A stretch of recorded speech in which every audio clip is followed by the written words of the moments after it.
The National Interclub finals. We're still in the Wellington region, of course, but we've moved from that wonderful sunshine and brilliant greens at Johnsonville to here indoors at the Nainai Centre, and clearly that's been made because of the threat of the cyclone. It's not too bad outside, but it is raining, and I think that would have affected play at Johnsonville anyway. So we're safe. A good call made last night. We're at the final stages, so it's the men's semi-finals, which have just started here, and the women's final. The women's final features two South Island clubs, the Club of Nelson and also Elmwood Park. And what we're going to show you today is, well, it could be a classic, a singles match between two of New Zealand's finest female players ever, Jo Edwards and Mandy Boyd. Joining me is Alex Reid. Yes, thanks, John. Really looking forward to this one as we see Mandy Boyd, from her yesterday's semi-final against Bro Atkinson, was in absolutely outstanding form. The current New Zealand Open singles and pairs champion, and she's taking on Jo Edwards, who needs absolutely no introduction. This is going to be a scintillating game of bowls. First to 21 shots, and you can see the pairs and the fours also adjacent as we await the getting underway of this singles game to start our finals day here at the Nainai Bowling Club for the Interclub Sevens. Very, very excited for this game of bowls. Mandy Boyd, of course, sits on 10 Open national titles.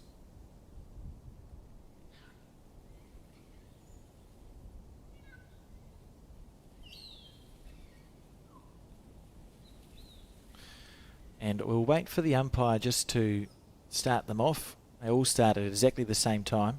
By my watch, we're 2 minutes past 8:30. So we're 2 minutes late, but off we go. They've had their trial ends there and back again. And it's Jo Edwards with the jack. So this is how the Elmwood Park and Nelson Club have found their way through to the final. For Nelson, it was 2-1 win over Tauranga and a 2-1 win over Tyree to work their way through to this final here. And then for Nelson, or Elmwood Park, sorry, you can see it was Johnsonville 2-1 and then 3-zip over Paratutu, which we saw yesterday in that semi-final. There will be live scoring of the men's semi-finals on Bowls Hub Aotearoa as well,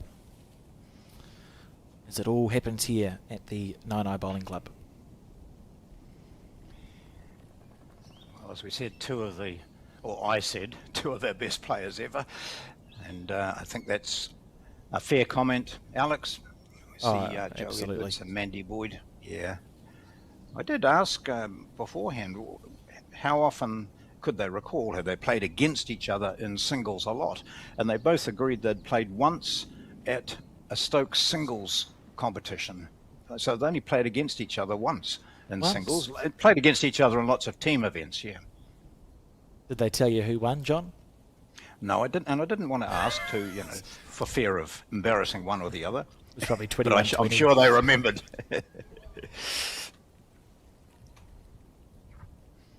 So it was Jo who's led off.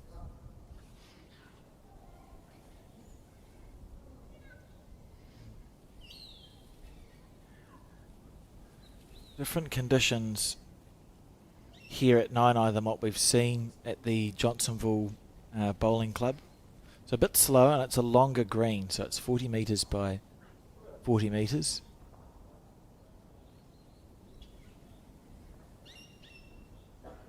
I was interested just watching them in their trial ends. They were chatting to each other a bit, but just like Mandy Boyd now, watched every bowl to its finish. Information going into... Now, I'm surprised she went wide there, because she watched Jo Edwards put one up earlier in the trial ends and noticed that Jo's hung out there a wee bit, so Mandy, went a bit narrower, and it was certainly a narrower line than what she used on this last occasion. But yeah, putting everything into the memory, gaining every bit of information you can from those 8 trial bowls that you send down. Look at this great green, all 3 bowls from Jo Edwards. Beautiful shot from Jo Edwards, and no one's surprised.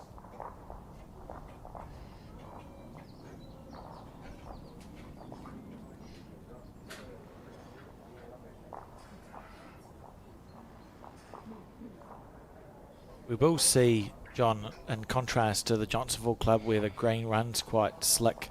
It's a little bit slower here at Nainai, and yeah, the green is 40 metres by 40 metres, so it's a potential when it's a 2 to 2 metre jack. We'll see it's a longer end than what we have seen so far. Joe holding two shots there.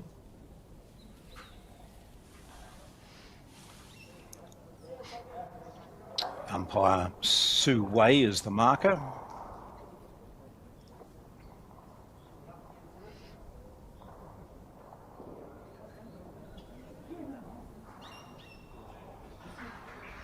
Clean run. Oh, Joe's unlucky there to have popped the jack out.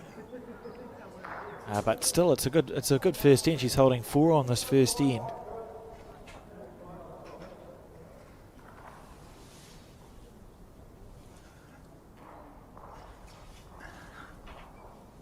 And Mandy with the decision to make.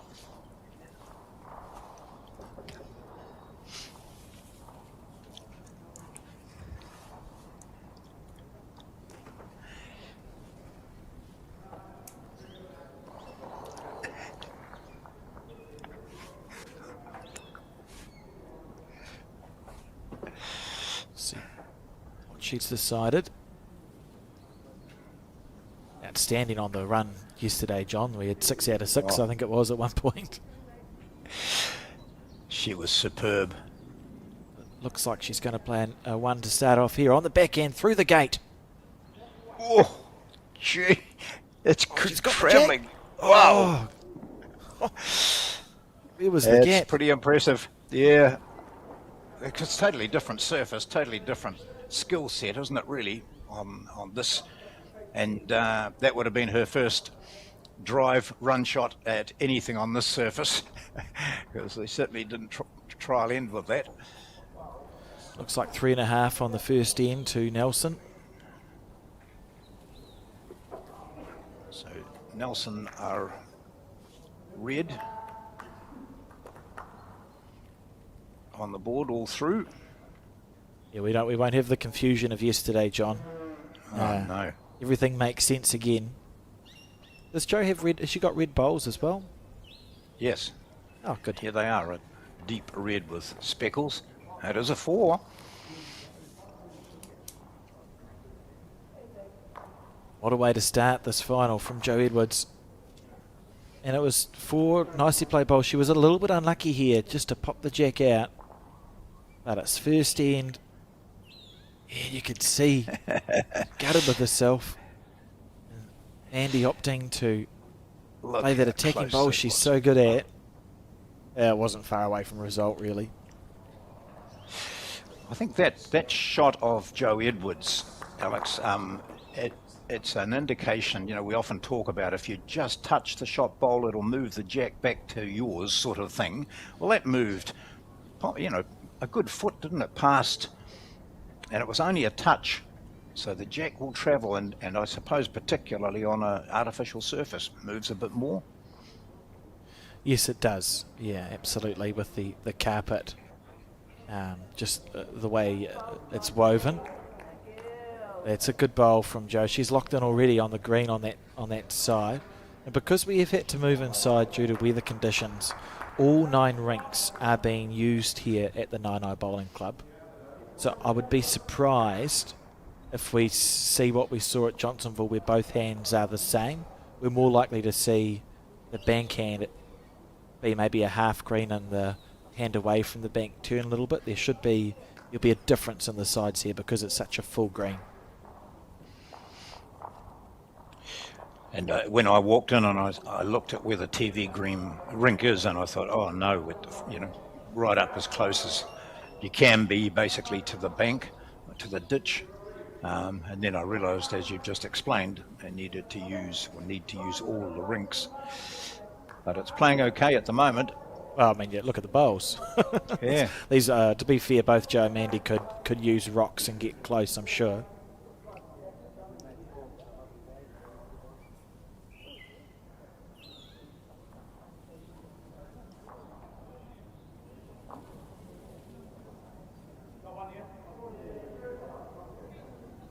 Mandy in the area here on the back end. Little feather off the front bowl. And not going to sit down, but should be holding one.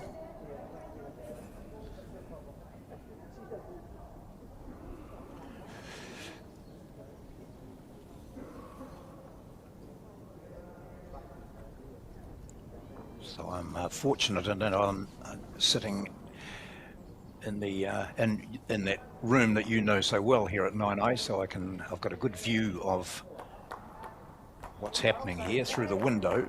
So sometimes I can see what the marker is indicating. Brilliant. And you might not see it on TV, so I'll just try and keep you informed.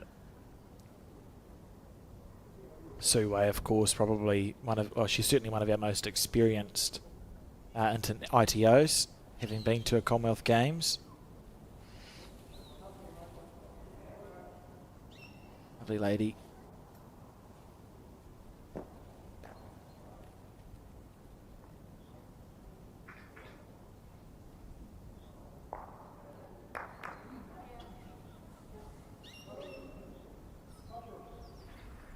A surprising third bowl from Mandy. There we are, that's Sue Way there. Explained to me that there won't be confusion with the colours this time, as there were when I said to Mandy, do you know what colour you are this time? She said, oh, yes, I think so. But she got quite confused yesterday. Well, the scoreboard gave them one colour and she was getting different coloured shot indicators. I've been told to say shot indicator and not lollipop. Oh, yeah. Why not? No, I haven't been told. But I believed you then, John.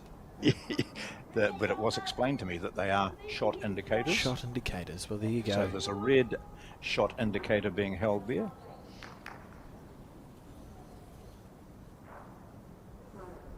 It tells us, of course, that Nelson is holding one. See that red on the scoreboard?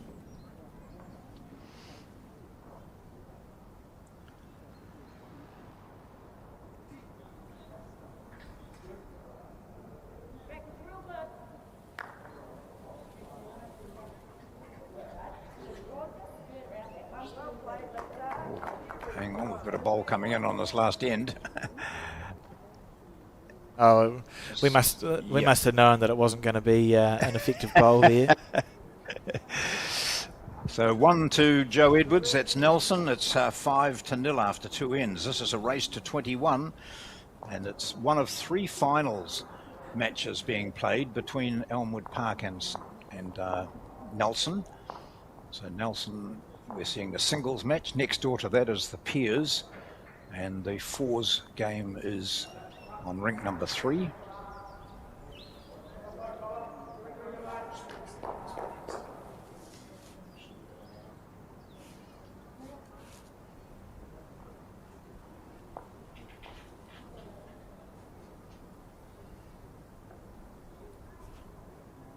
So we relive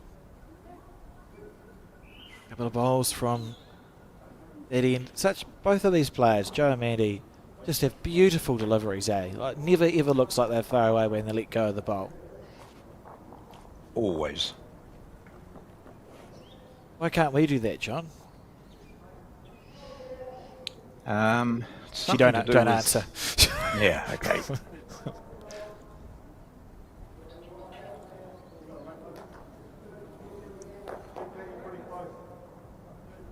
So I've had the first bowl of this third end.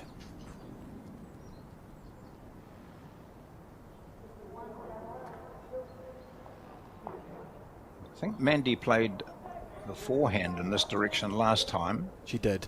And she was a bit scattered there, so hence let's try this one. They both might find that this is a bit more consistent, particularly at certain lengths. It's the mid-length jack. Yeah, I think that's what we're going to see, is that it's the hand away from the ditch that both players are going to favour there and back.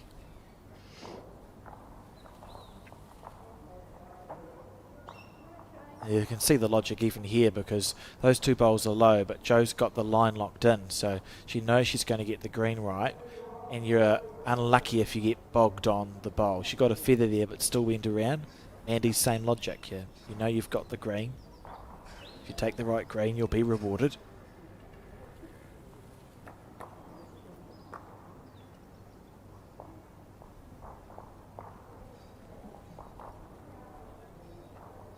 Down to the weight now from Mandy Boyd.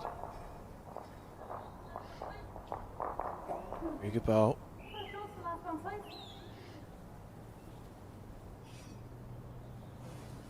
This will be interesting. Still staying on the back end side. Joe Edwards.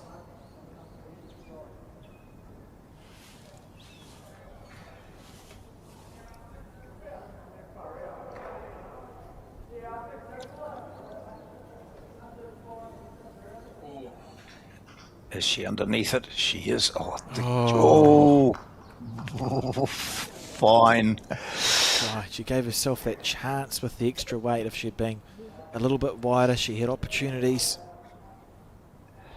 Close all the way.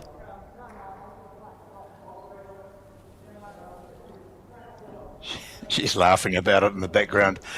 It's quite good, this teams event, isn't it? All club members from the same club, and they've travelled over, both come across from the South Island for this, so spending a bit of time together, rooming together, eating together, and playing alongside each other, which is great.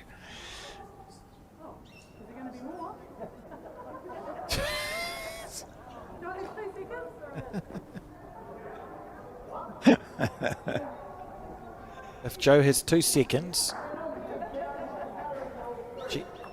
she may look to attack this. Look, there's no time limit, first to 21, so you're just going to have a look at the head. Oh, and this is so important for viewers, particularly those who might be new to bowl or bowls or thinking about it.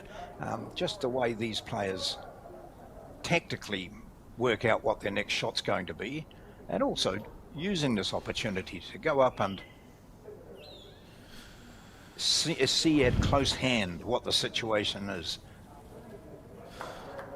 So the thought process going on here is how much more challenging is it, or is it more challenging to draw the shot than it is to hit something?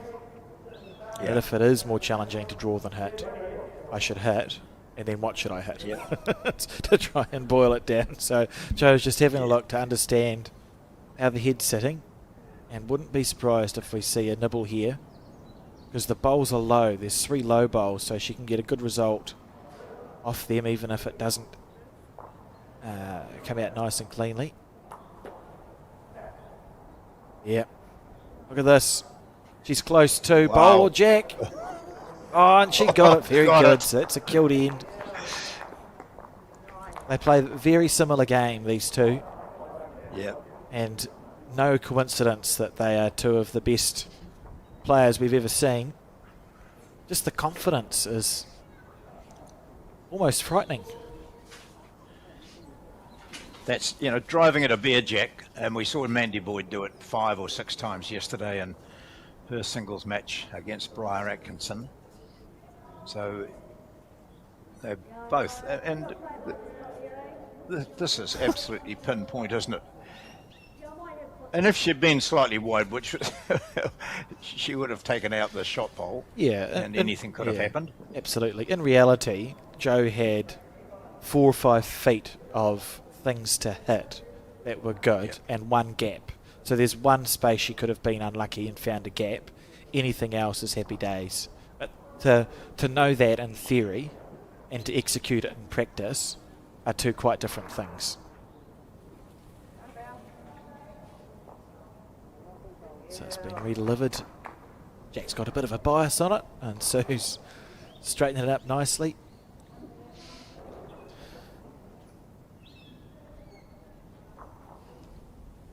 So it's a yellow jack there, John. That's because we're inside today, and the yellow jacks are heavier.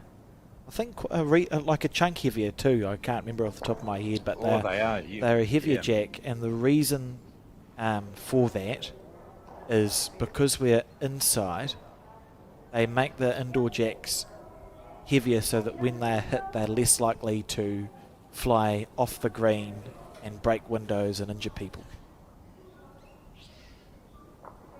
I suppose that's happened here.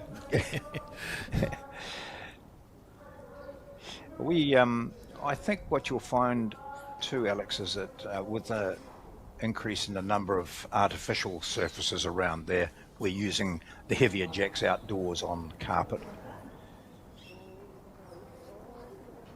Just for the opposite reason, hoping that you'll hit someone and do some damage. It depends how the game's going sometimes, doesn't it? Exactly, yeah. But you pick up an ordinary jack in one hand and one of those yellow ones in the other, and it's a noticeable weight difference.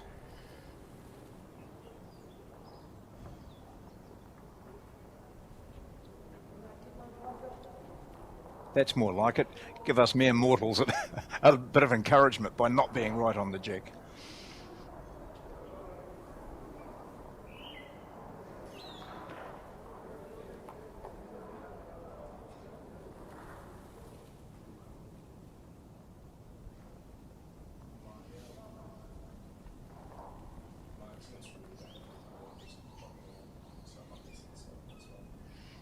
Indeed.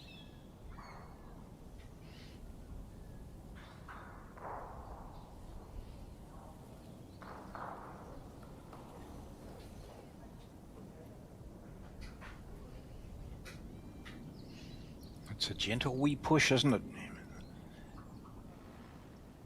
Well, both these players make it look like that because their deliveries are so smooth. Yeah. They look effortless. That's a beautiful bowl. I was just looking through the records, and it was 2004 that Joe Edwards won World Championship gold medal in the pairs,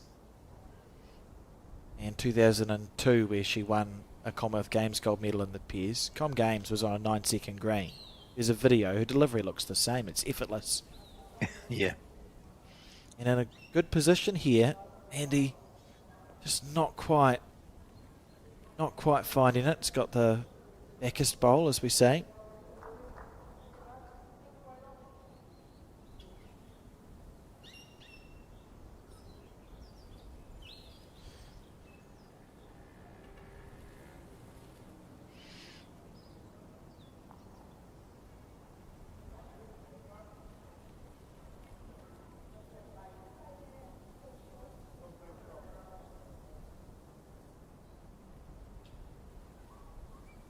Okay, so she's expecting Mandy to possibly have a wee nibble here.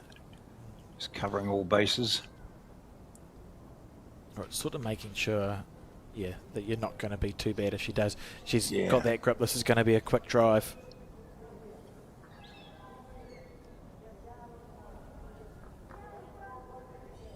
In the area if it holds long enough. Oh. She snicked it. She might. Yeah, she might have cut one down. That wasn't far away. Oh. I think it's going to be 1 to Joe Edwards because that bowl looks level. Yeah.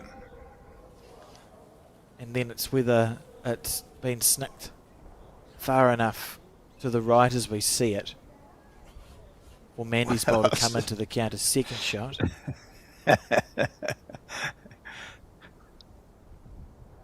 Played in a good spirit, these two. It's such experienced players, and they'd back each other's judgment when it comes to just the one. Yep, just the one. 1 to Nelson, 1 to Joe, so 6-0. And this race to 21.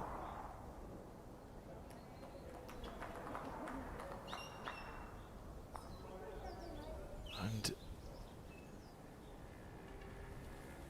we live the end. It was this bowl here from Mandy. She's not far away. I mean, look at this. It's literally, she's probably an inch narrow from a kill, 3 or 4 inches away from gutsing the jack into the ditch. You're talking very fine margins.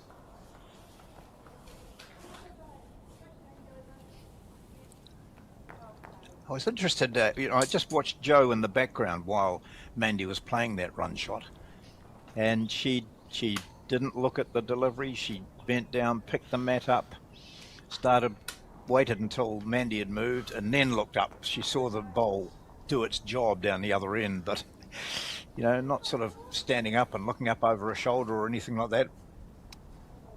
Just goes through that same routine, just as she is now. She's talked about it. We've interviewed her about it often.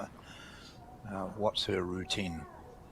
Not even looking at the bowl. Look, see down the far end. She's looking at other stuff to her right, sensing, of course, where Mandy's bowl is in its path. Now she picks it up, and now, with hardly any sighting at all, hey, she just picks it up. She knows what her line is. Gets it away, steps away to one side or the other.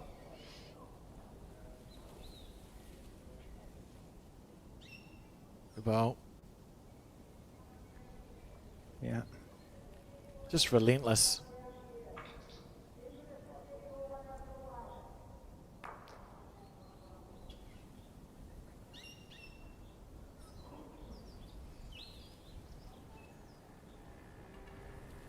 In the area here from Mandy Boyd. Yep, handy bowl. That's a really good shot because she's opened the head back up again. Joe's bowl's now level with the jack. Mandy's got second shot.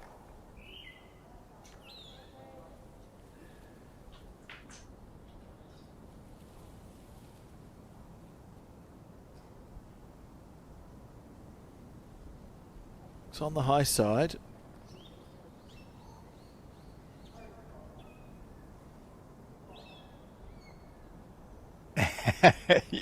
Only just the way. Look at that. They're perfect, aren't they? I think it's just the one, but the two. Oh no, she might have three there actually, Alex. I just had a look out the window. It's that depth perception, isn't it? Yeah. As Mandy plays a reaching bowl, this is very close here. Bowl or jack. She'd be unlucky to find the gap. That's an unlucky bowl. She's played that. Look at the weight. It's played perfect speed. Trailing the jack back to there is amazing. And the good thing is that it's now worth more to her because she's kept her bowl on the rink. So I just saw the marker suggest one under measure. There's the call.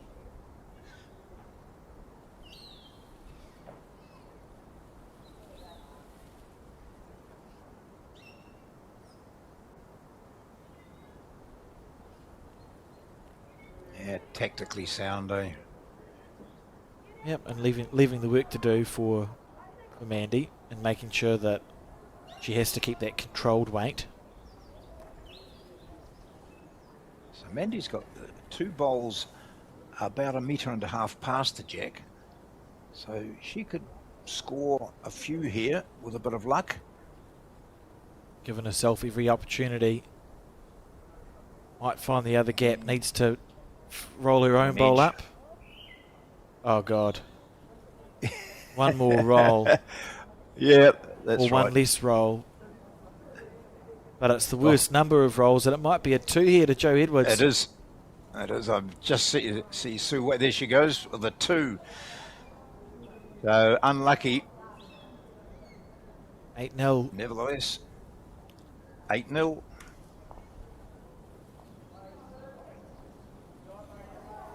So it's this bowl here from Mandy that's very well played.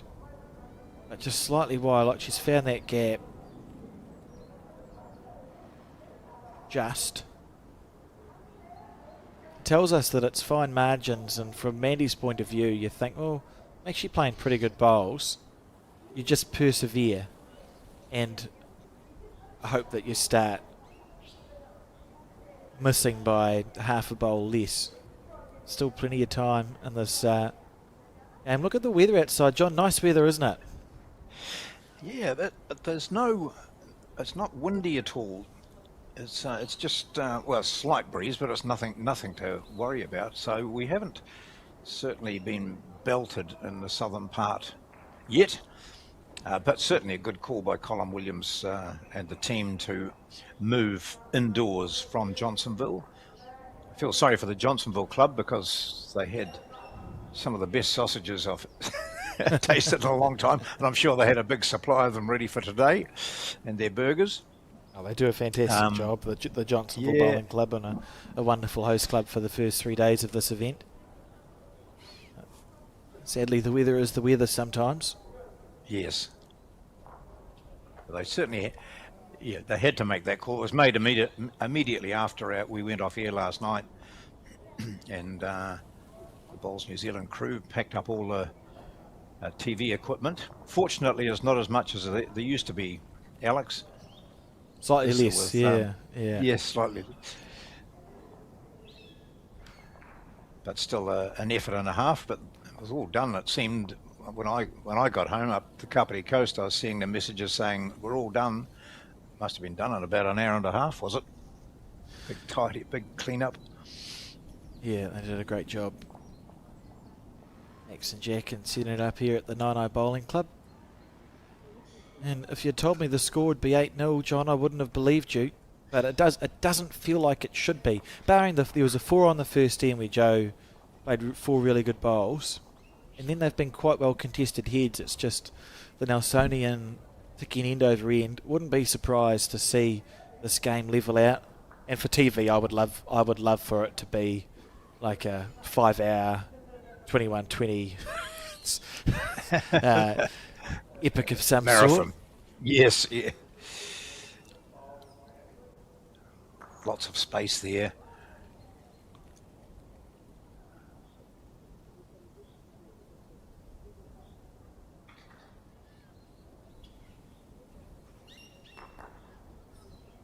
It's given up plenty. The interesting when Mandy does score an end and she gets the jack, what she opts to do with the jack length.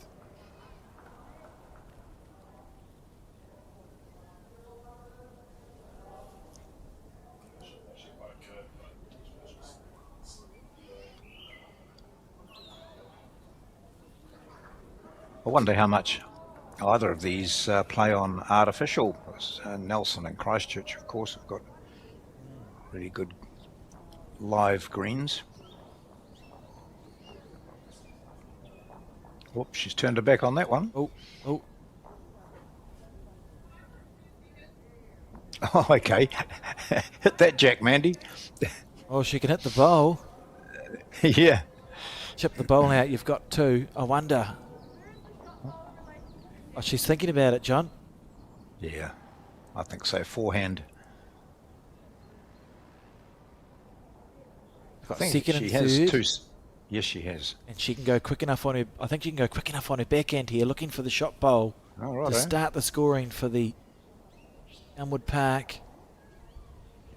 Look at that pace. Oh, she's got it perfect. Yep, it's gone. Yeah. What a bowl that is from Mandy Boyd. Yeah. No smile, but relief, I'm sure. That's a great shot. And a really good way to kick into the scoring because it's through playing a perfect bowl. So it's a way of getting your confidence up. Not that she's been missing by much, as we see 2 on the board for Elmwood Park and the score 2 shots to 8 in this race to 21. So we'll see what she does with the mat. We're way down the far end there, so it's on the 2 metre, so she's decided to take it right back. And it's a 40-metre green, so you can stretch it right out.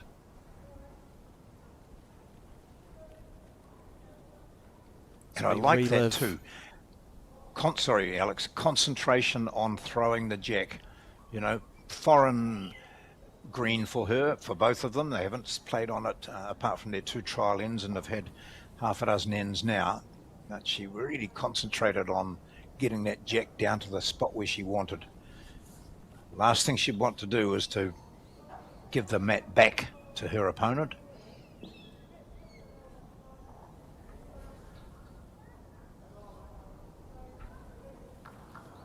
First bowl, different length now. Mandy Boyd has the mat. It's taken her 5 ends to score.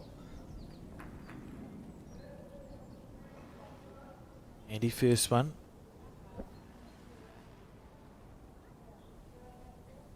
Just a reminder too that the men's semi-finals going on here are live scored on Bowl Sub. So go to the Bowls New Zealand website or our social media and you can find the live scoring of those two.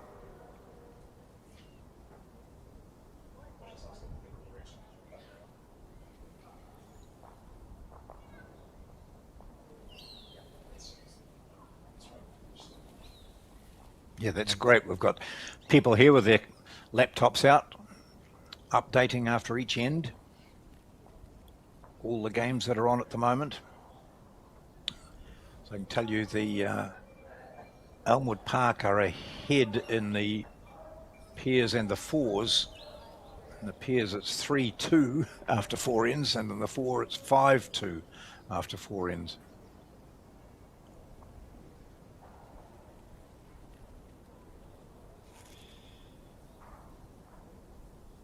It's nicely written chalk on the scoreboard there. Yeah, that's right. That's made so that people can see it from a distance. Oh, in the area here from Jo Edwards. She's got the running, it's perfect. Oh. Doesn't change Mandy's shot.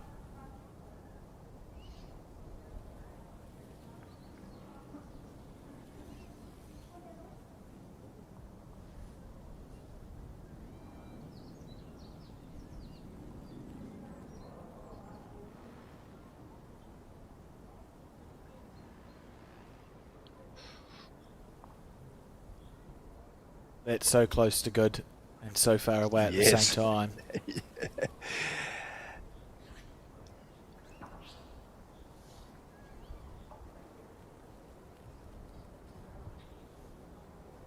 Oop. Jo's really good at stopping herself, eh? I've noticed that when the times we've broadcast her, if there is something in the periphery or something that happens on the green that's a distraction, she'll literally pull out of the delivery, stand back, reset herself. And then play a bomb. Yeah, such a good bowls brain. This looks to be heading into a great spot. Like another better player, than that. Another player would have allowed themselves to be distracted by whatever it was. Busy thinking about that when you let go of the bowl and you miss wide or heavy or narrow or whatever it is. Jo with the self-awareness just to go, no, I'm not feeling it. I just noticed, I think it was Mark O'Connor disrupting her, just walked past her. Mark O'Connor, Bowls New Zealand executive member.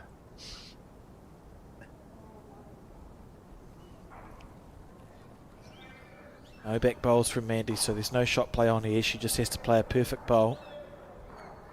There's room if she's got the weight. Oh, it just died a bit on it, just a couple of feet short. All three of them. Chance here to go into double figures for Jo Edwards.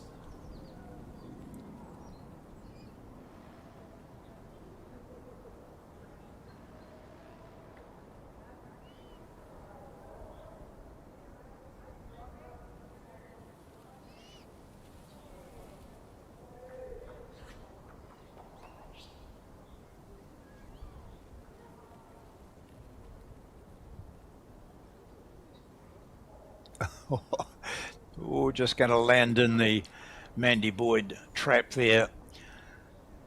So 2 shots, Nelson's, Jo Edwards back in charge of the mat.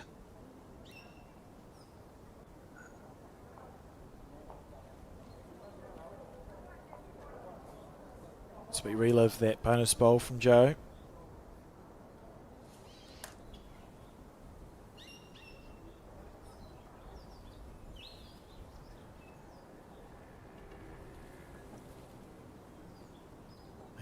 Not missing by large margins, Mandy.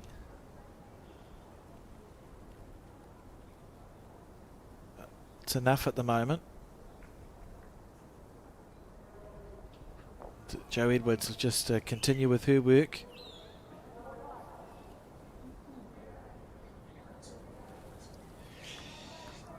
She's played so much bowls, hasn't she? Full-time bowler for much of her career, and she's well aware that you can be leading 10-2 and things can work against you. It just needs, one end, doesn't it? Oh, to change things around, or one great shot from your opponent. absolutely. And with 11 shots to score before the win, there's still plenty of time. That's probably seven or eight ends of scoring that Joe... Yeah.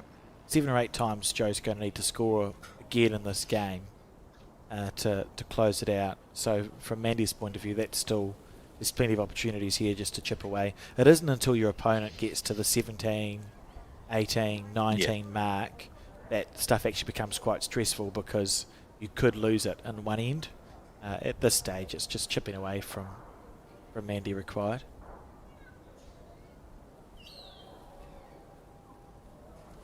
That may have certainly rolled it closer.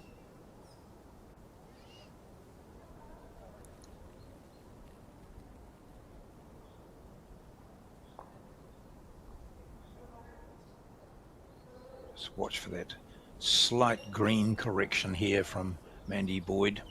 This is close. Got the perfect weight. Yep, beautiful bowl. Well played.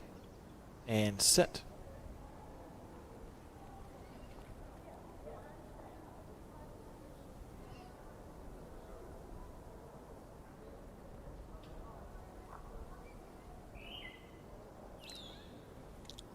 Watch the weight of this.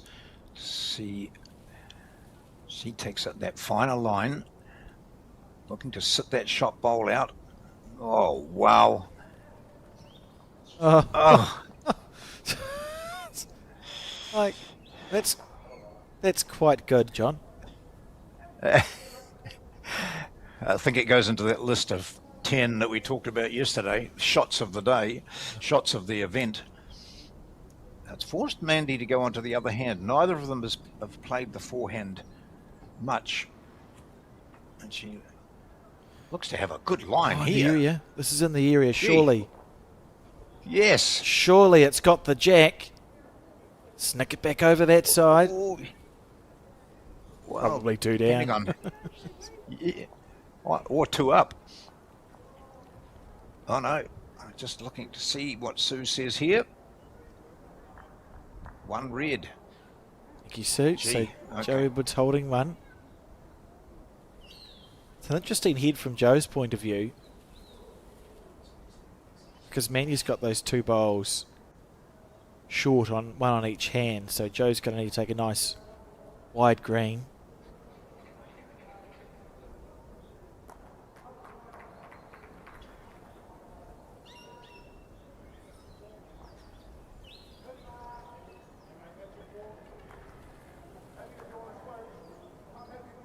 Oh, she didn't have the weight to cause any danger, so it's okay. Now.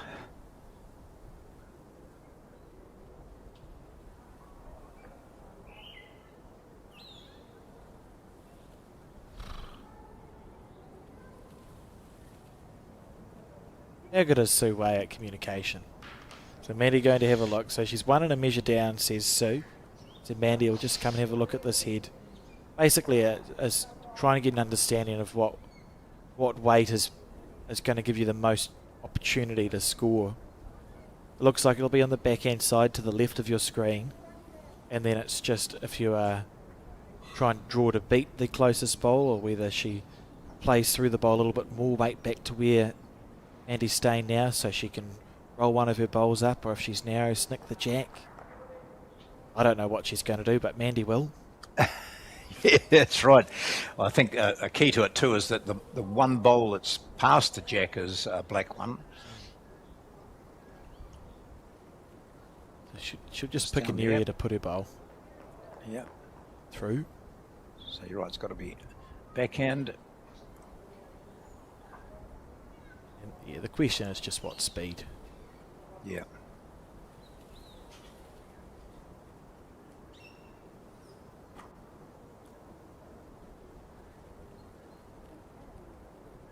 Opting more for the dead draw.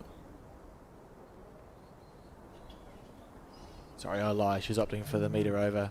So that was a reasonable shot to play because she rolled her own bowl up. There's chances of luck there, but just seems to be finding gaps in this game so far, Mandy Boyd, whereas yesterday she's getting everything dead square. And it's not a huge difference in how much she's been missing by as we relive some of the shot play we saw in that end. So this bowl from Mandy, beautiful shot. And you'd think usually that'd be enough to stay sort of hanging on to it. Yeah, that's right. Then you got to see this sort of thing coming in afterwards. Such a perfect bowl. Yep. And then this picks up the jack, but works against her. Again, just didn't quite hit it square enough. Yep. 2 inches wide. You know, it's not big margins.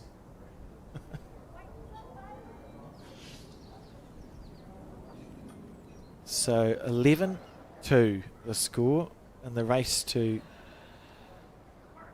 21.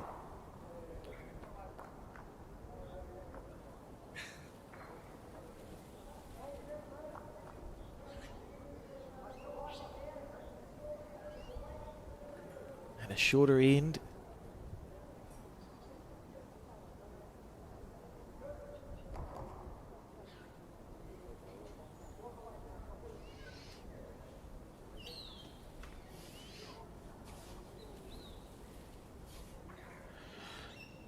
Tried to get in a 1 to 5 year men's training session for the Kapiti representative squad. We just do like a lot of selectors do, sent a message out to clubs and said any 1 to 5 players interested. Well, there's I think about 25 responded, which was good. 25 players, and we were going to have a match against Wellington today.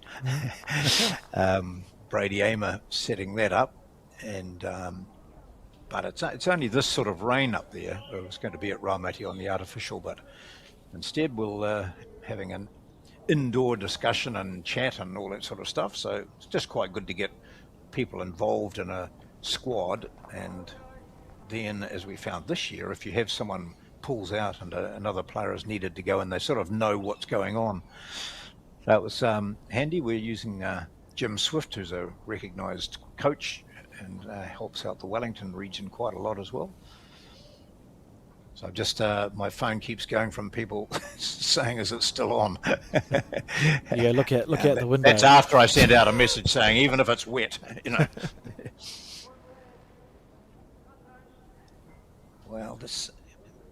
Some great bowls being played here, and it is a shock when you look at the score, 11-2, but Jo Edwards has just got that finer touch today. Yeah, she's not missed, has she?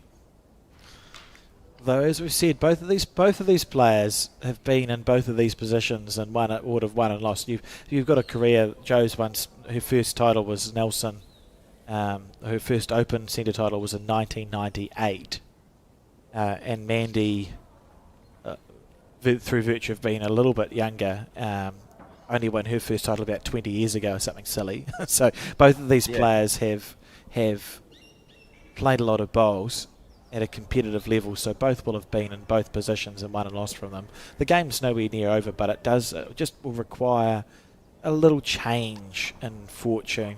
Mandy might play, see then, for example, she's half a bowl narrow. So if Mandy can play a real bomb, a good bomb for 2 or 3, dictate the length, it might be that we see Mandy's the one that's getting everything square and Jo starts missing by little bits. And how often do we see that happen in a game of singles and it tightens all the way back up again? Certainly at the moment though, looking good for the Nelsonian. Can tell you the other games. The fours is 5-3 to Elmwood and the pairs is 4-3 to Elmwood. Yes, after 5 and 6 ends respectively. See in the background there, Bev Morrell. We had Bev on commentary on day 1 from Elmwood Park. Oh, Gee, just relentless. However, this is a good opportunity for Mandy. Yeah. And we know mucking around here.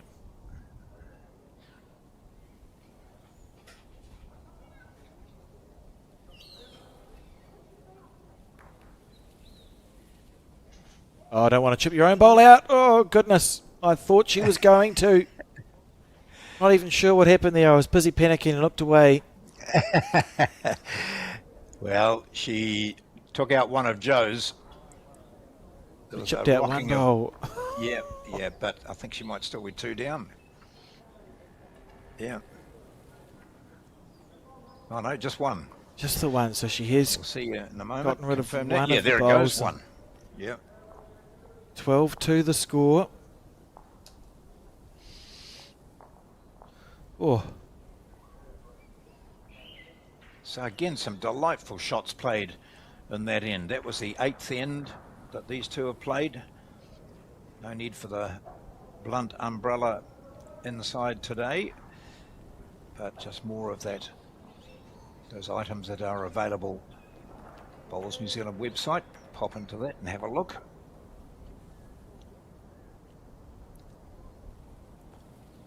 So this bowl here made Just it relentless. Yes, and then the one from Mandy here. Oh, See I thought this time what happened. I thought Mandy's bowl was gone, John, but she's... Oh.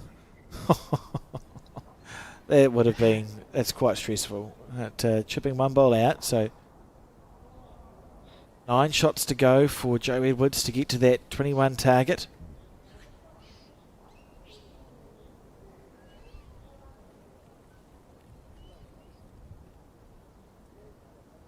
And on any other day, she might have got a thicker edge on that and smacked the jack out, or taken out both of Joe's bowls and ended up with the shot herself, or, as you said, chipped her own bowl out and ended up going 3 down.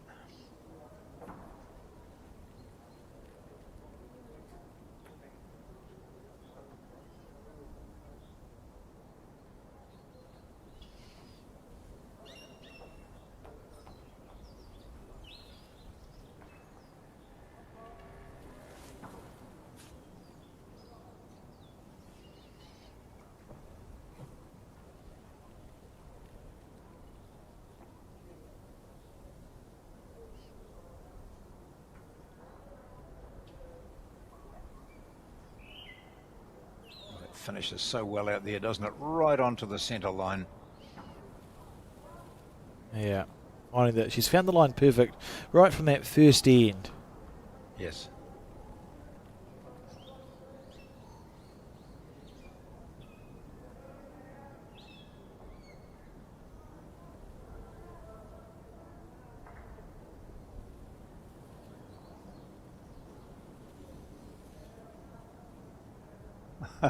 Yuck. I'd be shaking my head too, Mandy.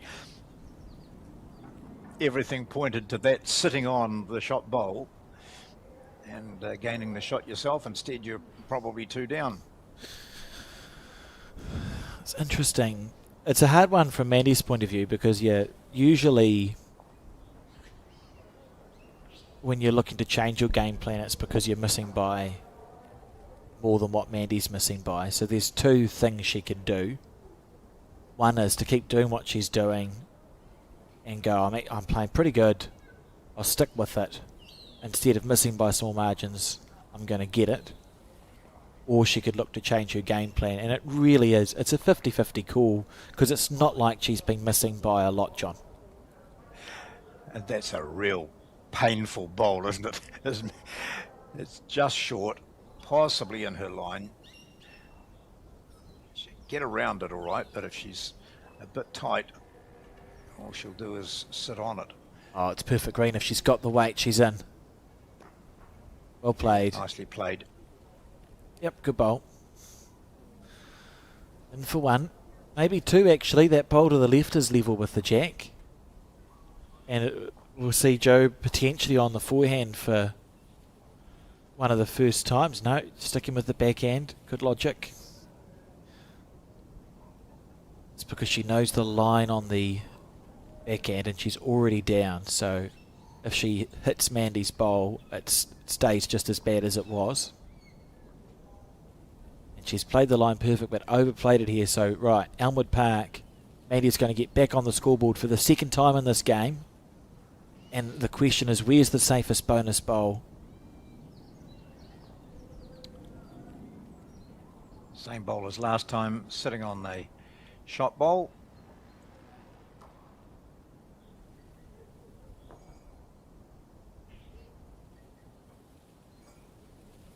A little bit higher this time. But even if it comes in and sits on one of those back reds... Oh, I need a curling broom. Yeah. So 1 or 2? Oh, it's perfect. She's got perfect weight. Would this be a weird 3? 1, 2. Yeah. There you go, please. She'll reach for the mark. Yeah, she's reached for it. Oh, it's she's level enough with the jack. I just conceded. Yeah, that's 2. Oh, fair enough. Right, so let's see what she does. She's pulled the mat up. As we see, Mandy scored 2 shots, doubling her score. Ooh, jack up. She's thrown, just having a look out there to see. I think she might be questioning. Yeah, you see Joe Edwards just pointing. Is it up? I always get confused. Well, I could finish that. I could actually finish that statement there, and it would be true. I was going to say, on these 40-metre greens, it throws my brain out a little bit, because usually a green in New Zealand's 33, 34, 35, 36 metres long, so you have a pretty good eye for when the jack is up or not. You then extend it to a 40-metre green, and I actually have no idea, because it looks short, but it isn't, because you've got 40 metres of rink to play with.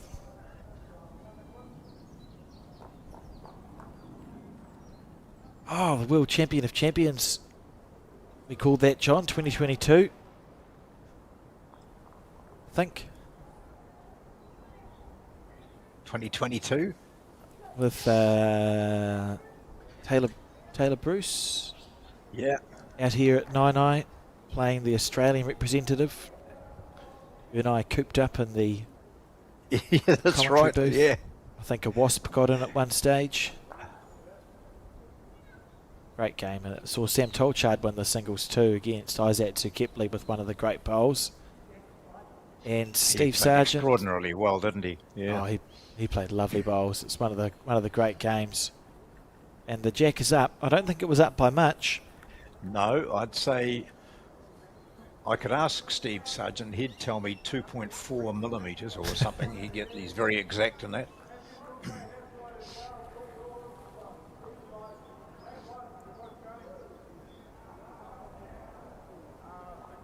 So we'll see if this looks like a pretty good bowl first up.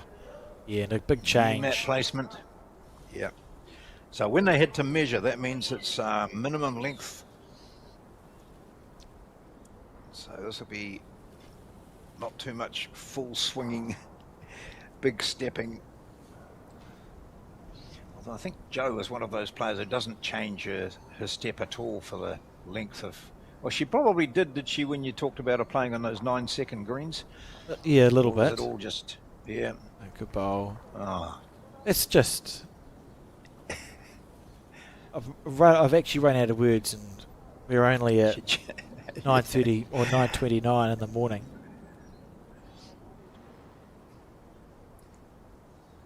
Pretty good line, this one. Oh, she's made the correction on the weight. This is a lovely bowl. Oh, it's gone for a little bit of a walk there. Yeah. Still, it was short anyway, but the bowl just Yeah. tracked out that little smidgen.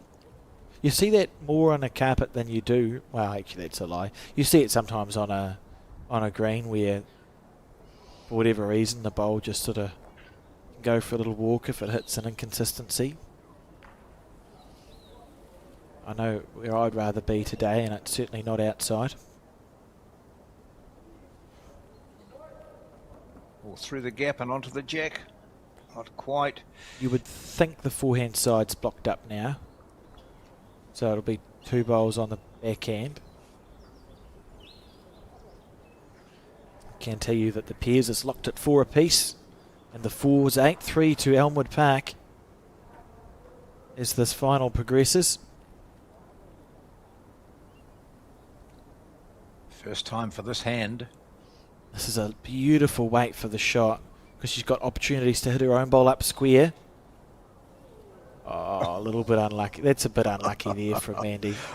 Oh, yeah. No, not suddenly, but you, as a bowler, thinking, oh, is it going to be one of those days where, you know, the wicks are going to go against me, or I'm just not getting those little breaks? I mean, that was just a fraction away from springing the jack back. It's given her bowl all the chances in the world, and it's found the one that didn't work. The weight here will be interesting because she can clearly see the bowl on the jack, and Joe holding 1. So for Mandy, so do I play a similar weight again where I'm just resting through, or do you go a little bit quicker at it? It must be hard when you can play all the shots, John, because they're all, you're pretty likely to get them all. I work backwards from, well, I don't have a drive. I know I miss this way when I do that, and it makes it very easy for the shot selection. Here we go.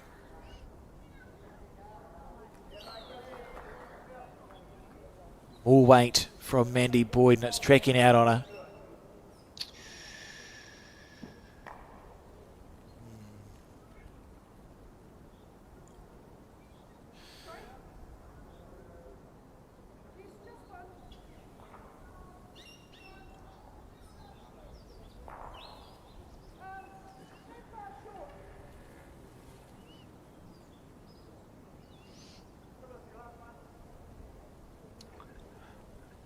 Joe runs up because she says it doesn't look that far short to me. She just wants to check. So what's she checking for there, Alex? She's got the shot. She's wondering. It's probably whether she's okay to go back to the forehand side or stay on the forehand side to add a bonus. And there's a chance there that you might make more than the 2. If she plays with that nice weight on the forehand, she's got 2 of her own bowls to roll up. And if she's slightly wide and rolls through Mandy at that same speed, could actually be a full count. So I don't think she can do too much damage. No. Yeah, she's put it in the area here. And then it's down to the weight now. As long as she's got the weight right, you could be in that whole metre area and be all good. And she is in for 2 shots. Gee. Joe Edwards, well played. What a classy performance this is. Again, it's the clever bowls because she's putting her bowl in the right area. She could have been 3 or 4 feet different in green, and because she's got the weight so good, always going to be a good result there for Joe as she leads 14-4 in this women's final. We relive some moments from the end we've just seen. Joe Edwards with this first bowl. First bowl, the end's entirely different length, and she draws a back toucher.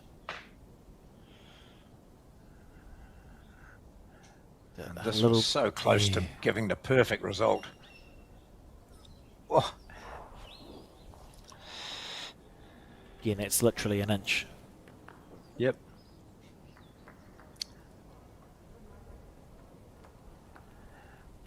And that's, you know, there's just such intelligent bowling, isn't it? She didn't, you know, often you'll be told, oh, we're holding shots, so be careful here. And she had the options. If she'd been slightly wider, she might have just turned one of her own bowls up. But she knew that with the perfect weight, just coming under those bowls would give her the shot, or another shot.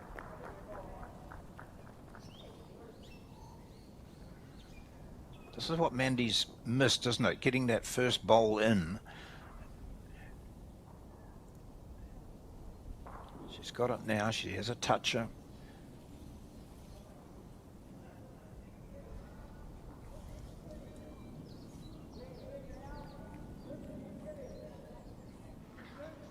It's drawable, though, the way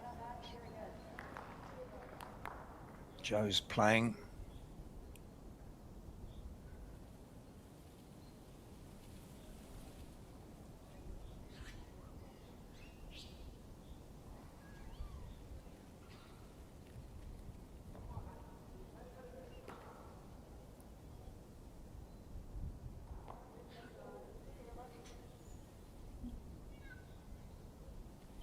How good's Mandy at the this? stage. Yeah, Yeah. if she's going to score a number, it needs to be really spot on or just Keep above going. it. Oh, brilliant Oh, bowl. yeah. That's good. This is two great shots from Mandy. She's not made the target much bigger. The way this game's been going, I fully expected that to be a side touch, not a back toucher, and frame the head for Joe, but she's played it well. What's the Just weight here from Joe Edwards? perfect. She's hunting a bit. I think it might turn early, this bowl. I think it might turn early. Yeah, just underneath. Probably more the speed than the green. You look at the weight she's played, it's one bowl low, so you add 3 feet to that, and it probably would have held. I don't think Mandy will be going too close with this one.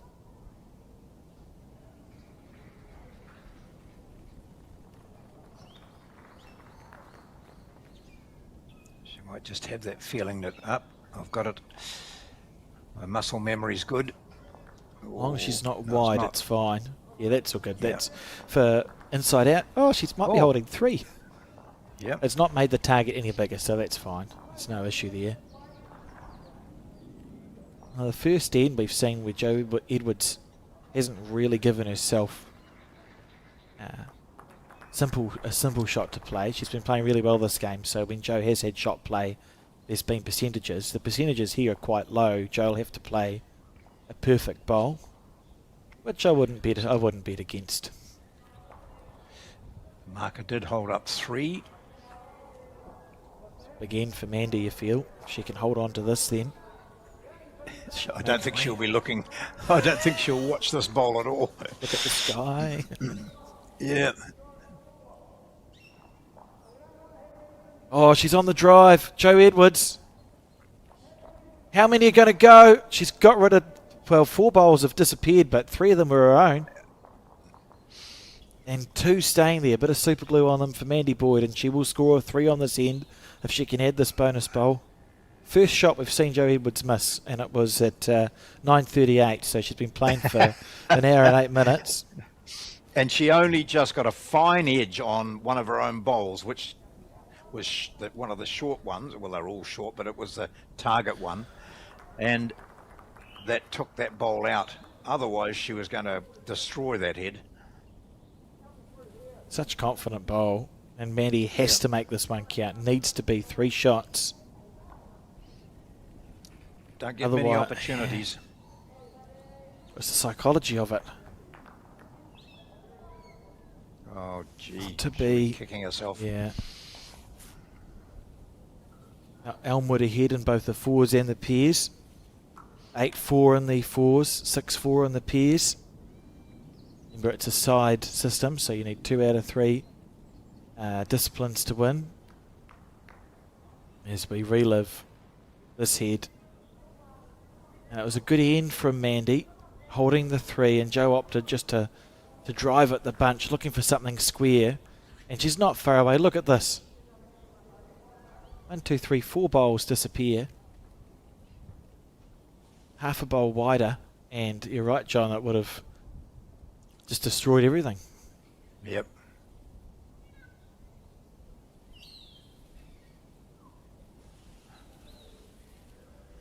So the jack's way down here. The bottom of your screen is the 2 metre mark, so it's 1.5 metres short of that, and looks like this might be 1.5 metres short of the jack.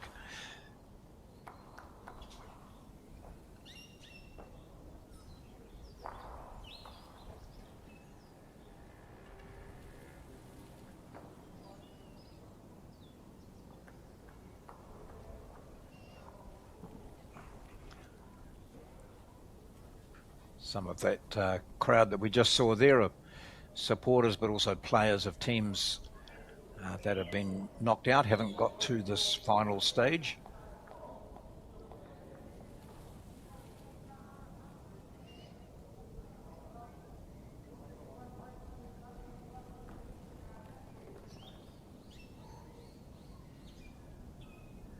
Great battles, and the Nelson region is so strong in its bowls, isn't it, Alex? You know, you've got Stoke. I think the Stoke men are in the semi-finals.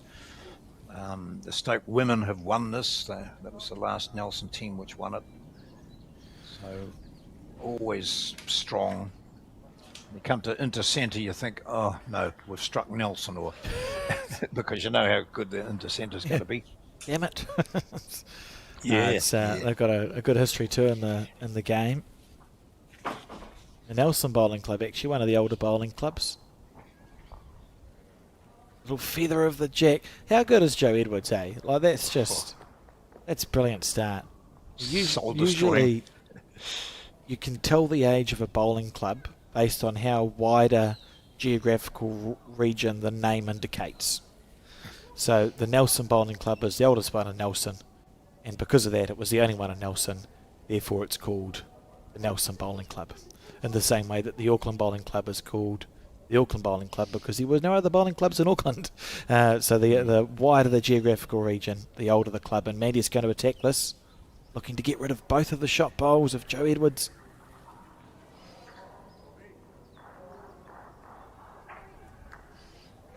Looks close. She's got them. They're both gone. They're both gone. What a shot from Mandy Boyd.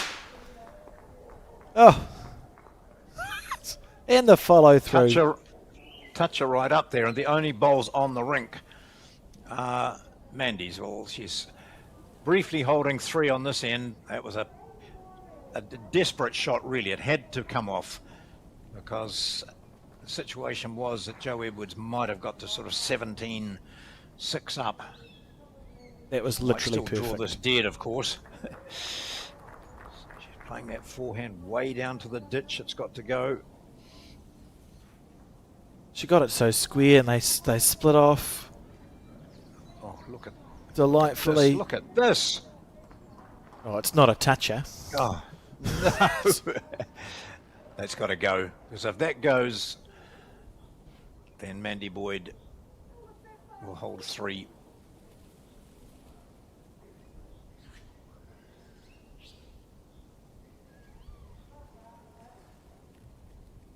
On her forehand. Joe with a bowl to come.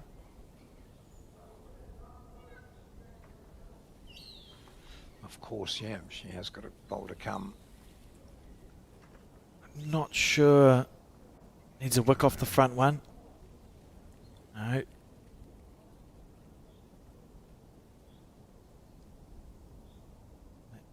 think that bowl's out of bounds. Joe Edwards has got a bit of room here to draw for 2.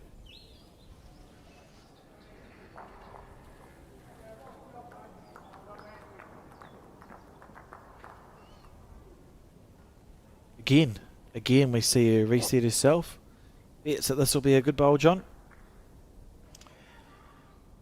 Yes. Same bowl as her previous one.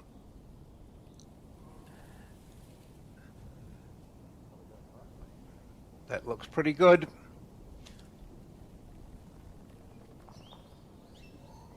It's probably done enough, I think. Oh, maybe not. That bowl to the left of screen is really level with the jack. 2. I think it is. You watch her walk around here, nods her head, says 2. It was 16, so having played 6. a blinder and taken the jack down to the ditch almost, Mandy Boyd concedes a 2 anyway. So brilliant playing, drawing to the ditch almost there for Joe Edwards. Grabs a couple. Look at this beaut. Smack, 2 out, takes the jack right back, sitting there with 3. Edwards has got 2 to play, of course, and those 2 end up closer to the jack than that one of Mandy's. Yeah. Fascinating game. It's been Joe has just been very, very steady, hasn't she? Doesn't seem to miss by much ever. So constantly putting pressure on Mandy.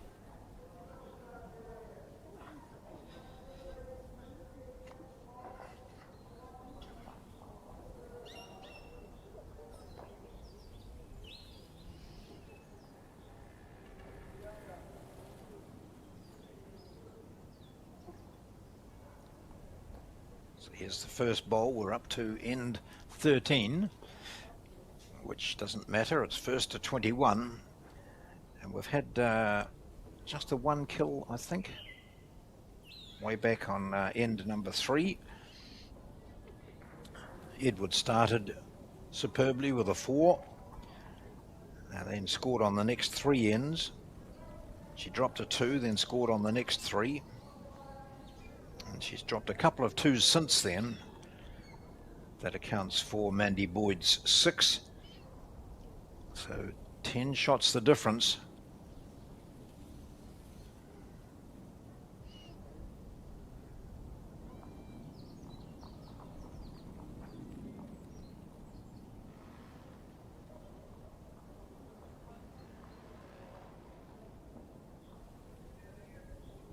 And sit.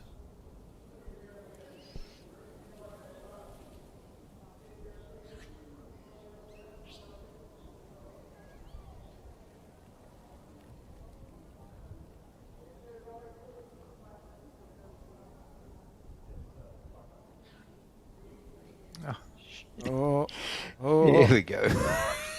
Riding the ball down. Not quite enough.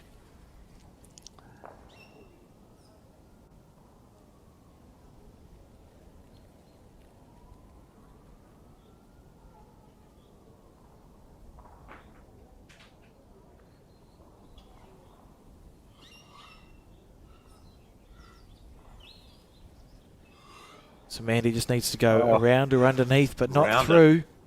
I mean, for me, that's a summary of the game. You've got a bowl that's within a very small margin of being very good. And it's the challenge. Because she's playing good bowls. So, I don't know.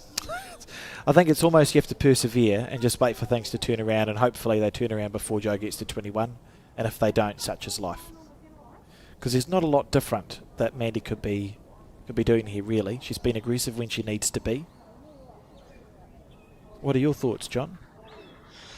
Well, it just depends on the mental state, doesn't it? You know, I think she's doing everything right, except that she's, as we've said repeatedly, like in any sport, sometimes someone just plays better than you, and that's what's happening at the moment.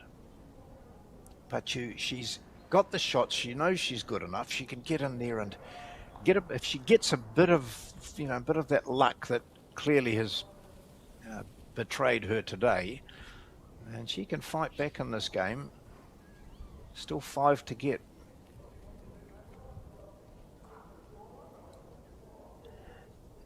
And remembering too that it is 3 matches at stake. So if Boyd loses this, then the game isn't necessarily lost. Oh, that was nice weight, but just underneath.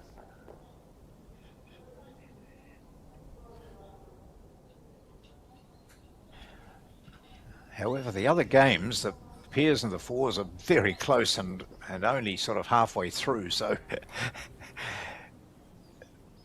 can tell you the most recent update we've got for the pairs: 8-5 to Elmwood in the 8-5 to Elmwood in the fours, 7-4 to Elmwood in the pairs game. Yep, the pairs have played 9 ends. Yep, so they're only halfway, aren't they? Yeah, so a long way to go.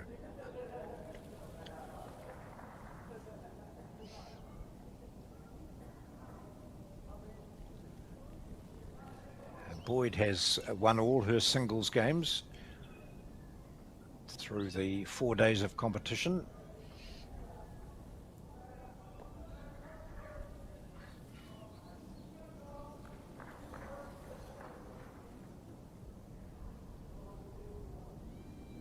Oh, is she going to come through that gap and score another? I think she is, isn't she? Oh, look at that. Oh, yeah. That's okay. 2 and a measure.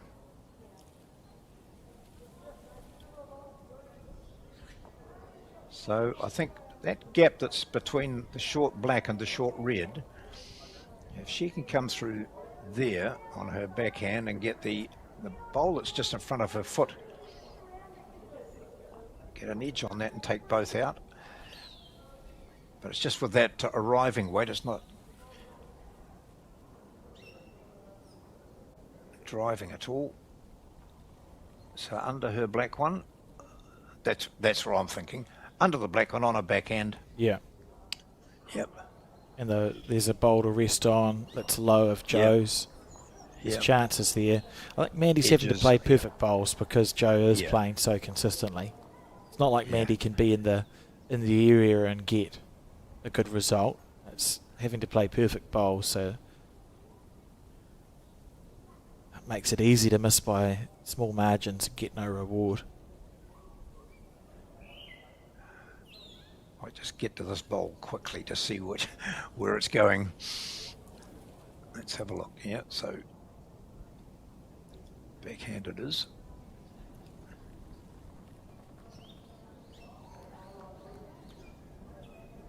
Through that gap.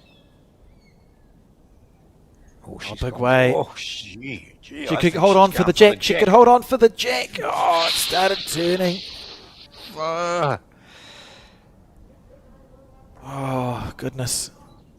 Goodness gracious me. Having a good chat on the way down. You know, Joe Edwards knows what it's like. You're playing what look to be pretty good shots. 2 out there. Not easy out there. And it's 2 conceded.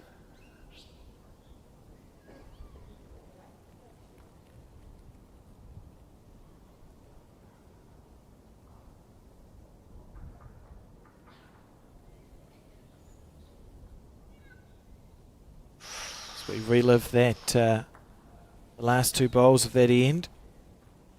I think that's a 3. Yeah. And this bowl here from Mandy at full speed. Oh, it wasn't far. Well, it hasn't been far away from a result this entire match, but Joe Edwards too good at the moment.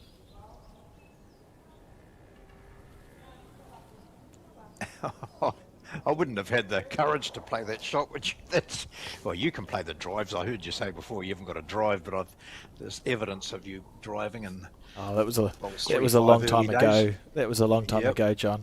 I could get a bowl away smooth back then. So 19 it is, 19-6.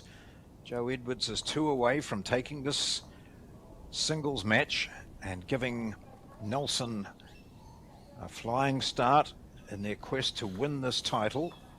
So what we will do, if the game does finish early, we won't be able to provide broadcast coverage, as moving cameras and all that sort of stuff, but we will have live scoring available on BowlSub Aotearoa of the other 2, and we'll make sure that we have a recording to show when we start the men's final of all the celebrations, because it's special moments, isn't it, John?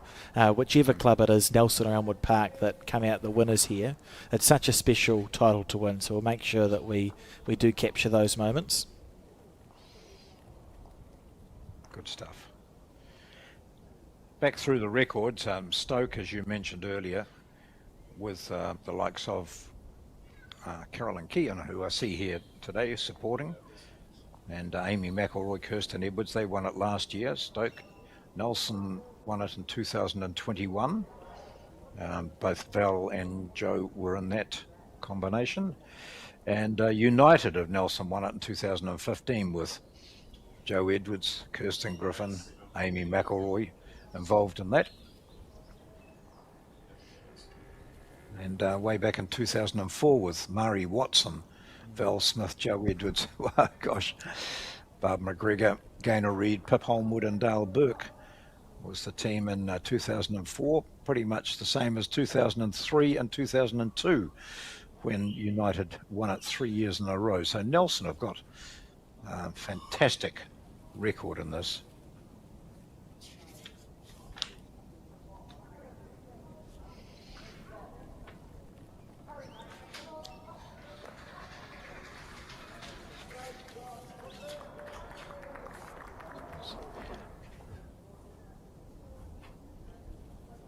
So a bit of work here for Mandy Boyd. She won't have given it away at all, but she's played her best bowls today, and they haven't been good enough against Joe Edwards.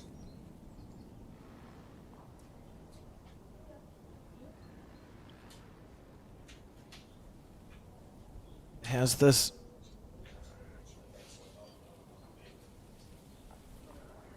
Top position.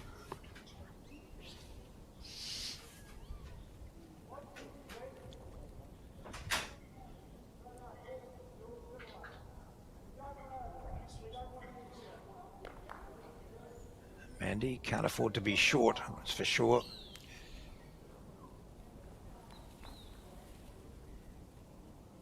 Oh, but she is, so it is one. She is holding shot. That bowl of hers that's parked out to the left of the jack.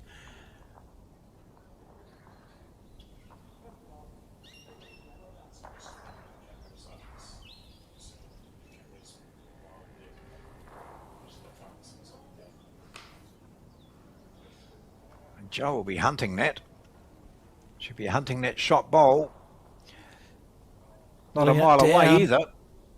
Look at the grouping and the line they found. Certainly that is the hand that seems to be more consistent on this rink. We've seen lots of bowls up and down on the hand away from the bank. Elmwood Park holding the shot.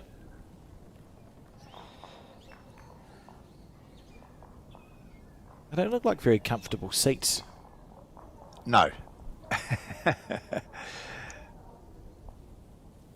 Right, here we go. She's using this backhand, which is, even though she's been down and had a look and could see what Joe was trying to do, and that was to park up on her own bowl, and she could have possibly tried that, but she senses this is the way to go. It might be a couple here. Oh, she's played that delightfully, I think.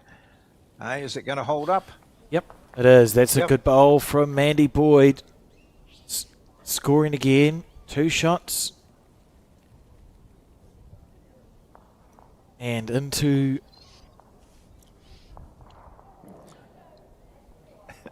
Now the question is, decisions, Alex, what do you do? I don't know. She's taken the mat out. She's taken it back. She's, and nothing has put Joe Edwards off.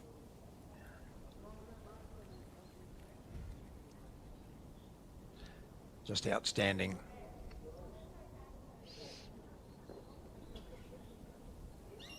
That's a good bowl.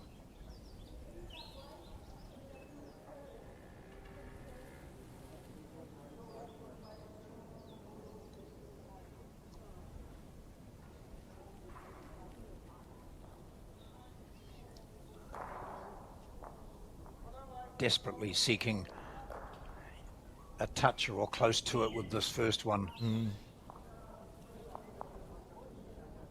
And at this stage, I think Mandy will forget about you've got someone on 19 and someone on 8. You actually don't even think about the score at this point. You just go, oh, we'll just try. I'll just see how many 1s and 2s I can score. It might be small targets. Maybe Mandy's going, right, I'll get to 10. She gets to 10 before Joe gets to 21. You go, cool. See if I can get to 13 shots. Just narrow it down into little achievable goals and see what happens. That's an encouraging first up.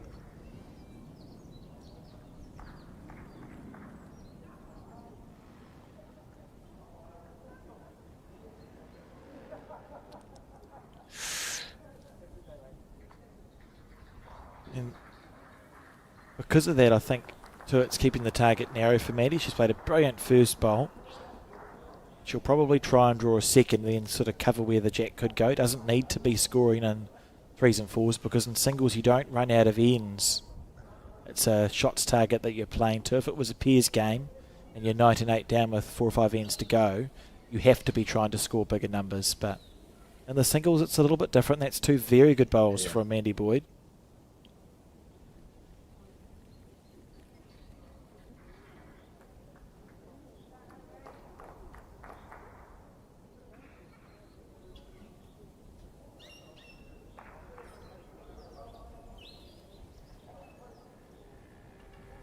Fair effort here from Joe Edwards. How's the weight? Almost perfect. For second. Yeah, score more than 1 out of that.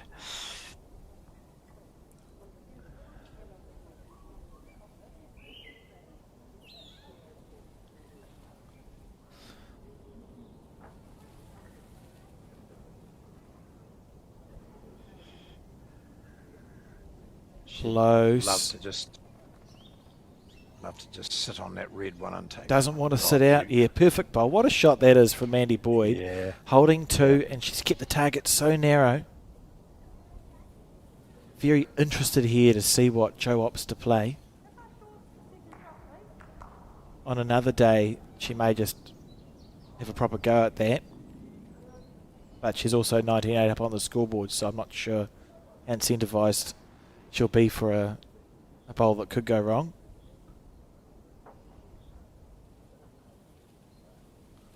Find out. Nope, she's just that good. And they're both gone, clean as a whistle. They're gone! But one of the bowls locked in. What's happened? I think she's holding... two down. She's holding two down. Yeah. Sorry for shouting their team. Anyone's listening on headphones, that wouldn't have been super duper enjoyable, but it was very exciting. If Jo's half bowl away from clearing off Mandy's two bowls clean without any movement on her own shot. I was wondering if she's going to do that. It's quite exciting.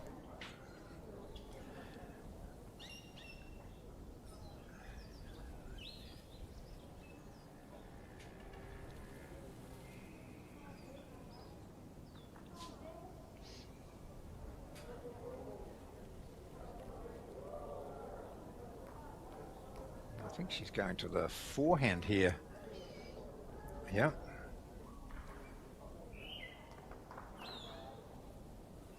Or is she just going to... Because Jo's got a bowl back, which we can't quite see. So maybe she's looking to cover that.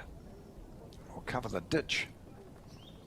Knowing that Jo has shown she can just pick up the jack, clean jack, and go for it. So there's Mandy's bowl right at the back. Jo's on the 2 metre mark.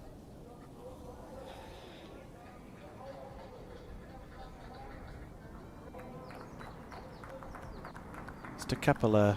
Oh yes, I didn't see that one of Mandy's right there. It must be just on the rink marker. Yeah. Just some she gremlins. drew a third without getting too close. Yeah. Oh, very good. You can tell us through what's happening as we talk about... I know, we're okay. I blame the cyclone myself.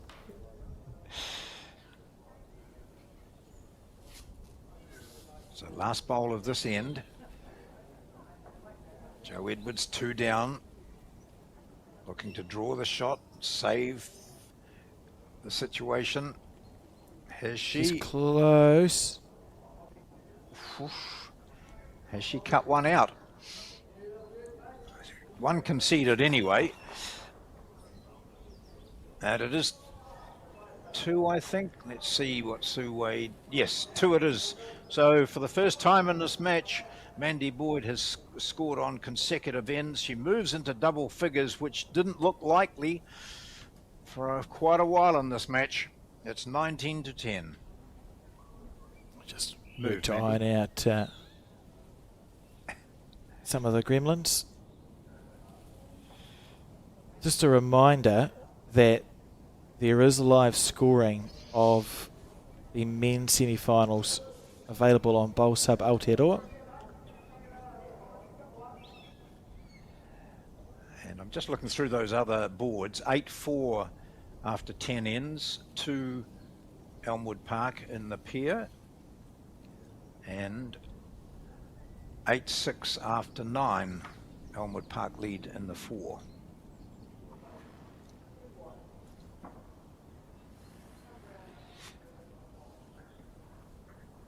It's just working through some technical difficulties, but you can still hear your dulcet tones, John, so that's good news. Oh, good. Yeah, I'm just banging on the window to try and get a guy who's standing right in my view to move.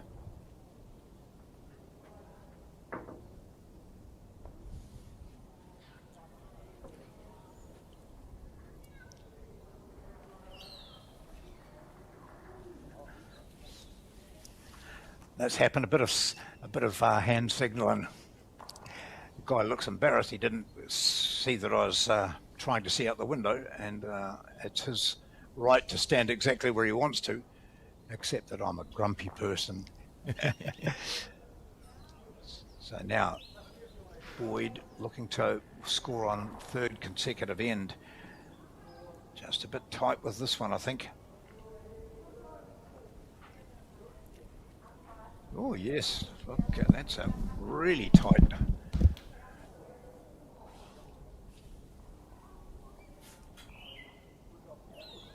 Edwards holding shot. She's 2 away from victory here.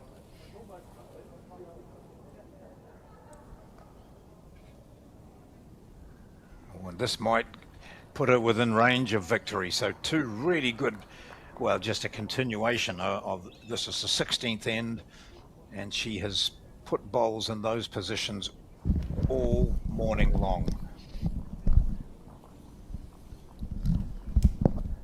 Oops, we can hear microphone effects somewhere. Here goes Boyd aiming at this and getting something. Takes the jack out. Survives another end. That end is killed. So for the second time in the match, we've got killed ends. We've had, this was the 16th. That'll be replayed. And that's just prevented Joe Edwards from taking the game. They take the bowls back to that end that they bowled from the previous end. Mandy Boyd has the mat sort of midway. What are you doing up there, Alex? I can hear you banging around on your microphone. I was, yeah. I thought it was muted. What happened was I put my microphone on wrong, and then I got quite confused. And I thought it's okay though because it's muted, so no one will be able to hear me. I've only had one coffee this morning. It's an early start, isn't it? 8:30 start for the bowls. Well, I had a coffee this morning, and I made it for myself here. Just an instant, your favourite, and then of course I found that I was doing a wee bit of work before the match started, and I came back in. And here's this coffee sitting there, and I thought, oh great, someone's made me a coffee. Short-term memory loss, and I took a sip of it, and what would I say, lukewarm? Oh, that's closer disappointing. to cold. Yeah. Closer to cold, yeah. So if you'd waited a bit longer, it would have been an iced coffee to start. Yeah. That's better from Mandy. She really messed up this end previously, 2 very narrow bowls. And I think, yeah, look at that. That's much better from her. And then she found herself having to kill the end, which she did successfully.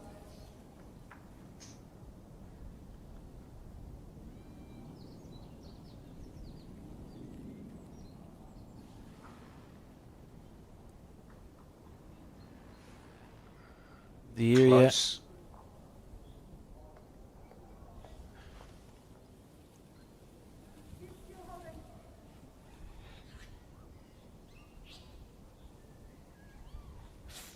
Might force Boyd to change hands here.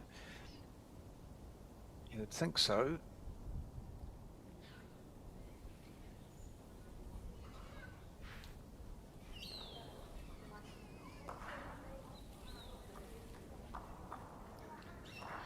Well, this is a line that could see her sit the red one out.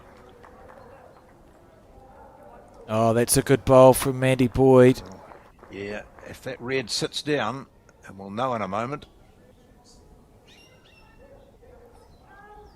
Yes, it did.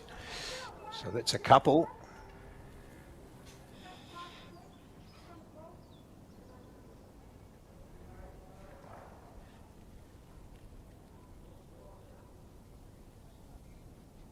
Of course, Edwards, now if she plays one of those superb bowls, will take out both those blacks.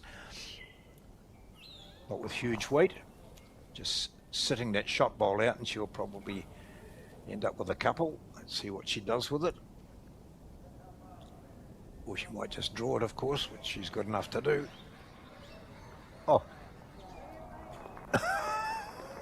Oh, look at that. She has drawn the shot. She was 2 down. Yeah.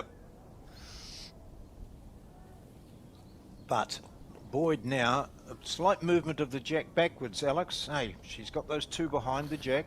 Yeah, absolutely. Good position. She's playing down the right-hand side as we view it.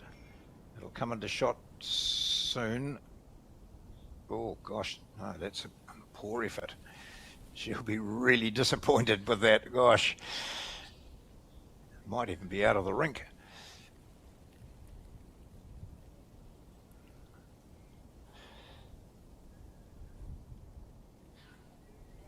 So, well, Joe Edwards goes down to have a look here with something around about her feet, probably. She sees obviously the shot for Boyd is coming down the side that we're looking at on the right-hand side. Either sits the shot out or pops the jack back a dribble. Yeah. So how does Joe counter that? Joe's got last bowl, so it's almost... I wonder if she'll consider drawing 2 to hold the win and then back herself to salvage with the last bowl if Mandy plays a good one. So we might see Joe on the forehand side, the left of your screen, see if she can make it 2 to hold the 21. And because she's got last bowl, back a salvage with the last bowl should Mandy get herself out of it, I think. Rescue if needed. Yeah.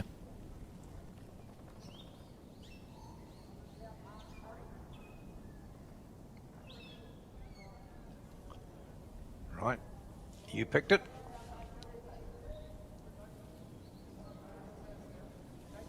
Oh, I picked a beautiful line. It's sort of cover first and draw for 2 after, which is also fine. Yeah. Yeah, nice bowl.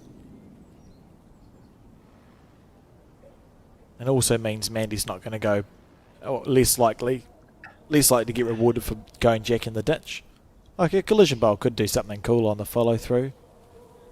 So may still look to just on the back end bin it.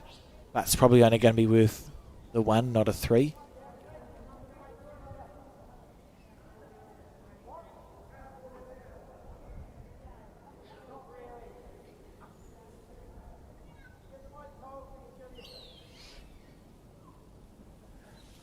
She'll wander down and she'll have another little look back. I think that's what she tends to... Oh, there we are. Nicely picked. Just to reaffirm. It's like you've watched her play before, John.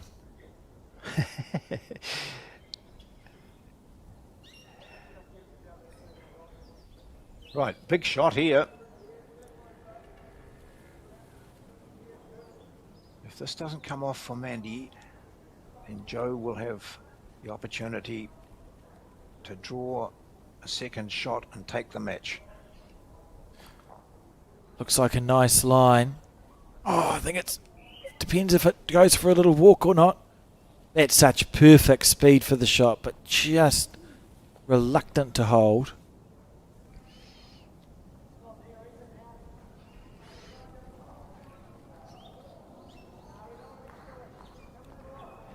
Here we go, everyone. When you're on the mat and you're looking at a situation like this and you know all you have to do is draw another shot and you've won the game, but you've been down there and you know that the gap is only about a bowl and a half wide, would you back yourself?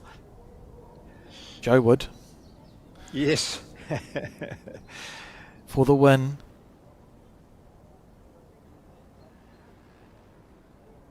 Oh, there's the first match-winning opportunity. Oh, I mean, it's not like it was an easy match-winning opportunity, No. was it? But it was one. So No.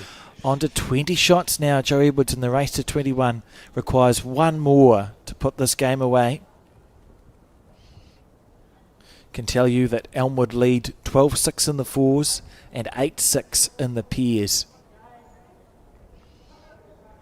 So two tightly contested matches. It makes it more important, John, that for Joe, if she could wrap this game up now, it can sometimes you see the domino effect across. And the first thing both these players will do after congratulating each other is go over and support. That is a lot of team. Daves. Oh, you say often Not it's a one good day hurting. for ducks. In this case, it's a good day for the seagulls. Goodness. Perched up on top of the swimming pool, or swimming building. Right.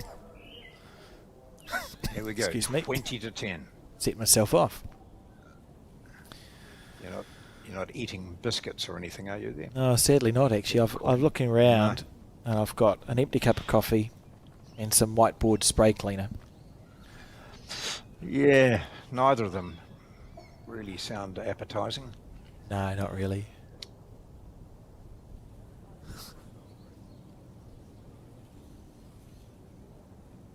How's this from Mandy?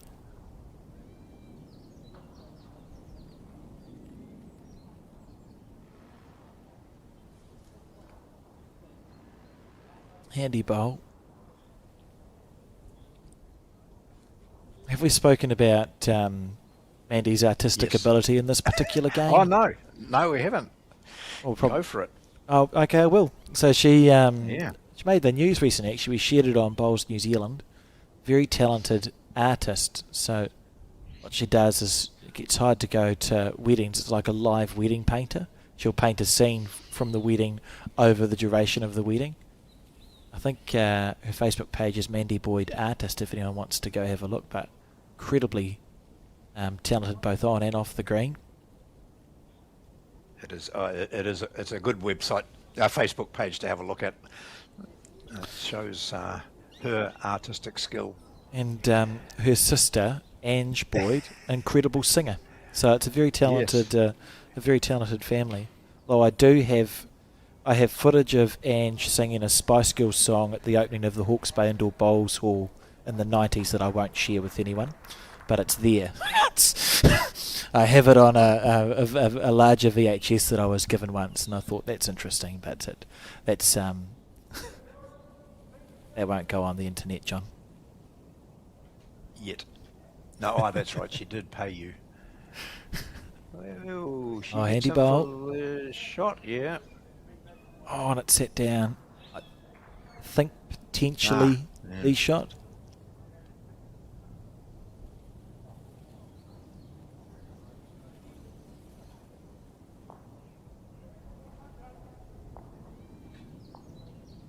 Joe Edwards searching for one. That's all she needs. This is about as far away from the jack as she's been over 17 ends. It's a funny game, isn't it? I love the singles game for that because it's to a shots target. So you have to score the 21 shots. You can't just get in front and let the game run itself out. Not bad here from Mandy Boyd. A little bit shy, but is it up for? Is it in the count? It's I'll just have a look and see what Suway says. It's a measure. Oh.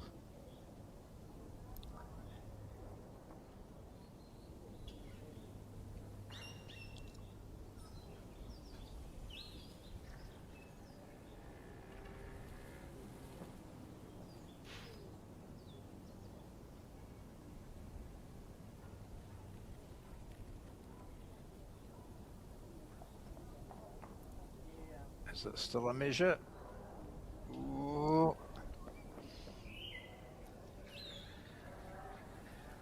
Well,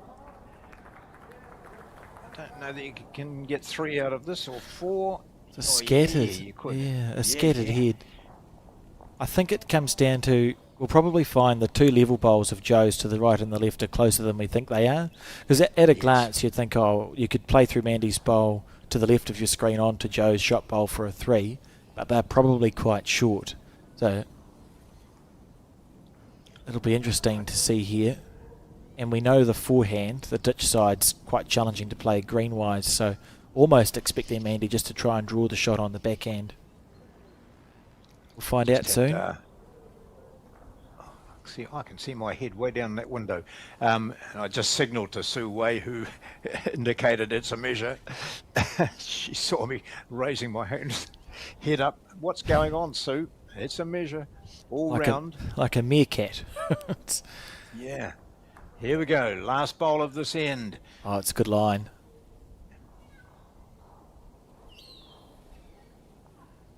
Needs it to stop. Does the game Needs continue? it to stop. Oh, not sure if she has or not. There's no kicking of bowls out. It's oh yes, one. Oh no, I think she's just said, "Can I take that one out?" to measure, so I can get down and... So I don't think that's one conceded. That was just, I need room to get in here, and that's Right, not so- on the count. And this is for the win for Joe. If her bowl is in before It this beats one that here. one. Last hope from Elmwood Park. I don't think it's enough. I think Joe scored the one to get to 21 shots. Mandy says, do it again, please. It's just touching. Oh, And it is. it's over. One red. Yeah, it is.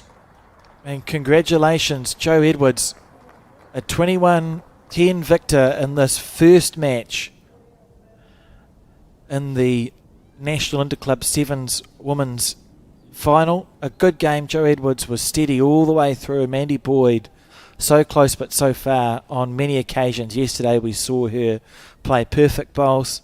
Today it was a story of a quarter of a bowl off often, but Joe Edwards continues. She's been so good for so long to lead the way for the Nelson team, and it's one on the board for Nelson against Elmwood Park here with the pairs and the fours ongoing. A reminder that Elmwood Park lead 12-7 in the fours match, and they're also up a smidgen in the pairs, 8-7 in the pairs after 12 ends. So Elmwood Park up in the other two games, but Joe Edwards will be hopeful that with that 21-10 win in the singles, she can spur her team on.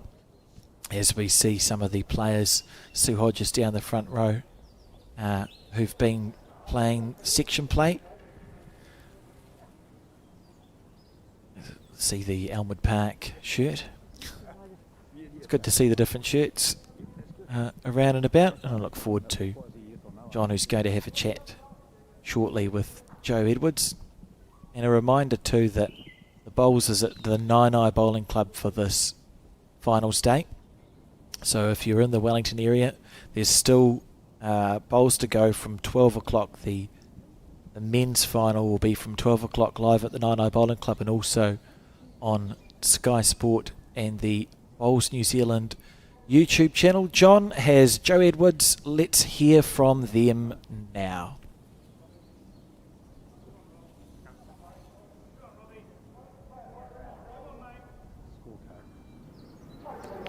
Well, Joe, I've got the scorecard in my hand here, and it's a pretty impressive performance from you, from a 4 on the first, and then you just kept Mandy out of the game, didn't you? Yeah, look, it's always going to be a tough game against Mandy. You know, she's an absolute class player, been winning everything. But yeah, to get a 4 on the first end, you know, it's the big thing in singles. You just try and get second shot, don't drop big numbers, and just try and put pressure on the first bowl, which I thought I did quite well today. We're watching and commenting on the fact that both of you are so professional in the way you go, you know, going up to the head, having a look, deciding on shots that mere mortals probably wouldn't be considering. And all your shots, those run shots in particular early on, were absolutely spot on. Yeah, look, I think it's, you know, Mandy's a great player, and she's very experienced, as I am. And, you know, we both know that the view of the head looks a wee bit different when you get up there. So, you know, got to have a look. And also the eyes are getting not as good as they used to be. So distances are a little bit harder to see. So it is good to just go up and have a visual. I'm pleased you said that about, you know, eyesight does change as you get a bit older, and you do, it is encouraging, and you know, getting up there and having a look makes a big difference. Now, of course, I was surprised when I asked you first up, had you played against Mandy often, and it was only the once I think you came to the decision. Yeah, I think it was a timed out game at the Stoke Singles. It was 2019, I think, but played each other in a lot of pairs and fours, but yeah, no singles. So yeah, it was. It's always good to play Mandy. You know, there's no rubbish involved. You just play the game, and the winner's the winner. So Lots of smiles. Yeah. For Now, your job is to go and support the team. Absolutely, yeah. The wait begins now. It's a nervous hour or so, but hey, you know, it is what it is. Hey, thanks, Joe, and well done. Cheers, there we thanks, are. John. Joe Edwards. Thanks, John. And yeah, it was a great start to that final for the Nelson Bowling Club. A reminder that you can find the live scoring on the Bowls New Zealand website, bowlsnewzealand.co.nz. You want to go to Bowl Sub Aotearoa. Currently, Elmwood Park a smidgen ahead in the fours and the hears. We will be back with coverage of the men's final, and there's live scoring of the semi-finals of that too. So the men's final, we'll be back with coverage of that around 12 o'clock. We'll see you then.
At Skin Institute, we've been caring for your skin for more than 30 years. And that's why we're proud to introduce Skin Tracker, our two-step system for detecting microchanges in your skin. We utilise our advanced AI imaging technology alongside a skin assessment with one of our expert clinicians. At Skin Institute, we remain dedicated to the early detection, diagnosis and treatment of every form of skin cancer.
Well, we've just seen the presentation to the women. It was the Nelson team, which has won the Women's Interclub for 2026, beating Elmwood Park in the final. And it went right down to the wire too. An outstanding final. So one game left, and that features the men's team.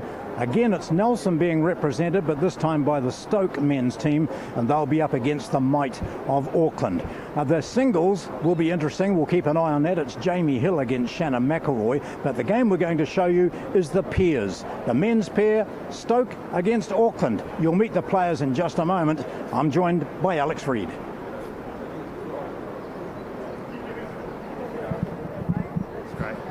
Match, and here's the path through to the final for Auckland and Stoke. You can see Auckland, Jerry Hill 2-1, then they defeated West End 2-1, and then Stoke, it was a story 2-1 win against Burnside and a 2-1 win against Stokes Valley. So similar paths through to the final for both of these teams. Auckland and Stoke have both been here before. I know what it's like to win this event, and looking forward to the pairs match that we are going to bring you. For the men in Stoke, it's been a while since their last win, 2013. Stoke won the National Interclub, whereas for Auckland it was 2024 where they were victorious.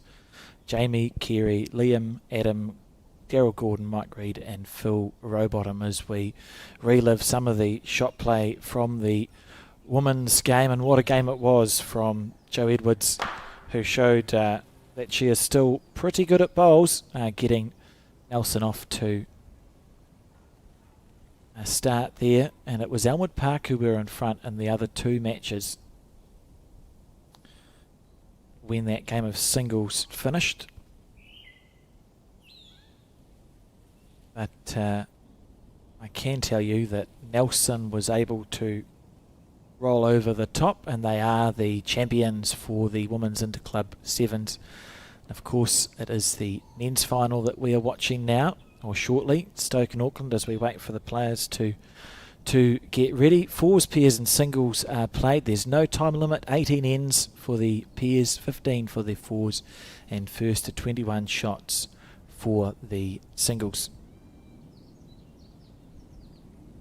It's been delightful to have John Macbeth in commentary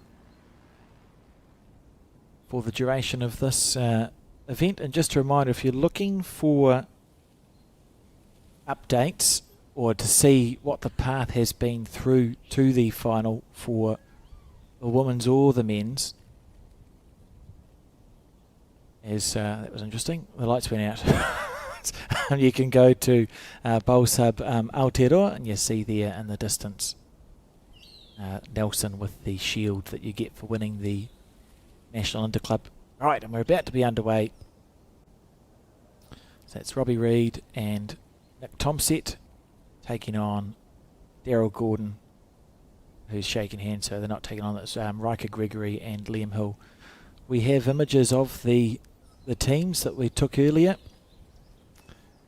You see Auckland nice and blue. So you can see on the right it is Stoke, so that's Nick Tomset and Robbie Reid, who spells his name the correct way, R-E-E-D. And then on the left it's Riker Gregory and Liam Hill. Riker, one of the most talented players ever to pick up a bowl, and Liam Hill from the Hill dynasty. Just waiting for things to get underway here. There we go. So it's Liam Hill who's got the mat.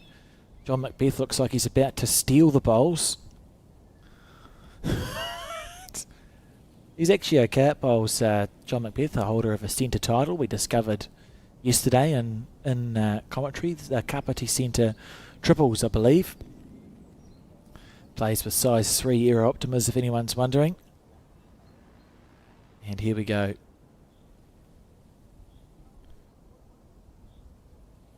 I think they'll all start at the same time.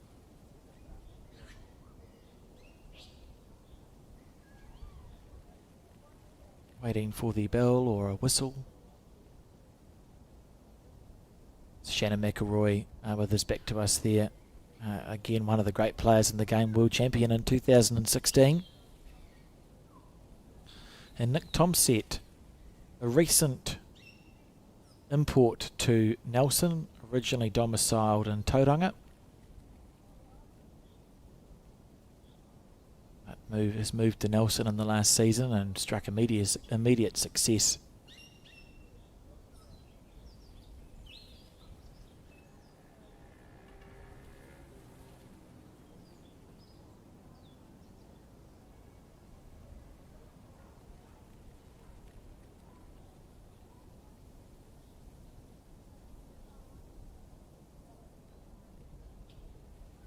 Right, so off we go.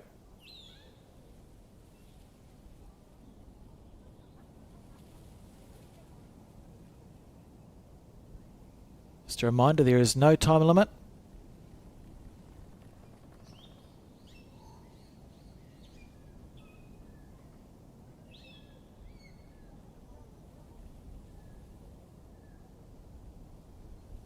And, yep, there we are. All ready to go, says Colin Williams. And Liam Hill to deliver the jack.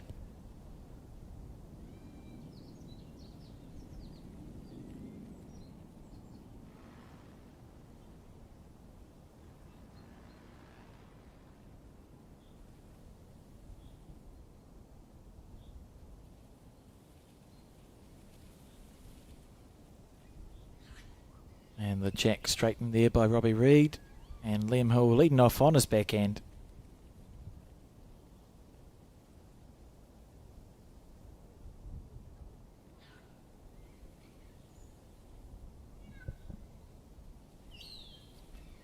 So the first bowl of this men's final from Liam Hill. Oh, he had the right bias. And now this here is Nick Tomset with his split blue and yellow bowls.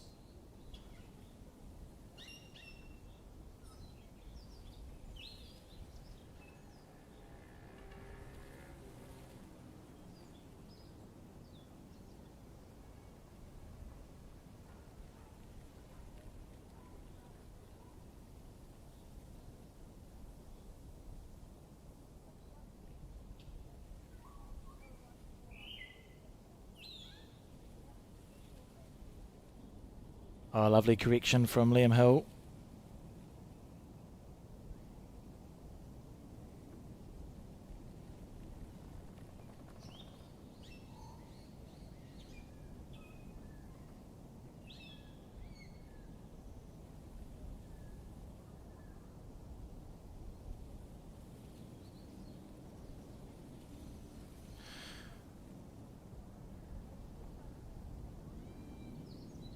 So what have you found out for us, John, about the bowls? What bowls are they using?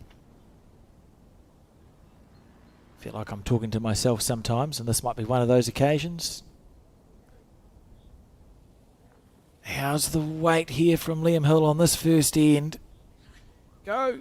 Yeah, it's a good bowl. And sit against the bias.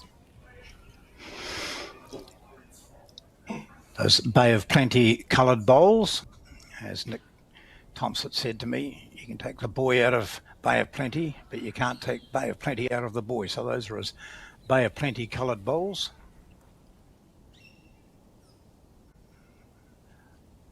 Did you get what model they were, John?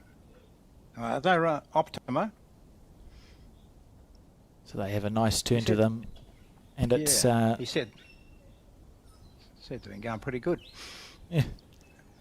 It's not the bowls that do it, is it?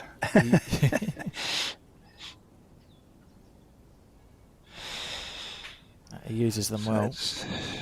Yeah. Nick Thompson up the bat there, talking to umpire Steve Sargent.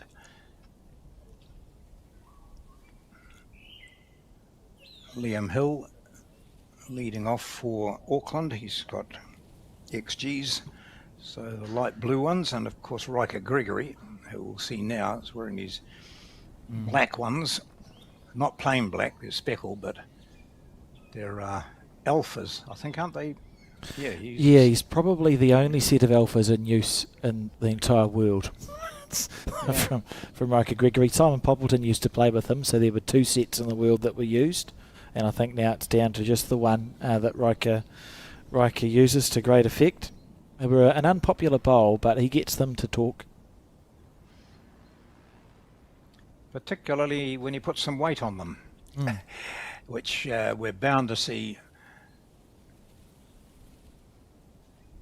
Robbie Reid, on the other hand, is Dreamline XGs as well, so that gives you can then watch these bowls and see whether it's all in the delivery, of course, isn't it? Some people will say, oh, I can't play with those Optimas or XGs or whatever it might be, but everyone else can, so might not lovely. be the bowl so much. How good's that shot there from Riker Gregory? He's gone from 1 down to 2 up. Perfect weight. Such a talented player.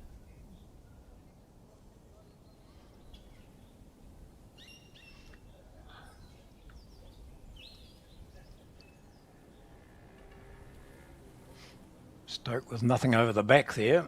That foot bowl that Nick's got his foot on is an Auckland bowl. So looking to get position first. Yep, that's classy. As long as it stays up on the bank, it's real good. Because the jack's pretty much touching Liam's shot bowl. And it looks to me like it's going past the back one. So if Robbie now plays with weight, it's popping back towards his back shot.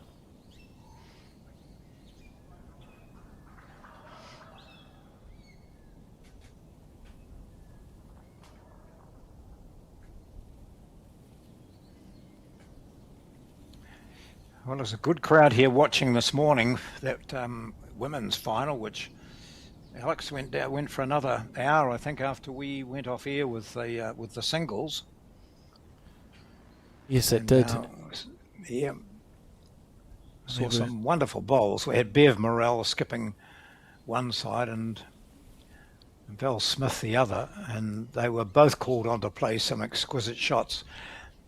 But Val Smith and her combination got up for that.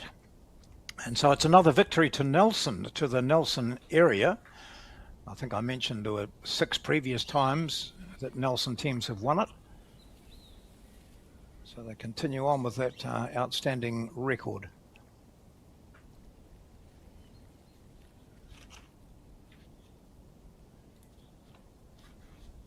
And let's see what Riker's opted to play. It's on his forehand.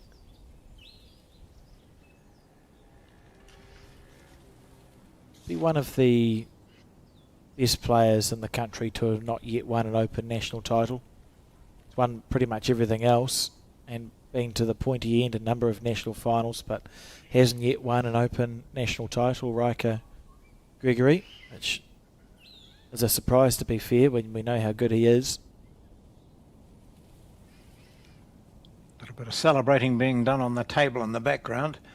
Jo Edwards, we saw her play that remarkable singles match against Mandy Boyd. Utter class. I think she missed a bowl, maybe 2 bowls. I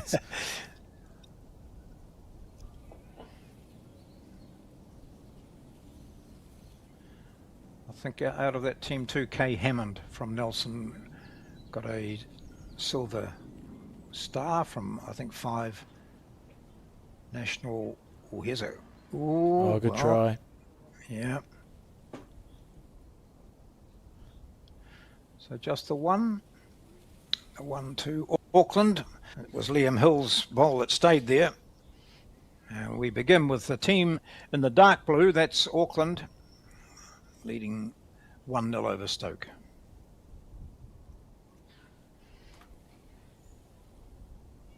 There'll be no mucking around. Be interesting to see as we get to the last half of the game how much aggression we have.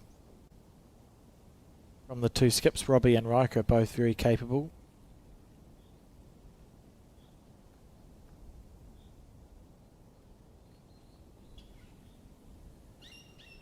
So we just relive a couple of bowls. Oh, how good was this? This is a great shot from Riker Gregory. Chipping the shot bowl, or the second shot onto the shot, and then down for 2.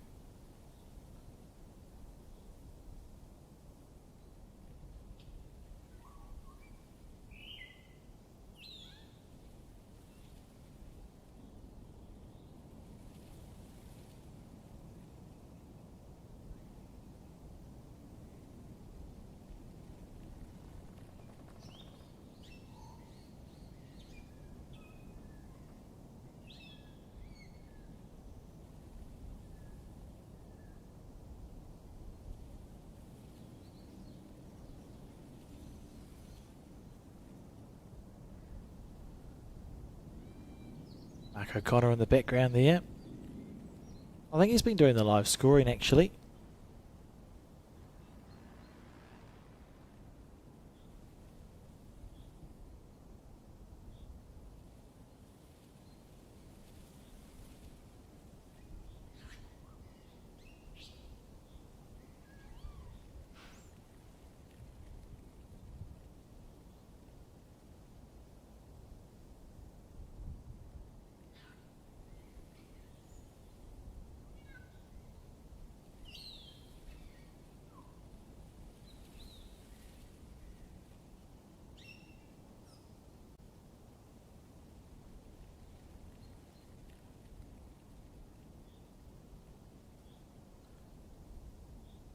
There's this bowl here from Nick Tomset.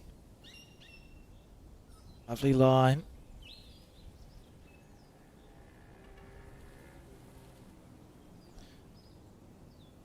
Yeah, good bowl. Just reminded, no time limit, 18 ends. And it was a 1-2 Auckland on the first end. So Thompson's all in a line, so just not making that little bit of a correction required to be effective, but still his second shot.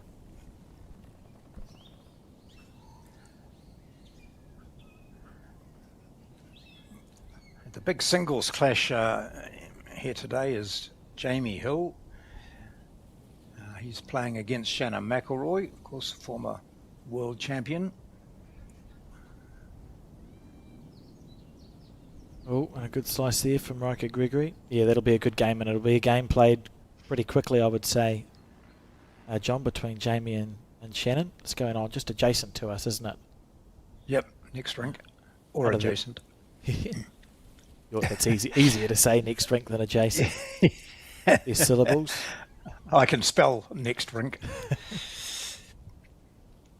We're hoping that the this pairs game will last the distance so we can hang around to see the end of this 4 days of Interclub. We will keep an eye on the singles and pairs matches. And Robbie Reid on his forehand now. We saw him play for the Intercentre, didn't we? Yes, we did. He was playing at the Intercentre, skipped a pair for Nelson. We've seen a bit of Robbie on TV over the years, haven't we? Particularly those early days of Bowls 3-5, and he was teaming up with Shannon and Pete Hodgson and those sort of players, wasn't he? Yes, he was. Yep. Yeah. It's been around for a long time. Oh, it's drifting.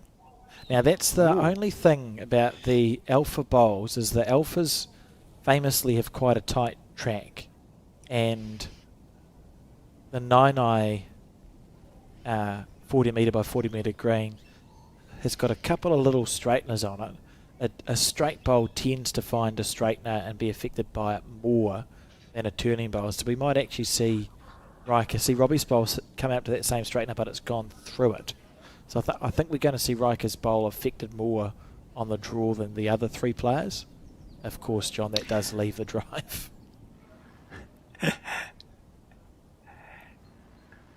Well, I think he took pretty much the same line as Robbie Reid. But you're right, you could see it just hold there. Didn't finish.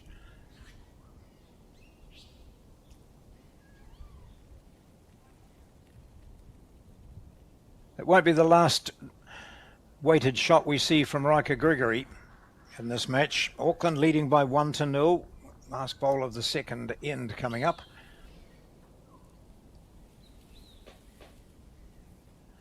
Moved indoors here in 9i and drifted away from the Johnsonville club, which superbly hosted the first 3 days of competition because of the rain or the expected influence of the cyclone.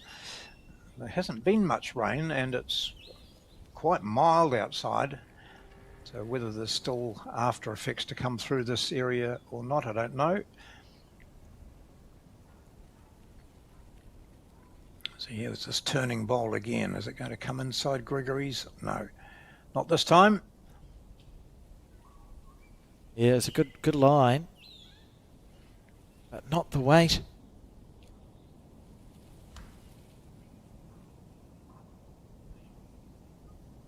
Just one. It's one each after 2 ends. A nice friendly start. As we relive a couple of bowls. So yeah, this is the bowl of Robbie's that turned across the head, whereas it went very near that bowl to the left that you see of Riker's, which straightened up. Be interesting just to keep one eye on that as this game progresses. We have moved in from the ditch, John. We're not using that ditch rink because the first round, all 9 rinks had to be used because there was a semi-final and a final all going along at the same time.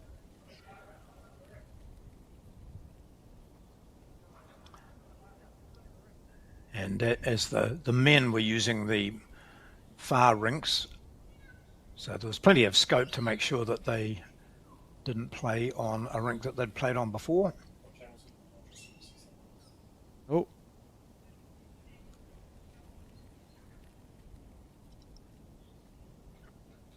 Oh, look at Tracking well this. here. It's a beautiful bowl.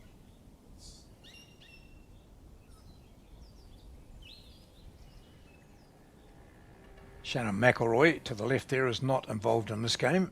He looked to be scowling down the rink.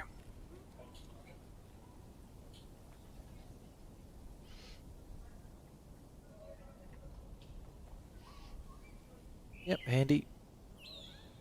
And there, look at that, just straight into his work. Riker saying, "No, that's the one to match, please."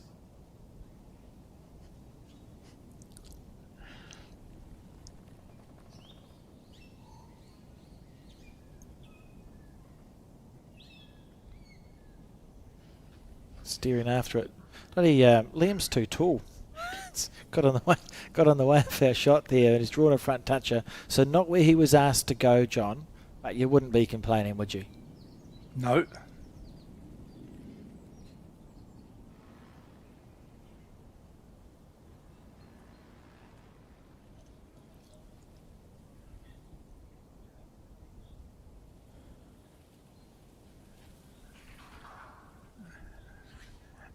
Nick pushes one deep.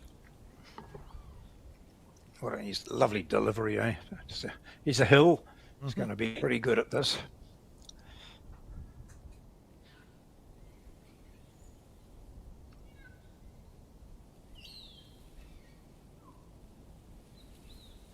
Handy bowl. That's good cover bowl. So Robbie probably on his backhand because you got Nick's bowl at the bottom left of your screen.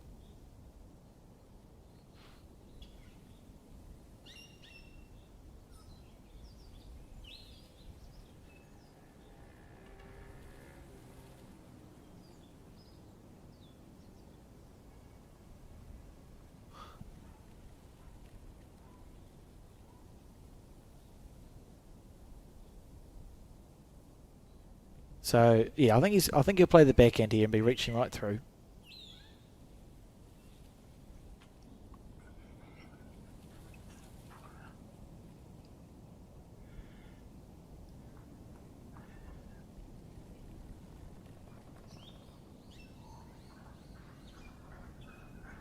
Thompson's interested in this. Oh, that's perfect. What a shot.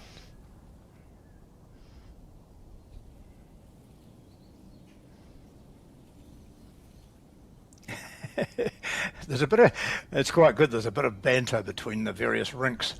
The pairs are looking closely at the singles game, which is on next door to them, and then the fours are one over.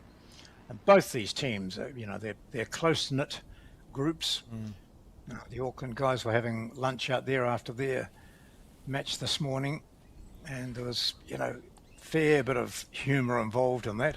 And Stoke, of course, we know what characters are in that team.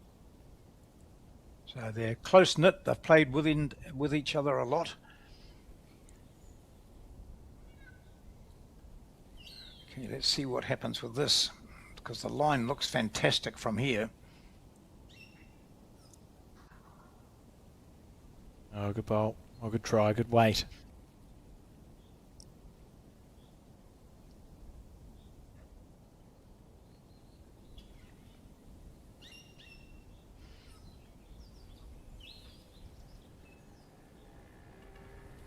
I was saying when you were busy looking at the different bowl models, John, that I'm always pleased to see that Robbie Reid spells his last name correctly with the 2 E's in the middle.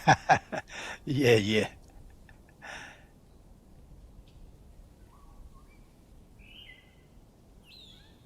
Who was the famous actor who Ooh, there was. found alcohol as a bit of a... Oliver. Was it Oliver? Oliver Reed. Exactly. Yeah, exactly. Didn't he Yes, die he spelled on it the correct doing way. yeah, he did. Gladiator, wasn't it? He outdrank a group Yeah. of sailors and dropped dead. That's something like that.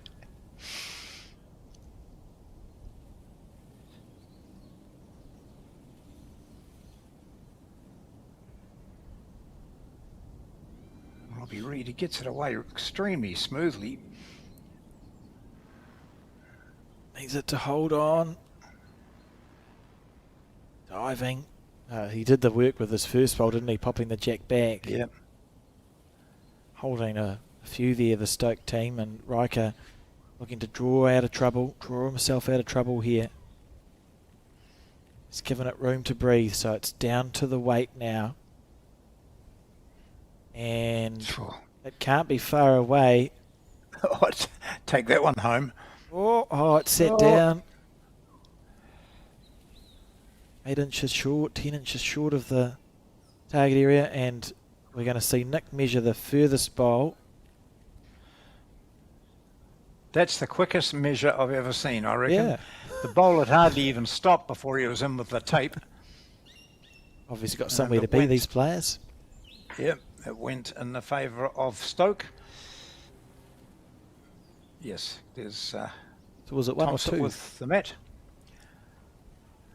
We'll soon find out. Someone will change the board. It's I'll bet 3-1 there. Yeah. Oh, 3-1, Two. so it was 2, 3-1.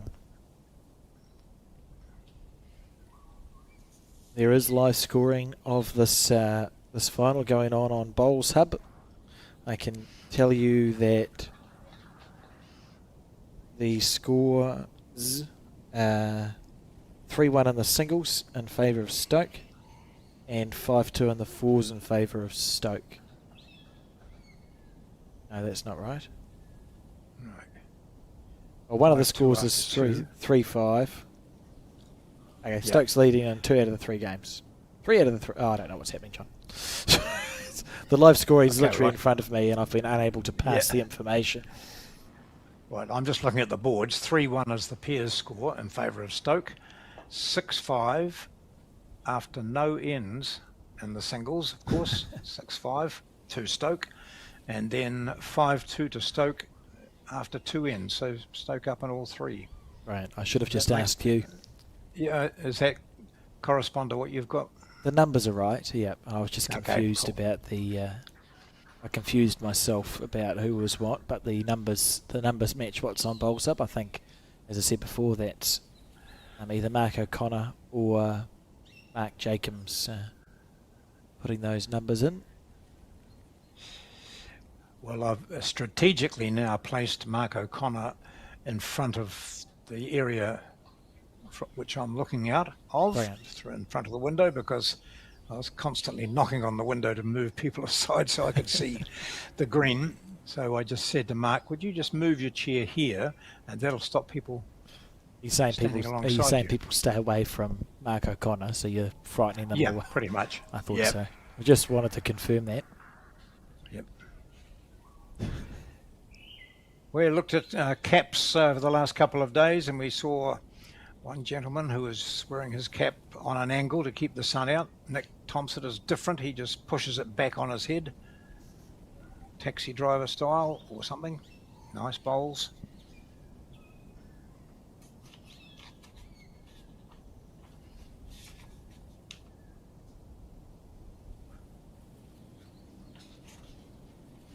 Liam Hill looking to... Oh, it's a poor bowl. Just about to say he'll be looking to just rinse and repeat, but he's underplayed it. So holding the shot, and it's still a good head here for Auckland, as they've got the back bowl, they've got the shot. Stoke have second, third and fourth, but it's hard to get rid of the shot bowl without jack movement. And jack movement is not good for Stoke at the moment because they don't have any position. So, not sure what Robbie will opt to play with this first one. Maybe it's about trying to get a bit of position first. You've seen them do that already once.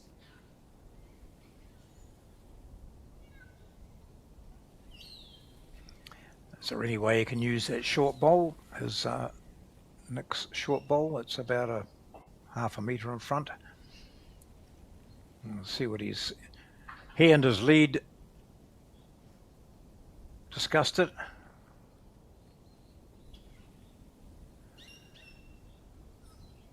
Not Robbie's smoothest bowl. No, I was looking at his grip. He's got it on a big angle, hasn't he? For that bowl anyway. We'll see what his next one's like. At least they've got one over the head now. This is interesting too, from Riker. There's a danger of making a shot easy for Robbie. Half expect to see Riker play the forehand to just go near that short bowl that sits at the top left of your screen, the one at 10 o'clock. Go near there on your forehand and see how you get on, but no, backing himself.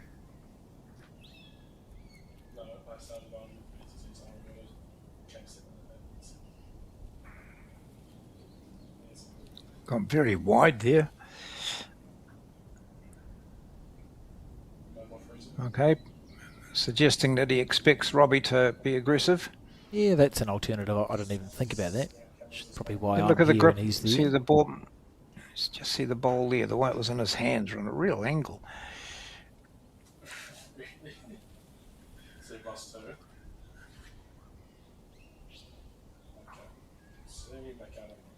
Yeah, looking to try and pop that shot out, on just difficult shot though.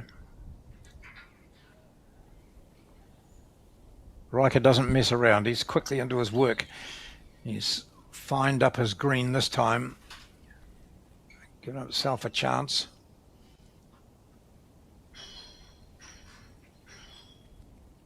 And marching down for a look.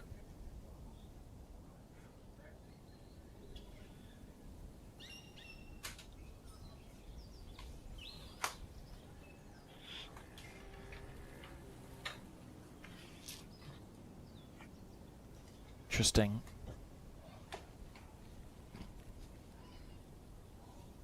It's not an easy head for either of these teams, really. No, you think coming down on the backhand, that's any contact there is going to just push the jack out to the left as we view it. And who's out there? Well, it's Liam Hill deep.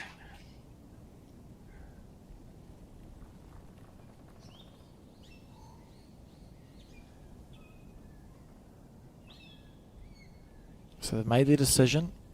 He's sticking to his backhand by the looks. Yeah, you're right. Sort of cupping the bowl. Thumb on the side.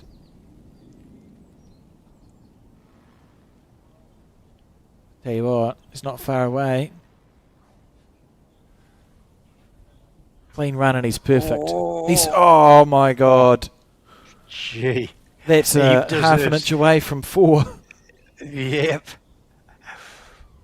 Top shot, Robbie. It only just picked up an inside edge of the short bowl. Otherwise it was sitting on the shot and there would have been plenty for them. Legitimately Like thought it it was might add to perfect. it. Nope. So another single here. This time to Auckland. 3-2.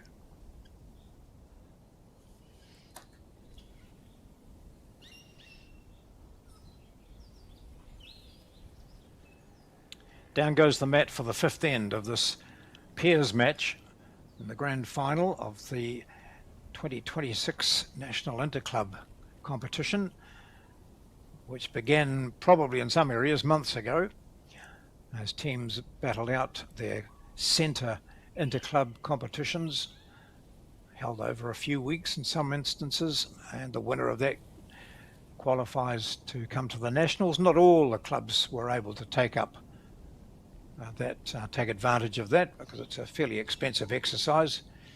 But anyway, plenty are here, some of the top players in the country. And we've got down to this stage now of Stoke from Nelson against Auckland of Auckland in the men's final. The women's final won by the Nelson Bowling Club.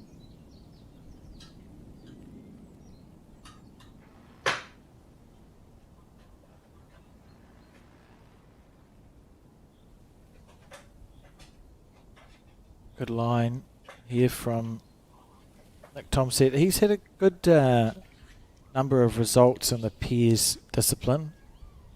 I think him and Dan Dickerson may have finished third equal at the Nationals that's held in Carlton, Cornwall. I've got a recollection off the front for Dan.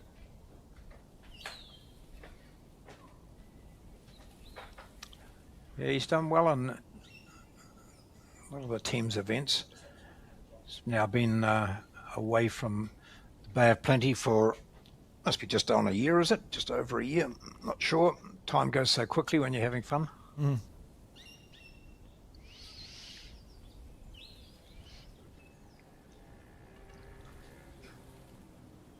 Oh, he's in the area.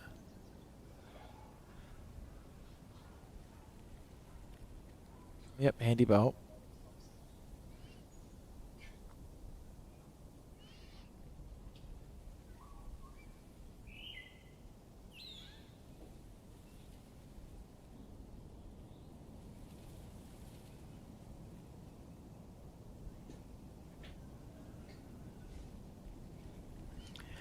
Six all in the singles.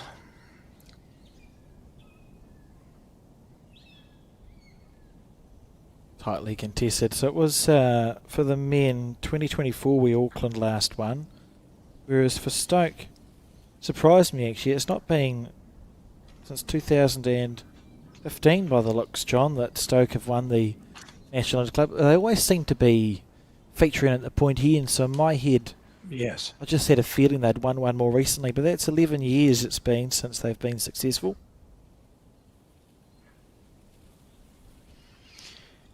Jimmy Pugh was in that team. I'm sure he's watching. And McElroy played in that, as he did 2 seasons previously when they won it.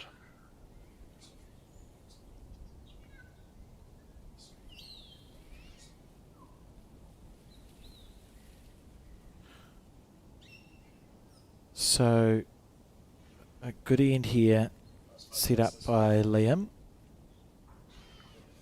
Long walk back.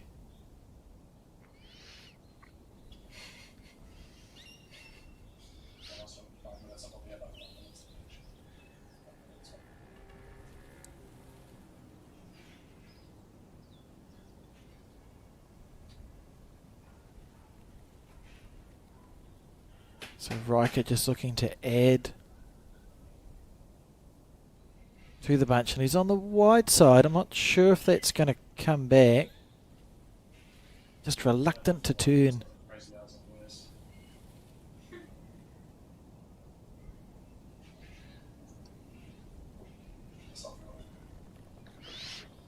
His weight was very good.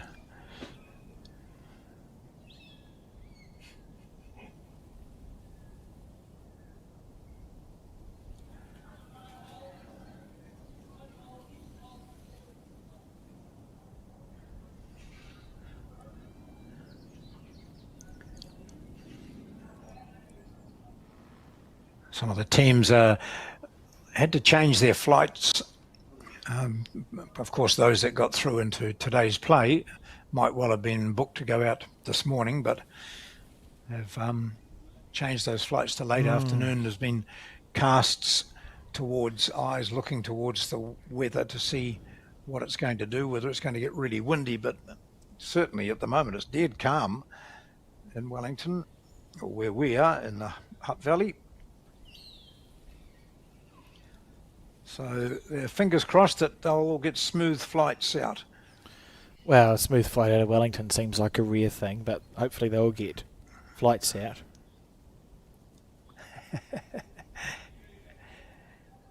Oh. Riker left with a little bit to ponder there. Clearly not getting his line right.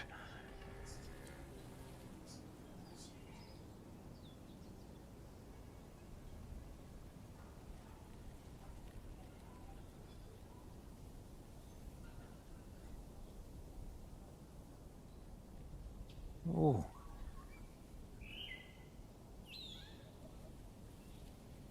Underneath the line there.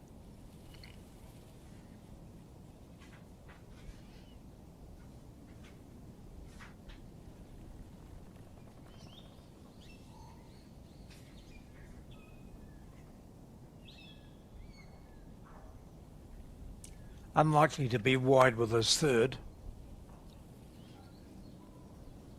This is in the area. Needs a clean run. Oh, tried to get through. Would have been a great second shot. It'd have been clean underneath that. Oh, I'm not sure that it doesn't count there, does it? What were they, just one up, or? Because those are both Liam's bowls, aren't they? So holding 1, 2.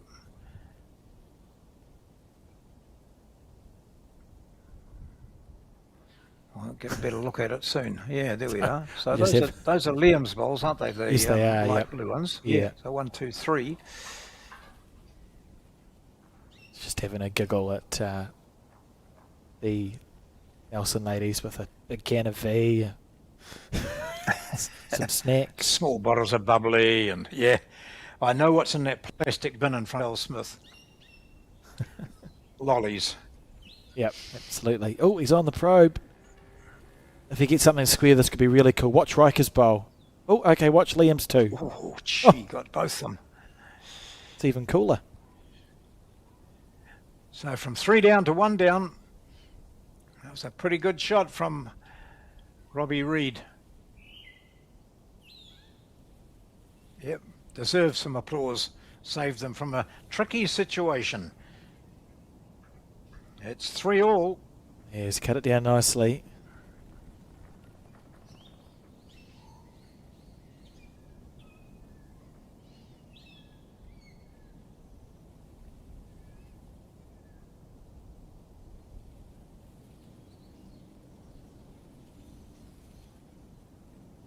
And then there's a beautiful bowl from Robbie Reid. It's interesting from a technical point of view as he watched just underneath the line. He was probably, if he'd got Nick's bowl square, I think it was planting onto the jack. I think Riker's bowl was planting onto the jack, which would have been cool. But from a technical point of view, it's interesting to watch where he took his bowl from, John. He sort of, his hand was out to his right a bit, and with weight you can get your bowl to hold up or turn based on where it is that you let it go. Obviously got good control.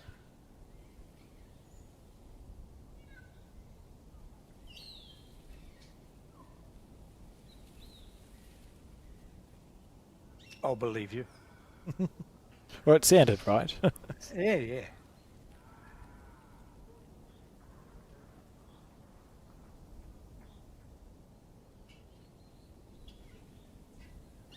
Oh, interesting. It's the first end where we've seen Liam play a couple of loose bowls, so this is a chance now. Nick will go right. Got an opportunity. Beautiful shot there of Nick Tomsett staring down his bowl.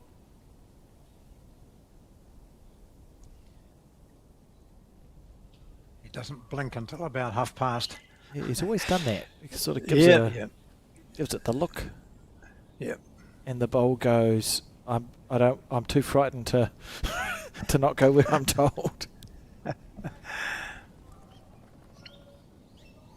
He came through the secondary school ranks as well, Nick Tomsett. I think he won the New Zealand secondary school peers with Cameron Higgins, maybe back to back in the mid-noughties, sort of 2005 and 6 or 6 and 7-ish. It's been around a long time.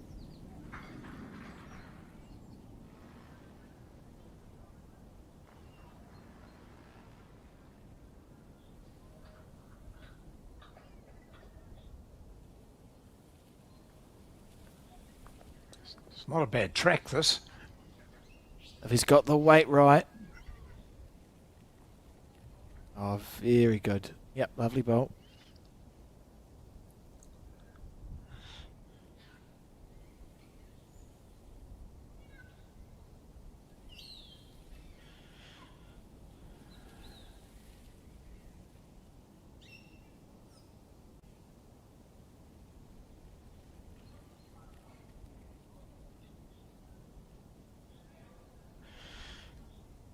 Habitually has at least one hand in a pocket as he walks back. Hauls it out to pick up the bowl. Oh, he's reconsidering, is he? No, he's just making sure he knows where he's going.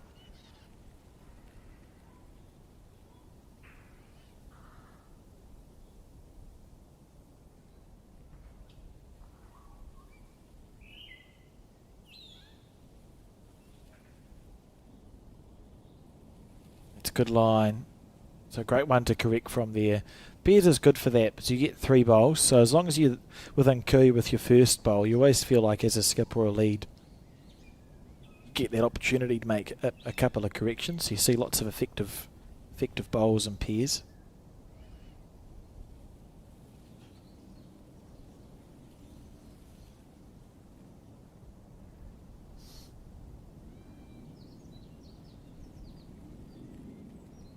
Robbie.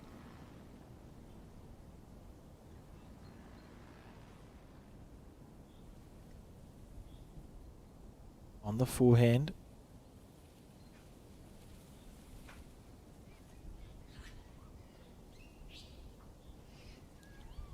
Just needs to avoid that short one. Oh, he's going to get it square. He gutted with that. It was beautiful speed. Well, he's made those 2 short ones of Liam's look slightly better.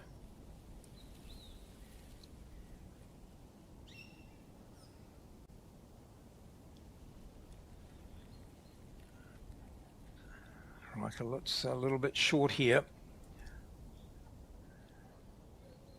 Yeah, same ball again.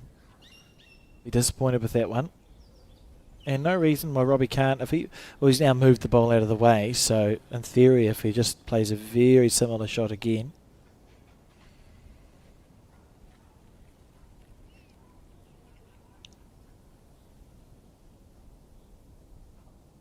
Oh, could Panic. do some damage here. Panic. Oh. Oh no. Yeah. It's gutting when you hit the ball up to the perfect weight, John. You think, oh, if I'd missed it, I would have been okay. He might have given the shot away there. It's hard to tell how far back those 2 balls behind are. I think he has his, I think Riker's now holding shot. Looking to make it 2 here. No. So Robbie does have last bowl. I'm not sure if there's anything on the forehand anymore. Worth a look. So you could slice the jack back to the 3 of Nicks on the coming across the head on the back end from the right to the left of your screen. If you're 1 down already and you slice it too far, you stay 1 down. So maybe he'll look to be a metre or 2 over on the back end underneath those 2 short blue bowls. Yeah, that's the sort of shot that Joe Edwards would have played this morning, isn't it? And she did it 2 or 3 times where she played under bowls to get to it rather than trying to go round bowls to draw it on the more traditional way. Oh, Nice. well, we did see Robbie play a perfect bowl at the National Intercentre, so we know he's capable of it, and he's given himself a good chance here. He's looking to do the same thing in a different way there, I think. If he'd been you're still looking for jack movement. It's just what hand you do it on, and we'll see if that was a 1 or a 2 to the Auckland team.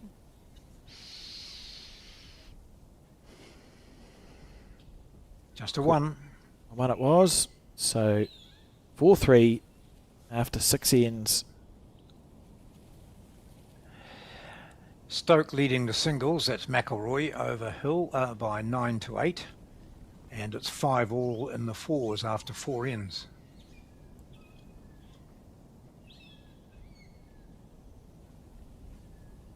Yeah, he knew he was tight, but hoped that it would miss all those.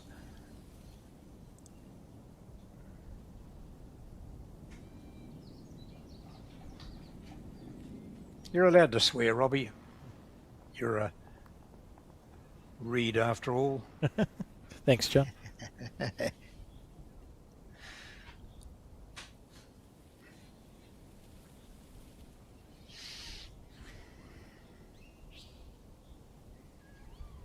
On the forehand.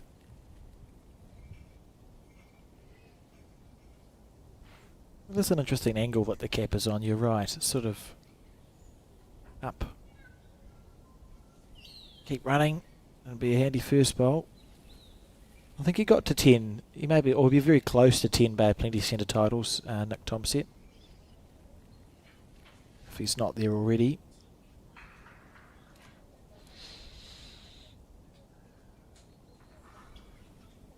Just had Peter Thorne come through with some information from his association with the Tongan team that Liam here, 17 years of age, he's just been picked to play for Tonga in the Commonwealth Games. Yeah, good. Yeah, that's great. Well, it'll be very exciting for him, and he's certainly good enough to do so. Looking forward to the Commonwealth Games. The New Zealand team is announced, what day are we today? Sunday. I think it's Tuesday. That's Yes, my it understanding. is. Yep.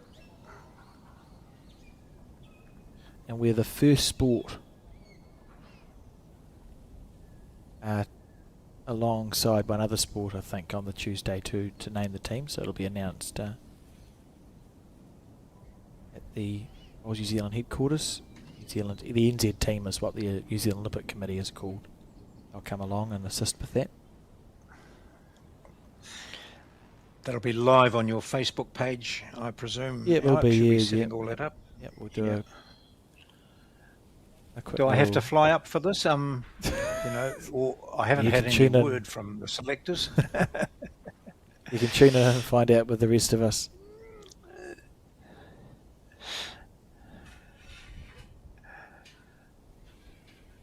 It's great. I think it's great that the Commonwealth Games is even going ahead, and it seems like it's back on a good track now with the next one locked in too. And also, I quite like the format for the bowls. That's good. It's exciting. It'll keep drag the interest of non-bowlers, which is important. Yeah, it'll be a good exhibition. Good exhibition for our sport, and too with the portable rinks at the Com Games are going to share a facility with the other indoor sports. It will be a lot of exposure for the game for people who've come along to watch something else, and vice versa. As we see Riker, perfect speed, but narrow. He wouldn't have wanted to collide with the jacket. Would have spat it out to the left as we see it. I wonder how much weight Robbie's going to use with this bowl. 2 down on the head. Two extraordinary drivers there in shot. Both from the Auckland region. Seen them. I think we've seen them take chips out of bowls with their power of their drives. Here's now Robbie Reid. Those 2 bowls close to the jack are against them. He keeps running. Oh, I was going to say, if he keeps running, he makes it more likely that he's going to drive with his next one. A little bit surprised we just didn't see a fly at the 2 bowls and the jack there.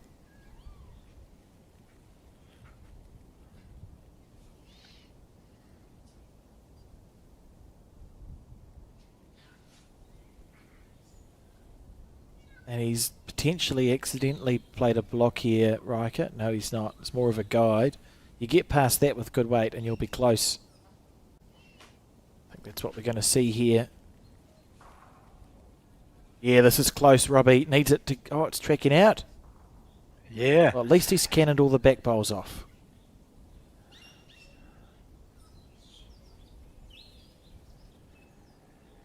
Very good speed.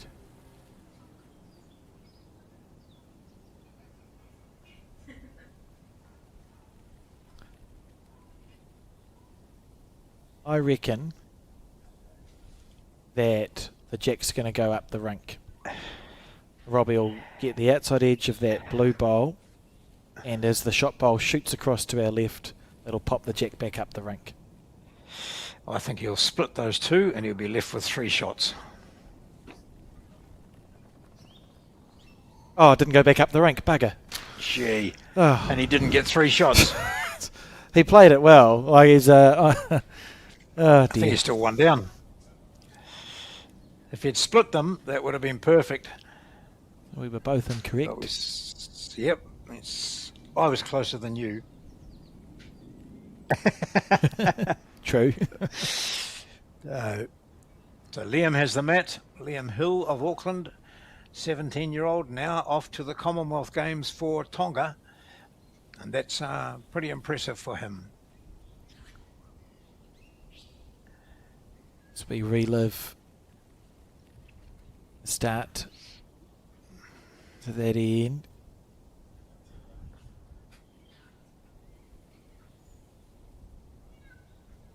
Look at this from Robbie, outside edge, and it cannons out. Next bowl, which is how I got to. That's how I got to thinking the jack might go up, because I thought, well, it's cannoning across, but I was busy thinking about that bowl moving the jack up the rink, and not about where it was going.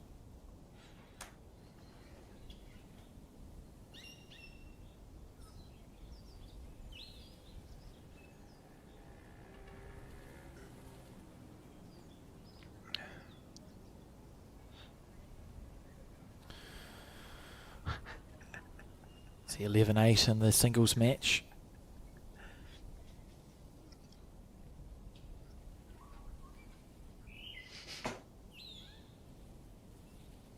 Oh, on the short side, lovely line.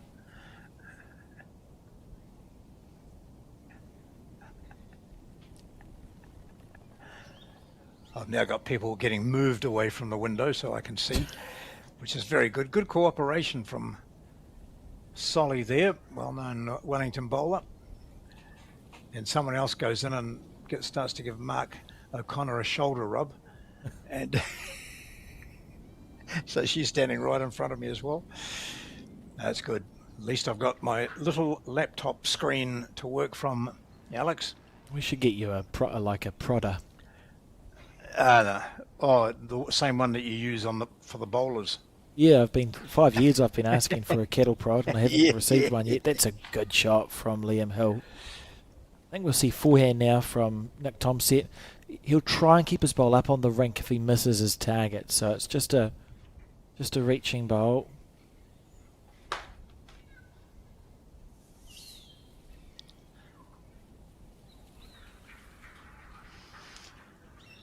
Roger Glendinning, and a couple of the Geraldine players here. And he's played it really well. We'll see if we can get a replay of that shot from Nick Tomsett. He's played it absolutely perfectly. Just trailing the jack back.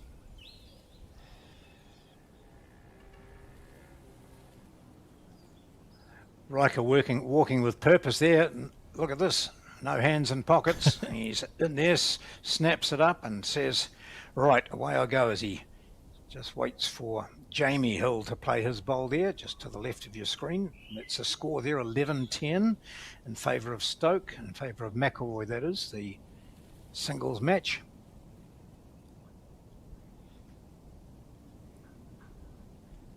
Here goes Gregory down the forehand side. The jack's moved just across to the side. As Alex said, we'll try and get a wee replay of how that got there. This might be in the ditch.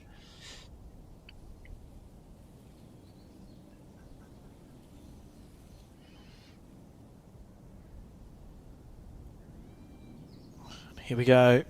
That bowl of Nick Tomsett's that we missed. He's played it to perfection. It was on his forehand. And then look at this. Little feather off the front one first onto the jack. And a lovely lead bowl. A lovely third bowl to play in that lead position from Nick Tomsett. Beautiful. As we see The score in the background, 11-10 in the singles. Very close game going on there. Can you see what the fours score is from your Yes, I perch, can. John? It's 5-9. Auckland leading after 5 ends.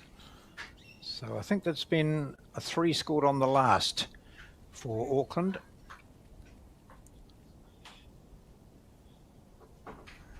This is Diving. not going to be a clear winner in this till we get right up to end 18, I think, the way it's going. So Riker was deep with his first one, short with his second. The hallmarks of being that exciting game of bowls. This looks to be a better delivery from Robbie Reid. Needs to avoid those, or an inside edge will be all right. Didn't quite get it. Just about. So still holding one.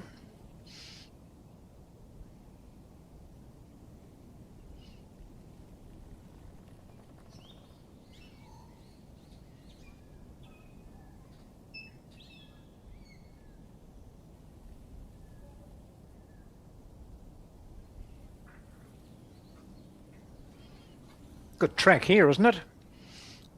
From Gregory. Oh, just, yep, that'll do it. Oh, So that's he a had 3 to beautiful play bowl. with. Yeah, the advantage of playing with 3 bowls, isn't it, Alex? He was deep with his first, heavy with his first, short with his second, and bang on with his third.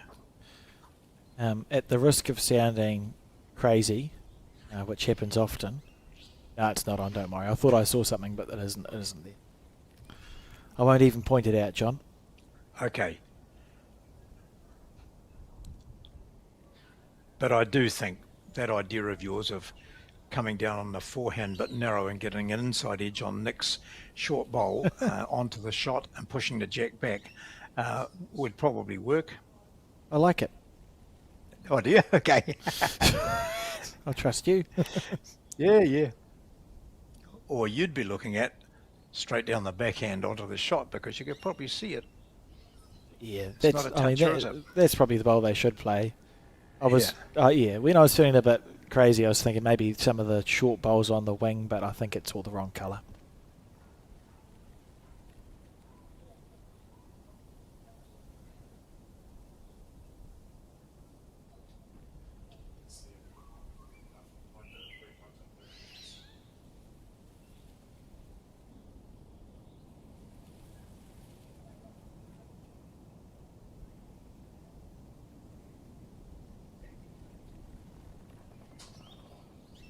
Well, there you go. He sees the gap there. If he comes under that yellow one, just hit it. That's what you said. Oh, no. He's poshed it up for 2. It was He pretty couldn't much have the bowl you done that if he called. tried. Yeah. You feel a bit aggrieved if it is the 2.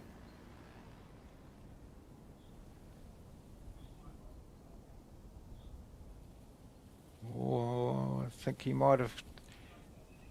It's umpire. Oh no, so that's Thompson's one on the tee, on the 2 metre mark. And then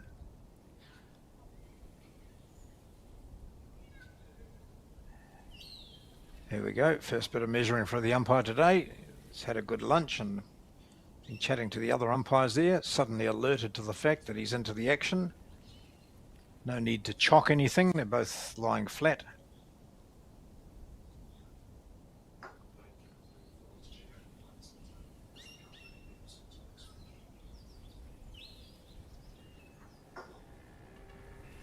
So through there.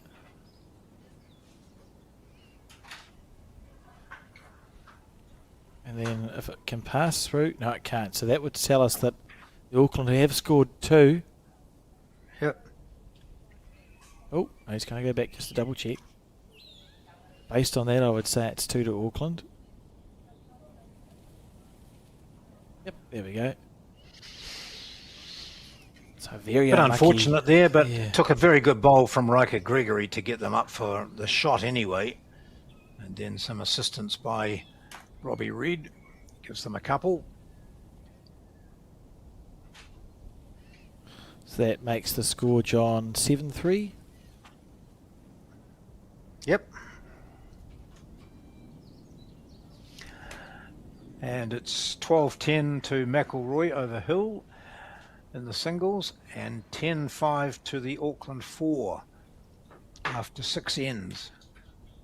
So Auckland ahead in 2 of the 3 disciplines, looking to win this event for the second time in 3 years.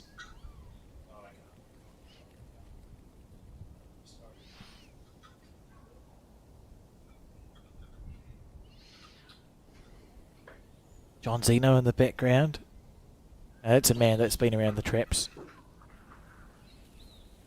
Still plays good bowls.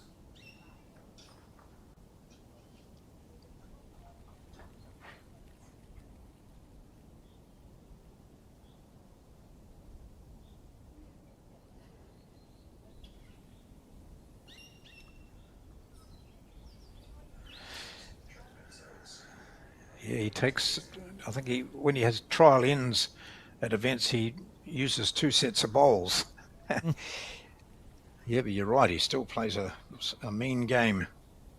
So, a thinker of the game. Yep. A fanatic, I think. Yeah, that's fair. His son Stephen and Joseph Zeno. Stephen's a very good outdoor bowler.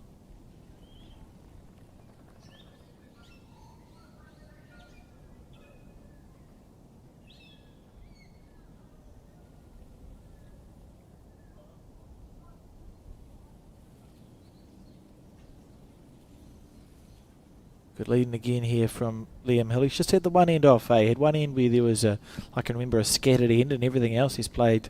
Yep. It's been a very tight contest between him and Nick Tomset. Probably very slightly the upper hand.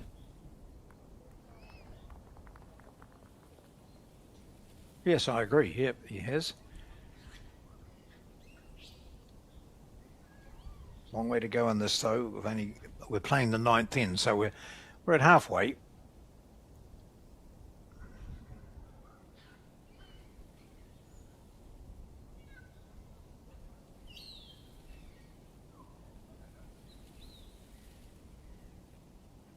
This is going to be a tight final.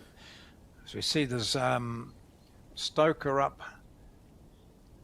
in the singles, and Auckland are up in both the fours and the pairs.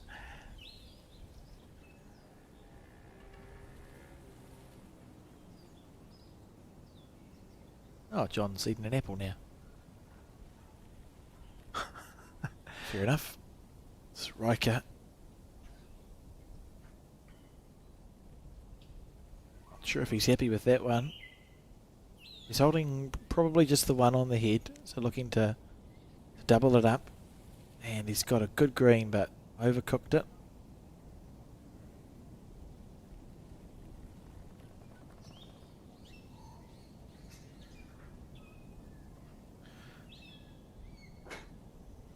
What would you play here, John? Fair enough.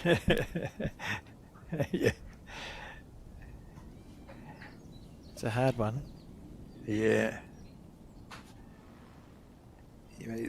The shot that you sort of feel like playing would be to punch up that bowl that's just short onto the shot, but then you're in danger of going a couple down.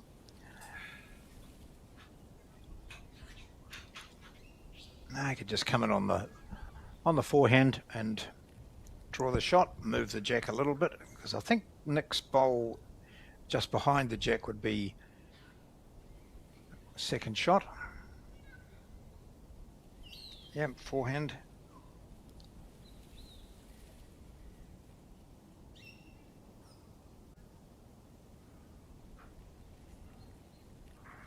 Oh, I like that. I like that shot selection. He's cleared the stuff out of the way.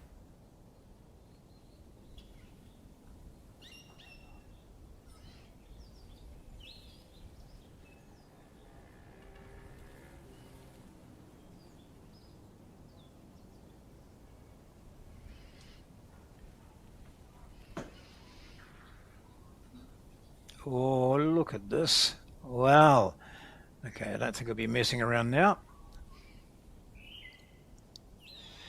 What's over the back? That's Riker Gregory is the back bowl.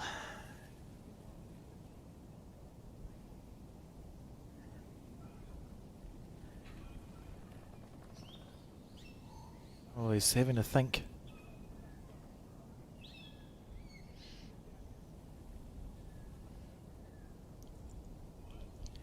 We got at the back, he says. It's a lot of confidence, isn't it, in your ability when you're asking these sorts of questions. Yeah, And when I hit it. Yeah, where will the jack go if I hit it there? Oh, it'll probably go over to the right as we look at it. Who's there? Not us. Okay.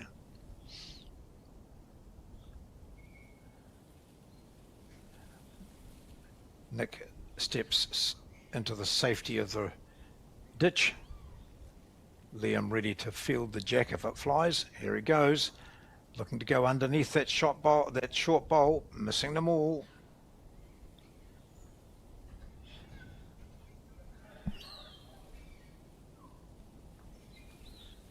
He does have one left.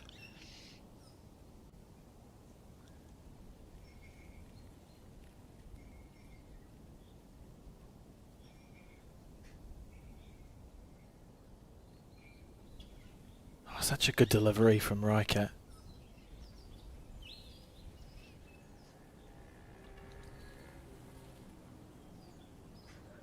Is he deliberately heading deep here? I think so. Yeah, just thereabouts, holding 2 on the head. Yep.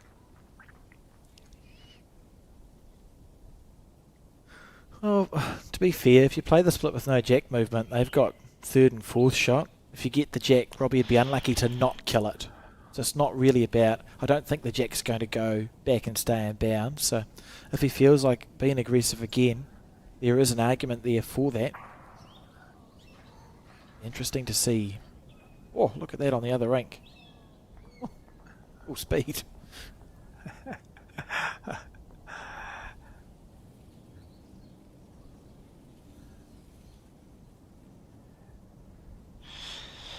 Yes, so the way it's situated, you could see the jack rebound too.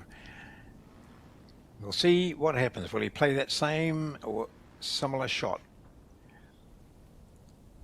He's having another go at it. Yes, no, sorry, called it too early. Thought he was on his forehand. Yep. I like the shot selection.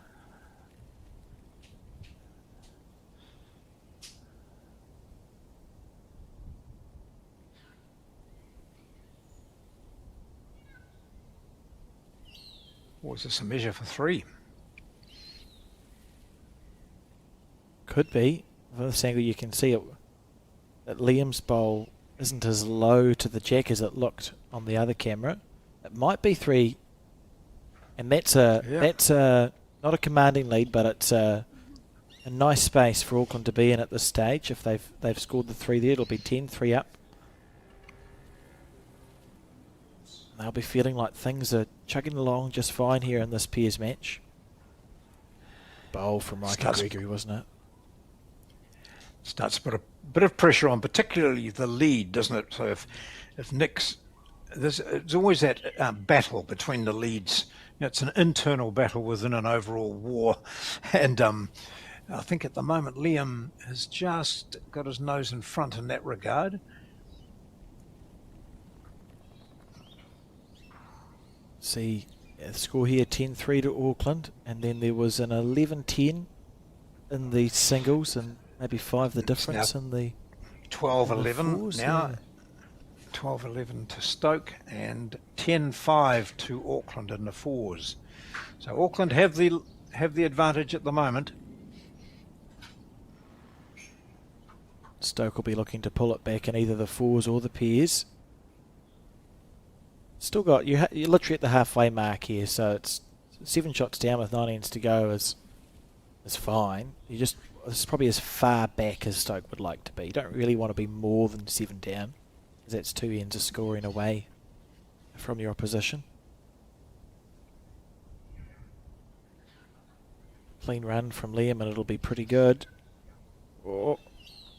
got a feather first, so it's rain away from the bowl.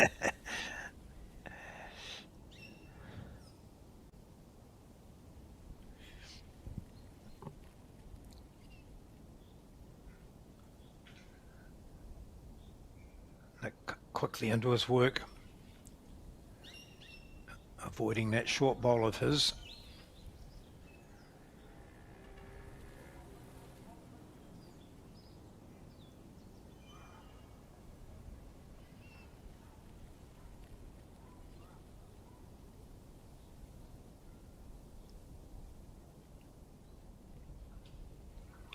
This might just run out of puff, I think, from Liam Hill, but he is holding that one shot to the left of the jack.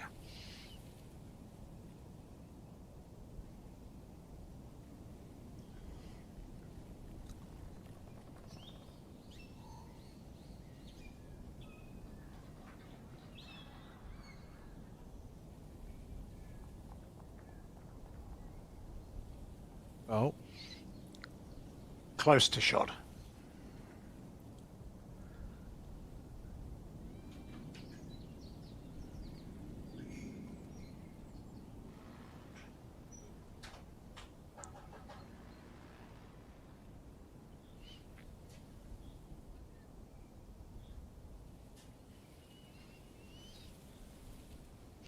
All the players keeping an eye on what's happening in the other rinks. So 10-3 this score you could see.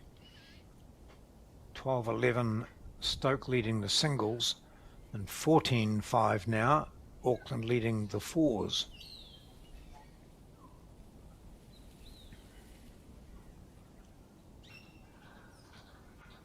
clean run, clean run. Oh, a feather's actually better. That's a better result for Riker Gregory. He's got a feather off the front bowl. Finished not very far away from the jack and protected with all the short stuff up front. It's hard to get to on the backhand at least.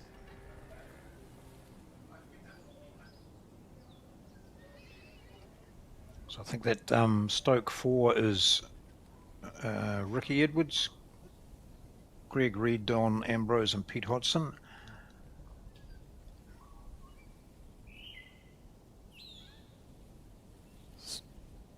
Very strong club. Yeah.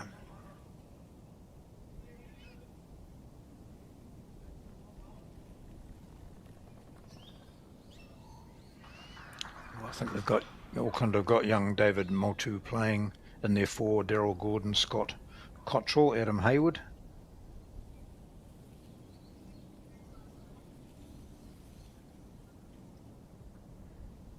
Been good to see Scott Cottrell make a comeback to the game in recent years. Very, very talented young player. And it's one of the cool things about bowls is you can do the thing where you play in secondary schools and in your early 20s, you're really good. And then you can do the thing where you have a family and a career and whatnot. And once that's sort of settled, it's a game where there's not really an end date to coming back to it. As long as you're fit Yes. and able to get down to let go of a bowl, we often see comebacks a little bit later on. And Lomas, for example, won the world triples and fours in 2000, didn't play for 10, 15 years and has made a comeback recently in the far north and still winning things. I know, she's quite remarkable. Robbie not having any luck. It's beginning to get a feel to it, this game. Auckland will be feeling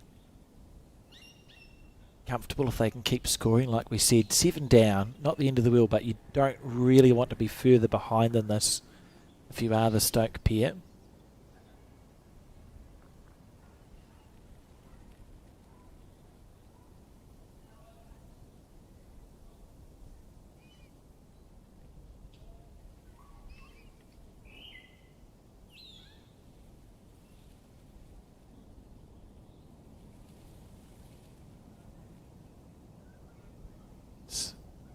Making a correction, he was wide with his first one. He's turned away from it. Could get the very outside edge of this. Oh God. He took out one of his own that was sitting behind, but it might well just be the single now. It was two. He took out one of the two shots. So 11-3 the score. Auckland now with an 8-shot lead on the 11th end of 18.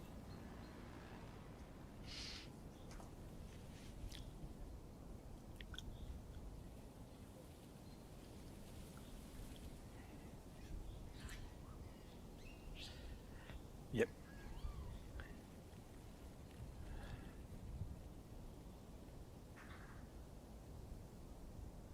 Got it away good. Of course, Liam, out of the Hill dynasty. So many good bowlers in that family. The Kirsty Hill, Jamie Hill, Neville Hill still playing well. Bones. Yep, Jamie playing in the singles, of course, next door.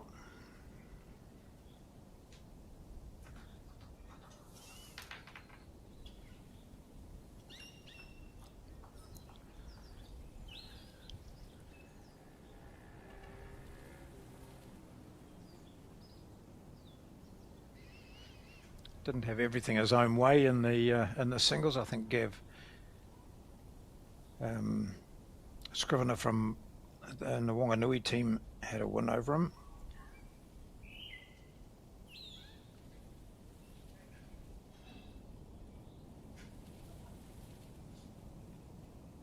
Good line. So now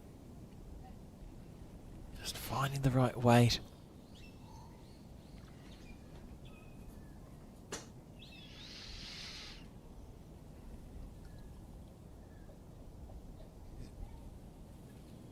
Yeah, good bowl from Nick Thompson. That's good stuff. He'll be pleased with that. If they could just...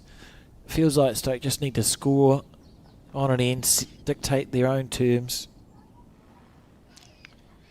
He just hasn't been able to dominate up front, has he?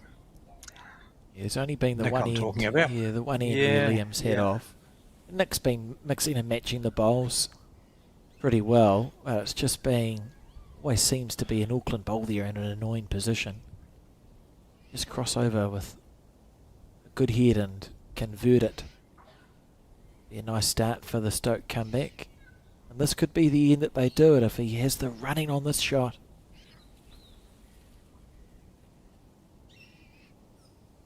Oh, set out. So holding 1.5 on the crossover.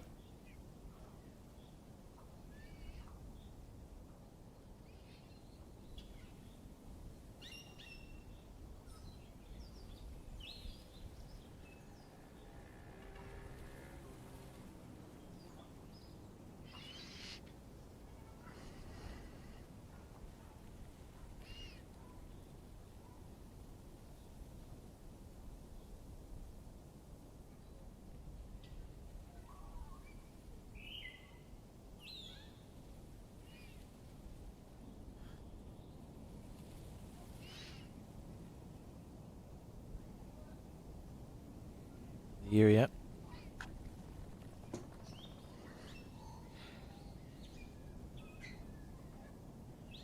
Right, here's the opportunity, Robbie. You don't have to run at anything this time. You can just bring out your best draw, put a couple in there, get up to 6, 5, the difference would be okay.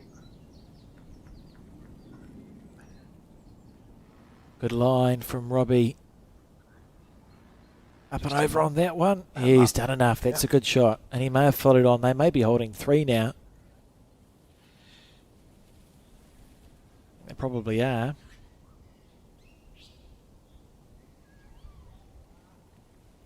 Riker gives it the scary look. Just overcooking it. He knows it's a nice shot to play there. He's got 2 bowls to knock up. Robbie really wanted to make this one count too. See if he can add a little bit more pressure. Be really hoping to hold 4 after this one. And he's in the area too. As long as you don't touch the jack. Oh, thank goodness for that, he'll think. And that's a perfect bowl from Robbie Reid. They're holding 3.5 Stoke. That's exactly what they need. And 1 bowl of Rikers to salvage the situation for Auckland.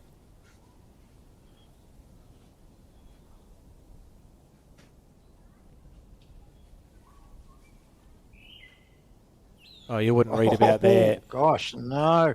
I thought what was going to happen was that he would knock Liam's bowl up, but in fact he's knocked one of Thompson's. It feels a bit ridiculous. Potentially does. holding 4, maybe 5. Depends if Liam's bowl at the top right, how close that is to everything else. I think it's a 3 at least here to the Stoke team with a bowl to come from Robbie. This is the end where they can make their way back into this game.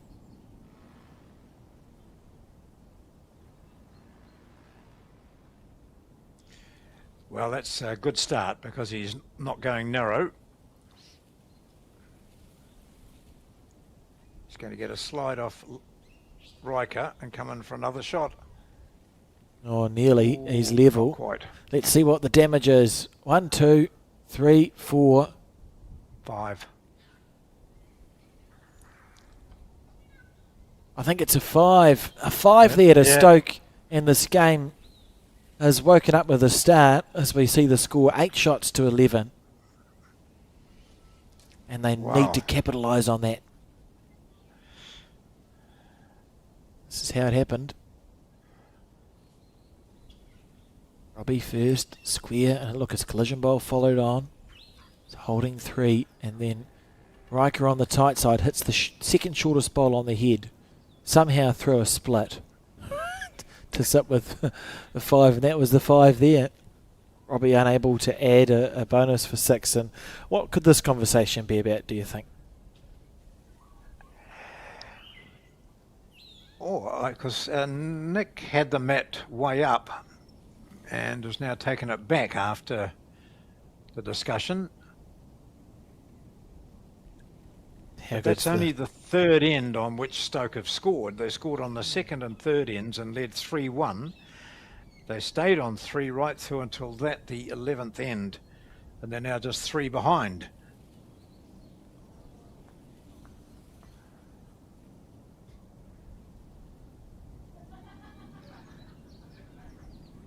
Robbie will be breathing a little bit more easily now. I think many of the ends he's been forced to play saving shots or aggressive shots. That time it was just get up and draw, and here comes Nick Thompson. Good first up. Looking to change the momentum in this game.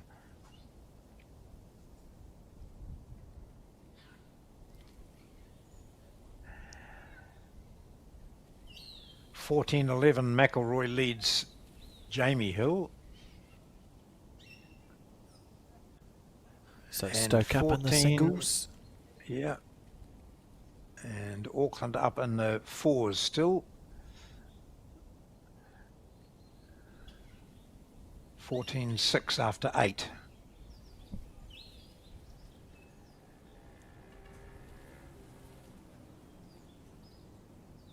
There's the weight here from Nick Thompson. It's such a beautiful green. I don't think he's got the running.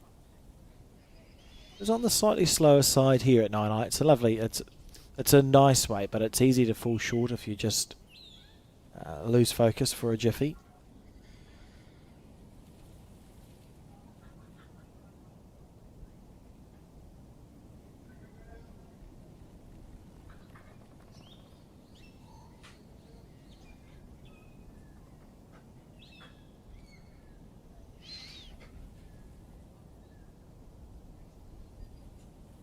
And Nick staying on the back end. So be looking to just clear the front stuff, get past the front stuff, and you'll be close.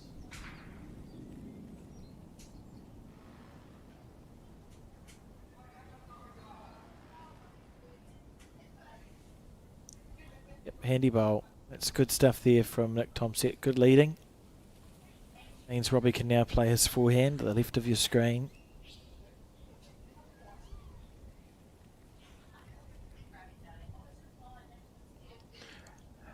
Indications are he doesn't like that very much. Or given himself the double teapot. Never a good sign. No.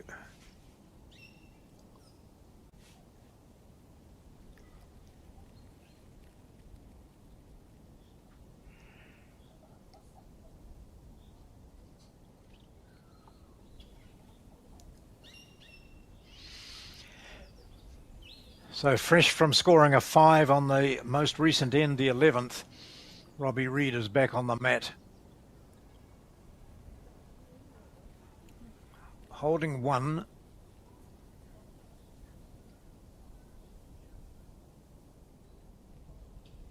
So Robbie on his forehand.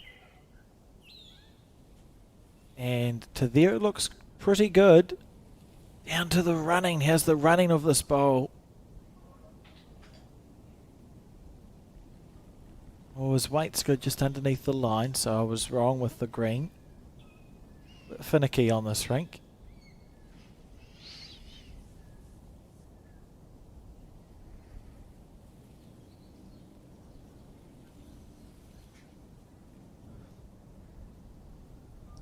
Has he played a shot in anger yet, Alex? No, he hasn't actually. And Riker, no, he hasn't. We usually see he's got such a good drive on him.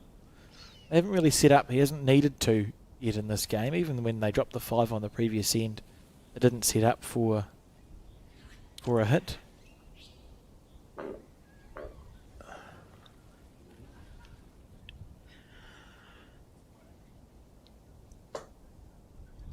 On the tight side again, and Robbie knows it. I think so, yeah. And Liam asking for a reaching bowl here from Riker.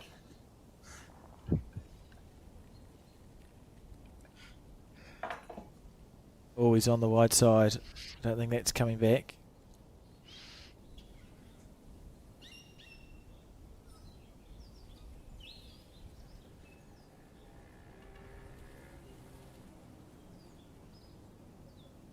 Oh.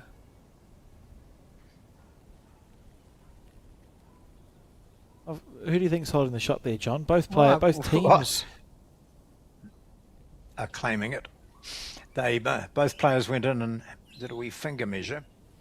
I thought the blue one to the left had it initially, but when we got a closer shot of the situation, I favoured the Thompson one.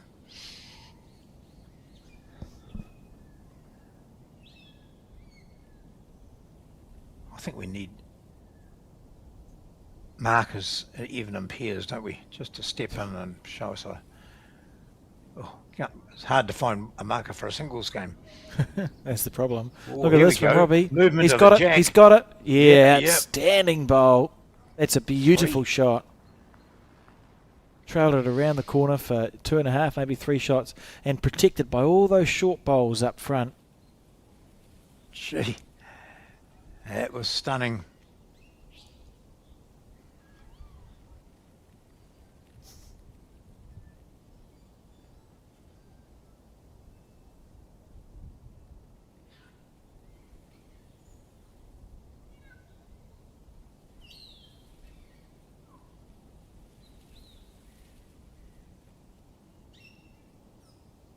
He's just got to get into this and turn it around a wee bit, doesn't he? Just needs, his ball needs to let go. Needs to let go. Not a mile away. Oh, outstanding. Brilliant. Yeah. That's a very hard shot to play, and I think he may have just drawn the shot. Measure. Yep. Oh, little calipers on the end of the That is a tape. stunning bowl from Riker Gregory. Absolutely brilliant. Drawn the shot from 3 down in a very difficult situation. That was absolutely brilliant.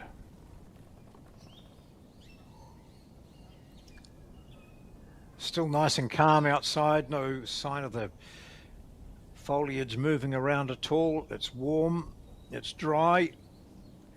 So hopefully this part of the country is escaping any effects of the cyclone. That was a stunner. Butte bowl there from Robbie Reid. Drifts in there for 3. And then we see this. You couldn't ask for better. Liam was excited. Perfect.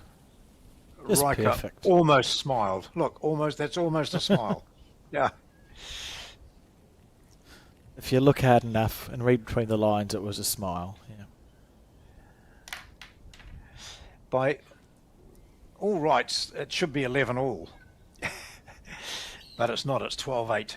Really felt like Stoke had just got that little run going. And Robbie played such a good bowl for 3, but Riker, take your head off to him for that. 4 shots ahead, 5 ends to go for the Auckland team. McElroy leading 15-12 now in the singles, and the Auckland 4 up by 15-6 after 9. This is the crunch match, I feel. That's how it's building, isn't it? Looks like the 4... Well, the singles could go either way. Looks like the 4s might be going the way of the Auckland team. As we see Liam Hill. Yeah, this is good stuff. Very steady bowls. And perhaps Merritt and Nick switching to his backhand as well. Follow it down through the gap.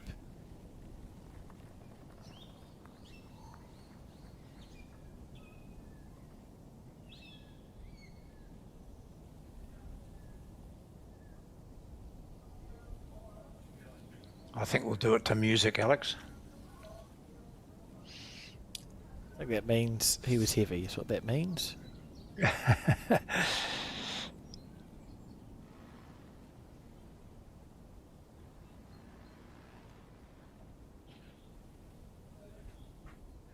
Well, really good leading here from Liam Hill. This one, hopefully, yep, he gets the applause from Riker because it's gone past by a couple of metres. So therefore, any attacking from Robbie Reid or from, in fact, Nick Thompson, who may well have been in a different situation, asked to just play through that. The line's not bad.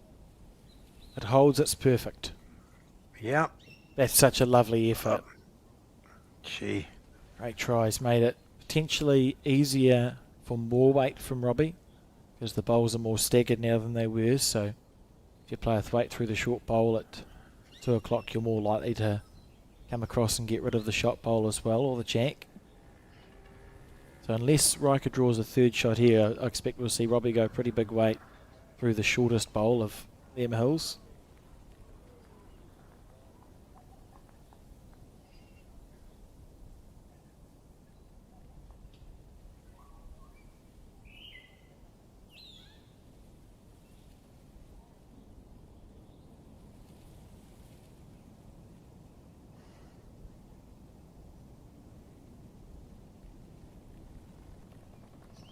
On the forehand. It's got it away.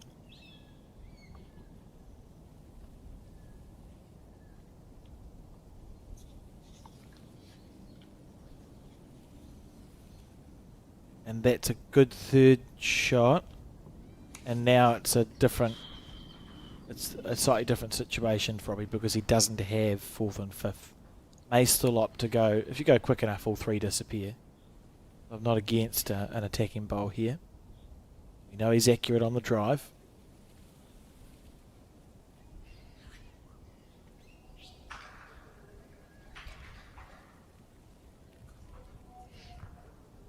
So the third bowl of Nick's is just in front of the ditch. So I think Stoke have the back bowl.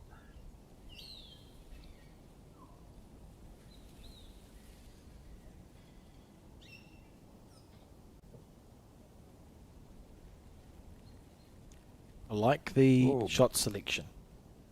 Yep, big wide though, wasn't it, for him? So if you get getting the inside edge of one and the one on the far on the right, as we looked at it, take out both, wouldn't it? Bang bang, both gone. Jack stays there. You've got one, or you take the jack back to the ditch, and you've still got it.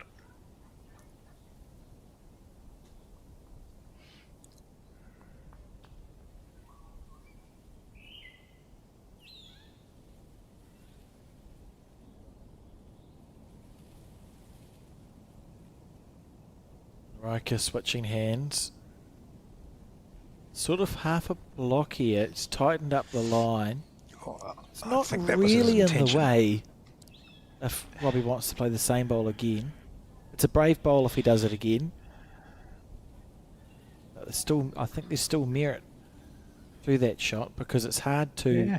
It's not like to draw the shot is not easier than Robbie driving. Therefore, just play the same bowl again. Always sounds so easy. That'll do it. Yeah. It's got a good line now from that last bowl of Rikers. It's playing with less weight, which is interesting. Oh.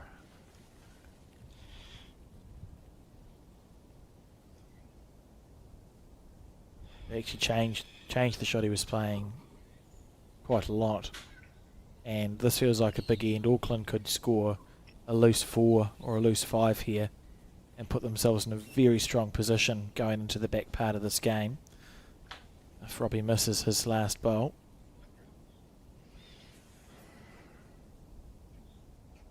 Holding 3 already. And this bowl... Oh, he's put a block in the way. He certainly is. Well, Robbie, all you have to do now is to come between those two. Just put one reasonable weight between those two. Biggest bowl of the game so far. If he does that, he's going to hit something, isn't he? Yeah. Easy as. No trouble. Do it with your eyes closed. Kept the same weight as he played with the second. Needs to clear the front. He's close here, Yeah, Robbie Reid. He's close here. He's got the jack. That is absolutely brilliant. That is a classy bowl. Yep, outstanding. Outstanding. And it's a 2 to Stoke. That was the losing of the game right there, John. If Robbie had missed that, I don't see a way back for Stoke. But Robbie has picked the gap perfect. Snicked the jack over the side. And it's 2 to Stoke. Let's watch that again. Perfect. Well, I mean, I would say that Riker would like his bowl again because he gave him a target, didn't he? I've got to get it between those two bowls, and it was an ideal track from right through that gap. So now, Nick Thompson, you're down by 2. This is closed right up. 10 to 12. The 4s are 15-6 in favour of Auckland. The singles is 15-12 in favour of Stoke. That's Shannon McElroy against Jamie Hill.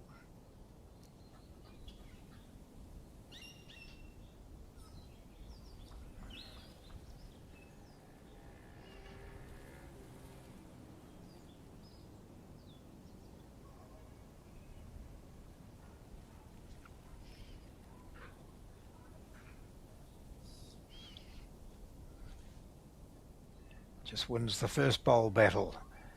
Does the Auckland lead?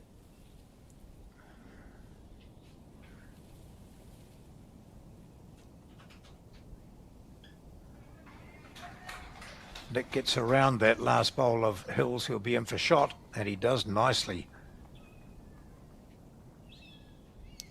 It's Dave Keane in the background, is Auckland manager, or Stoke manager.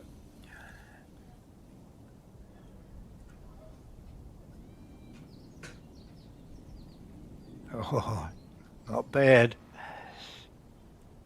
Oh, disappointed with that one. That's how high his standards are. Nick switching to the forehand now.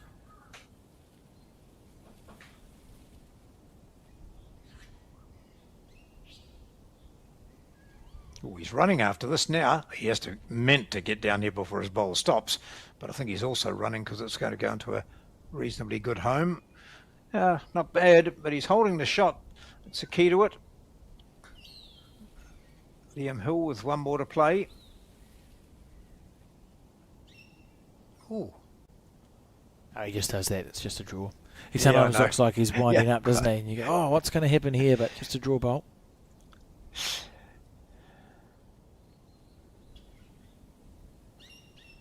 Needs a clean run. Oh, well, sorry, I lied. He got a clean run and it wasn't very good. Needed a feather off that front bowl. Thought he was going to get bogged on it. And Nick Tomset with the advantage on the crossover. Is the tide turning here in this important pairs match?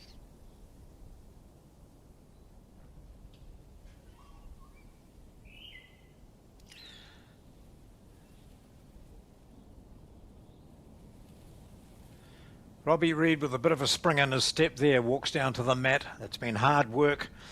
They only scored on 2 of the first 10 ends and were down by 11-3. Then a sensational and unexpected 5 on the 11th took them to 11-8. They were holding the draw on the 12th until Riker Gregory played a bomb with his last. It was 12-8. Now it's 12-10.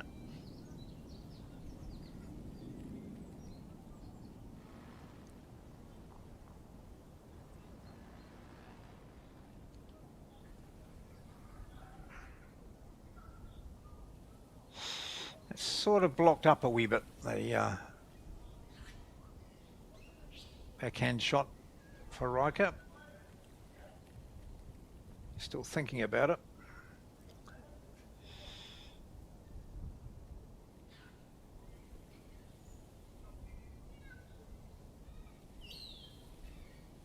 Decisions.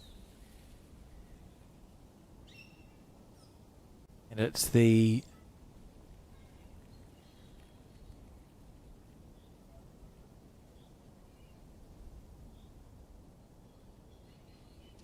You might think that looks too wide, but be wrong. yeah, exactly. Right back to the centre line.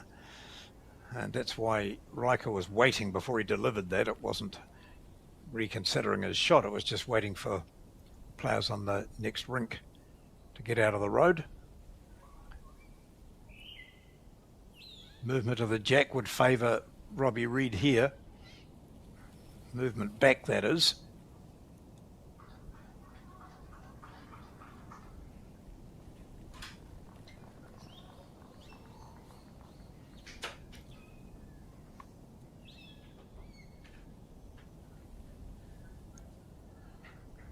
I think that's 2.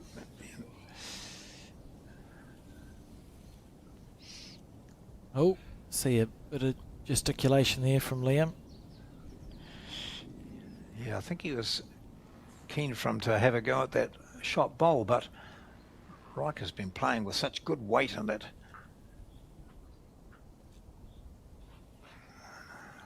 Not this time, though. Feather off that one. No. Interesting. This game just does feel like the momentum's switched around. Good to see. We saw that 5 go Stokes' way. To be fair, they held a 3 on the next end before.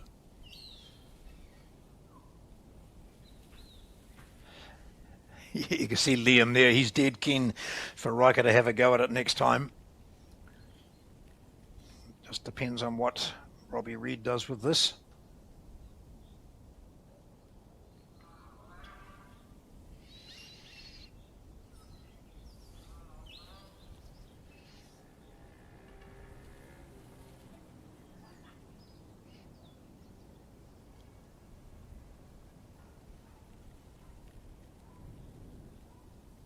Oh, Liam again saying, can you get a feather off the front bowl that sits at 2 o'clock onto the yellow bowl of Nick's across to the left to get rid of the one of Robbie's, and you'll sit with 1. That one, and that one. Bang. We might see that drive shot we've been waiting for. Riker doesn't need to be talked into it, I don't think. That's his forte, isn't it? Playing those aggressive shots when need be. We've seen him, you know, you send out a warning to all people in the vicinity. Watch out, Riker's on the drive. Here we go. He's on the drive. Oh, good try.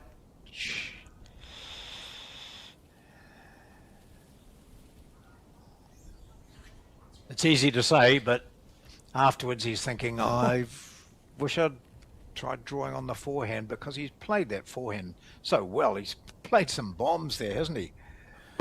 He has. But anyway, the score's gone up. It's 12-all. Quite remarkable that we find ourselves at 12 apiece with 4 to go. It really felt like Auckland were in a comfortable position and the game's just turned around on a dime. Stoke absolutely fly now. Can you see what are the scores in the other two disciplines, John?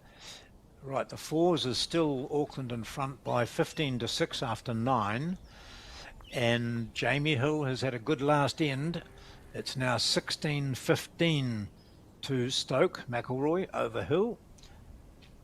So Hill fighting back just as the Stoke pair are fighting back. That's a beaut opener there from Nick Thompson.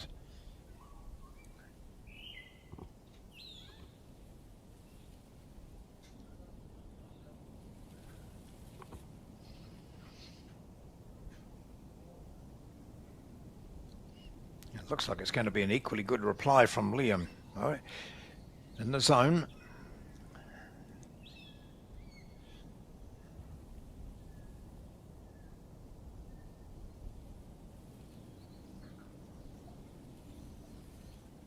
Got a good track with a second as well. Look at this.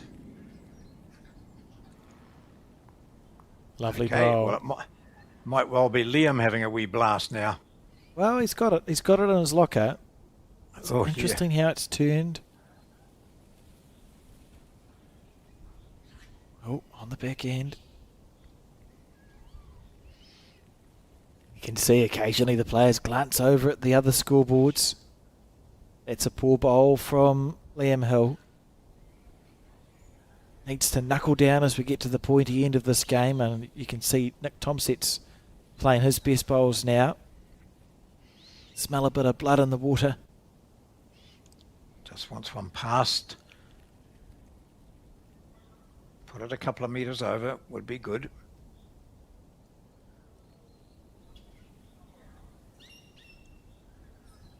Good bowls. 2 on the jack, 1 past it. And Liam Drawing again. Half expected to see him wind up there, but he's just going to try and draw for position. I was watching Riker, and Riker's standing down there with his hands behind his back. He's not going to call his lead onto the drive. But he did get one past. Right down to about the 2 metre mark. We can't see it. It's well back. Oh, there we are. So that bowl belongs to Liam Hill, or to Auckland. This feels like a big end. We saw Robbie rise to the occasion a couple of ends ago when they were 3 down on the head. His last ball, he snicked the jack across for 2 to keep the hopes for Stoke alive. And it's not quite so dramatic here, but you feel if Stoke can hold on to this number, score again as we get to the pointy end of it, all the momentum's going to be in Stoke's favour. So the pressure now actually goes on to Riker Gregory to weave some magic, see if he can get his team out of this situation.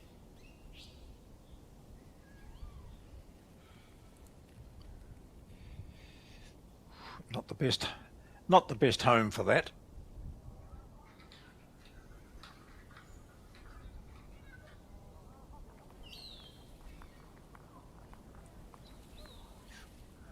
That's an interesting shot from Riker.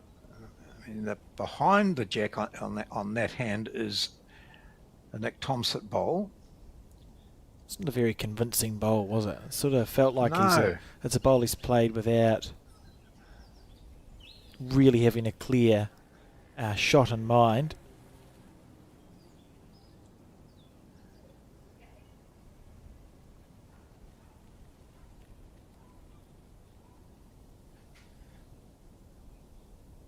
See if this one's played with a bit more purpose. Yeah.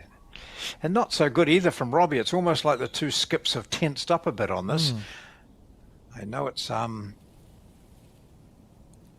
big end. Well, wait, he's close here, Riker Gregory. Has he got the bowl clean? Yes, he has. He was hoping for a better result than that. He's played it well, but it's still Stoke who are holding at least one. And there's a nice gap. There's a good gap there. You almost want to leave it. Bowls for bowls, they say, as we relive that shot from Riker. He's looking for the split. Split the jack out to the right, but he's got it square. Gee, could he easily have got both out. In that singles game, McIlroy's just picked up a 3. He's moved to 19 to 15 ahead now. It's all happening here.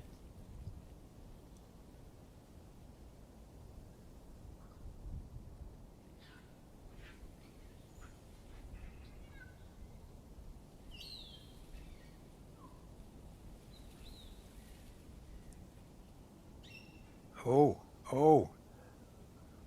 Careful. Oh. Careful. Oh. Putting panic stations there. You can see Robbie looking to the heavens. I can understand why he's playing that hand too, because he's got that bowl down on the right hand side.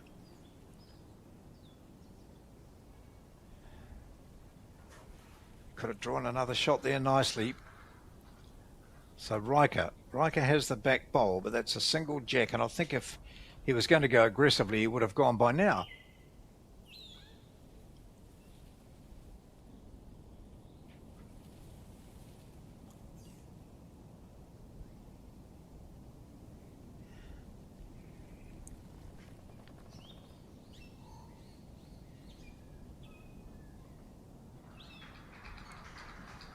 I think the applause that you hear is for McIlroy's just drawn a second, which would take him to the game. Here comes Gregory. He's close. He's already done this once in this game. Oh, he's passing through. It's overplayed. And Stoke score again. They go ahead. Is it for the first time in this match? 13-12. No, they were ahead way back on end number 3. They were up by 3-1. But then that was the last time they scored in 3 until the 11th. So they've done well. They've scored 10 over the last 5 ends. And Auckland have scored just the 1. So 13-12. Stoke in front. Eyes to the heavens from Robbie, but Riker unable to take his opportunity. Oh, it's exciting.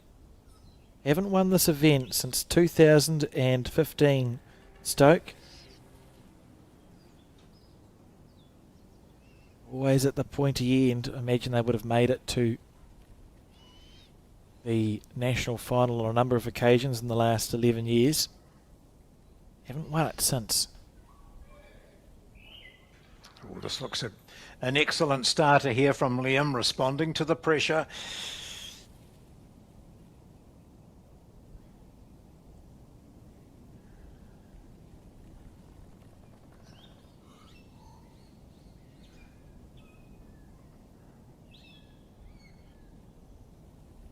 Thompson, this isn't bad either, is it? Oh, he's timed his run well, hasn't he, Nick? Oh, yeah, perfect. Touch up. Slightly outplayed at the beginning, the first half, 2/3 of this game, but Stoke scored that 5, and Nick's really stepped his leading up a level, and at the same time we've seen Liam just fall off the pace ever so slightly. And that applause is for Shannon McIlroy and Jamie Hill shaking hands, with McIlroy winning 21-15. So Stoke have the first points. The 4 is well in favour of Auckland at 15-7 after 10. This game here, though, this is the crunch one, 13-12. And Stoke leading and holding shot. Oh, good bowl. That therefore means, John, it's essentially down to the winner of this game for the National Interclub title for 2026, with Auckland comfortably ahead in the 4s Stoke have ticked off the singles, so the winner of this wins the title, and it's 13-12 after 16, after 15. Doesn't get much better than this. Yeah, a fitting climax to this game, to this 4 days of bowls, which started on Thursday,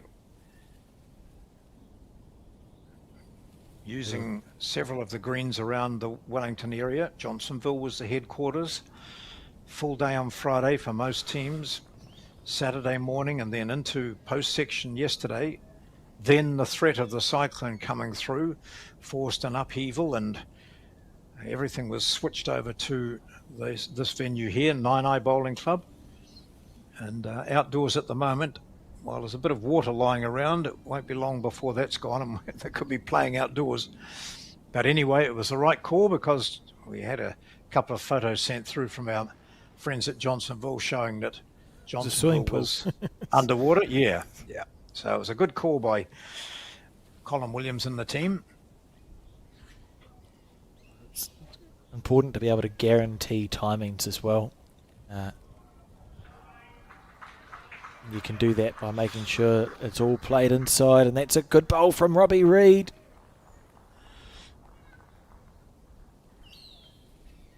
Tension really rising here. Looks calm though.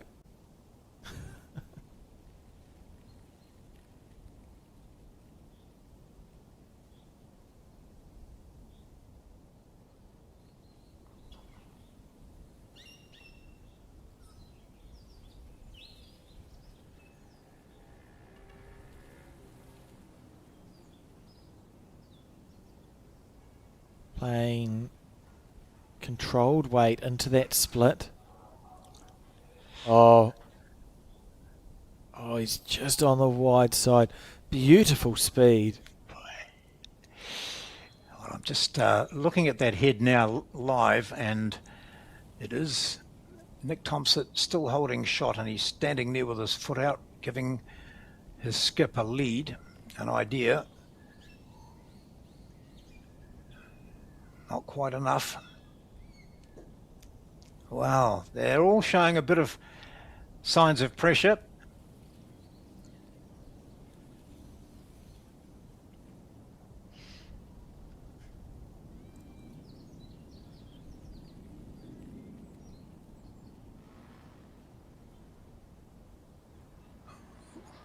Whoa, wow. He's perfect. Here he comes. He's perfect. Is it? Yes. Wow, and it great follows shot. it too. That's outstanding. You can see the heavy jack springs away from the bowl.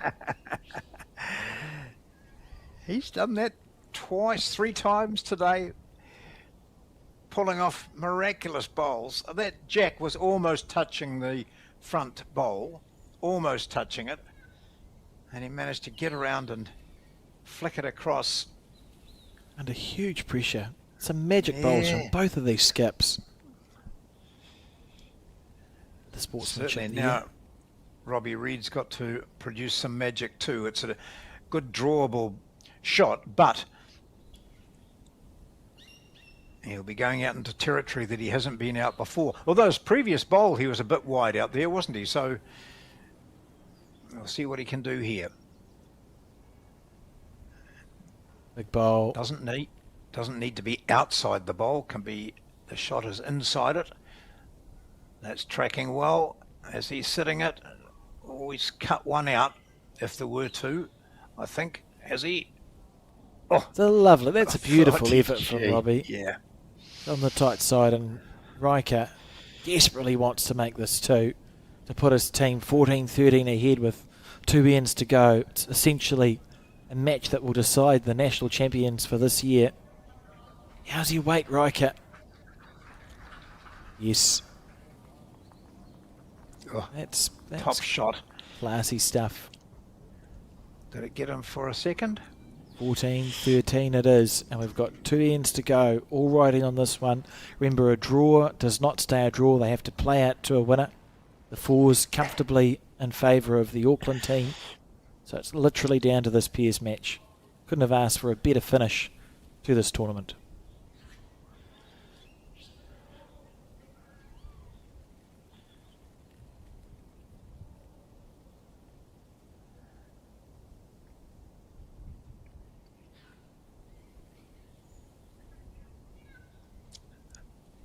It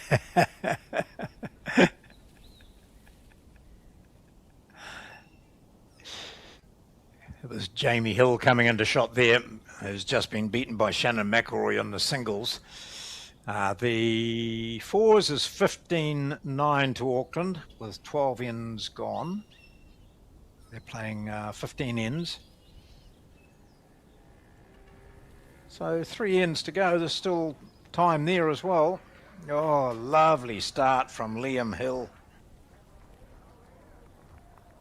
Beautiful bowl.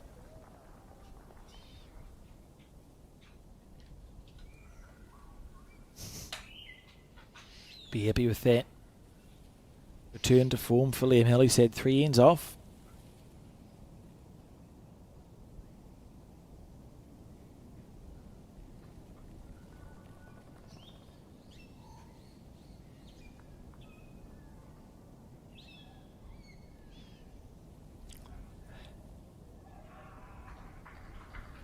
Who blinks first? I'm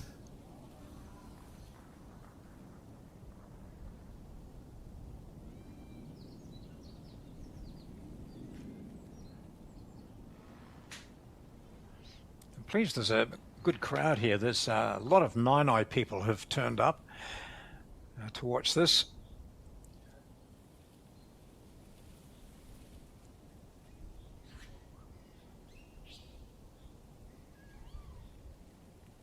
Uh-oh. Oh, underneath the line. As long as he stays on the paddock, he's not the end of the world.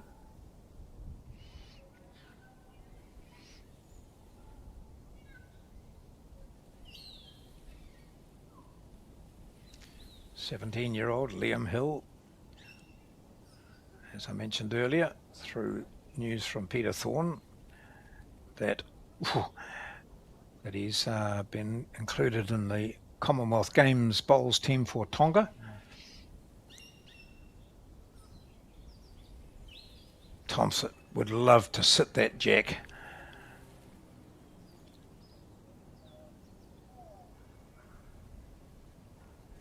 Oh, and he might.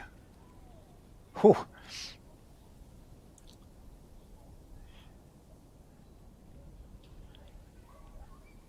Both skips will be okay with that. They've got shots to play.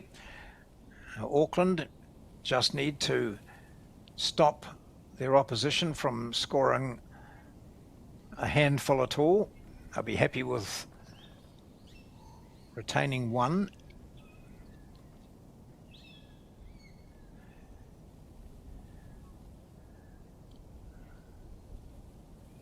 Gee, just harking back to that last bowl of Riker Grigory's on the previous end, he knew how important it was, blessing himself. The crowd acknowledged it. It's great applause. It was one of the... that would be in our top 10 shot list, I think, Alex. Oh, all things considered, it was just ridiculous. Yep. Just ridiculous. Yeah, very good.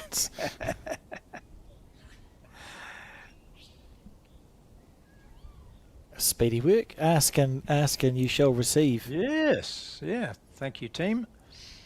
Nice replay.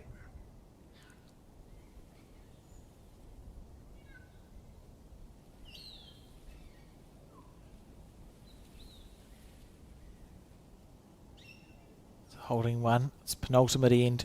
1 up on the card. Oh, not again. Probably Yes, again. holding 2. Oh, this is a massive shot. Got Nick's bowls past the head, but so is Liam. The sort of shot you want to be effective with your first one, and you get 2 bowls to add. Instead of, if you miss your first bowl here and you're stoked, the pressure really starts to ramp up. So I think it'd be just reaching through on the forehand, which will be up the left side of your screen.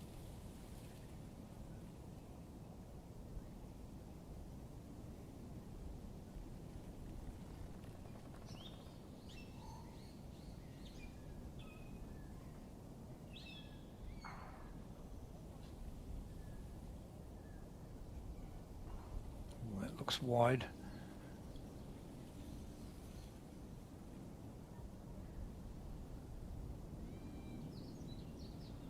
least he's passed. His weight was good.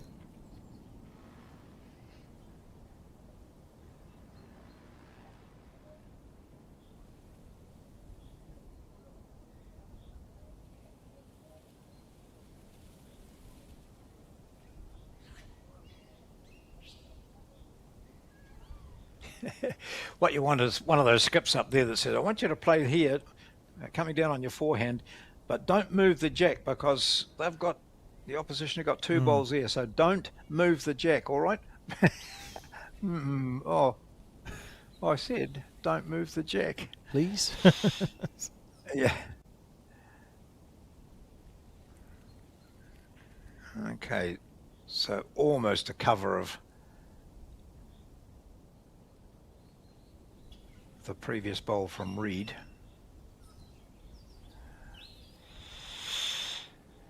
Big choice here.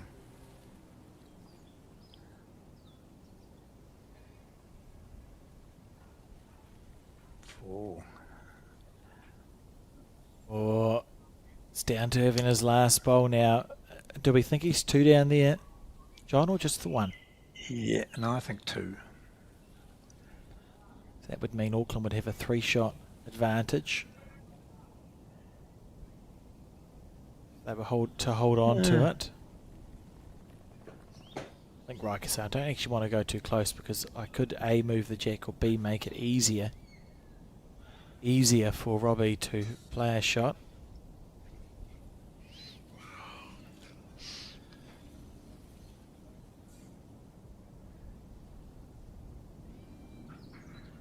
Great event this has been.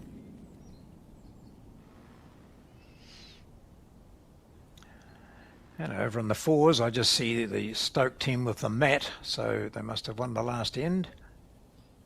They were down by 15-9. It's just turned over 15-10 now. Righto, another big bowl coming in for Robbie Reed, or coming up for Robbie Reed. Riker Gregory just steering clear of the jack. Nothing would surprise me here. What we've seen already in this game, so many pressure bowls, 3 or 4 each apiece for both Robbie and Riker. Huge moments.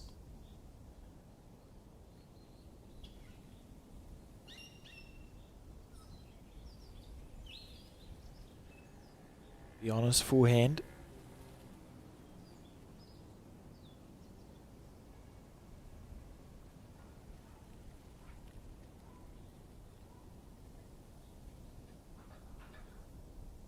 Is it 3rd time lucky?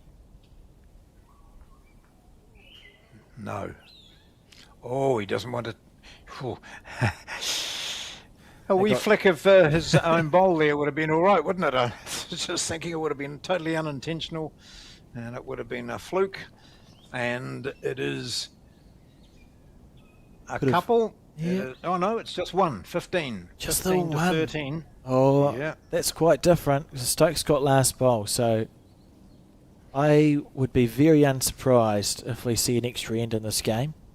Because if you've got last bowl, usually there's a shot on for 2 somewhere. And they only lead by 2 and they have last bowl. So for the purposes of a great show on TV, I think we're going to go to an extra end here. Very exciting. So that bowl there didn't quite count. Of Rikers must have just rolled around the corner enough.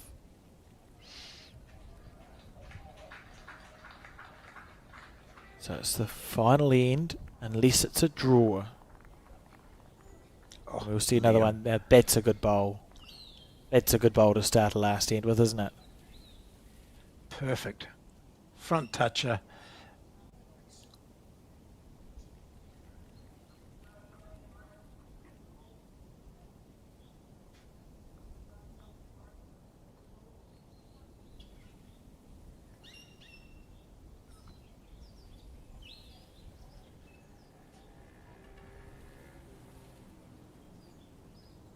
Needs it to stay up on the paddock. Oh, he's frowning. Oh, I don't know whether it did.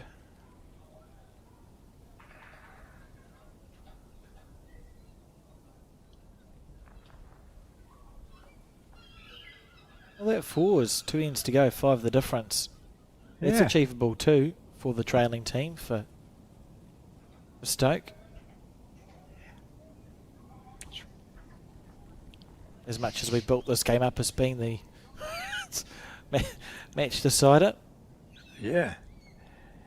Well, they had such it was 15-9. Stoke have the mat at 15-10. They will need to score on both the ends to finish it out, but it's achievable. Yep. Certainly, I would imagine the Fours team would prefer it if Nick and Robbie could find a way to score a 2 or a 3 on this end and give themselves that chance. Oh, Nick's not doing the job here.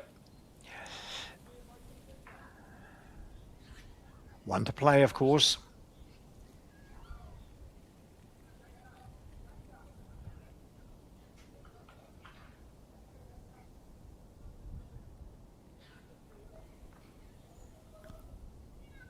Interesting.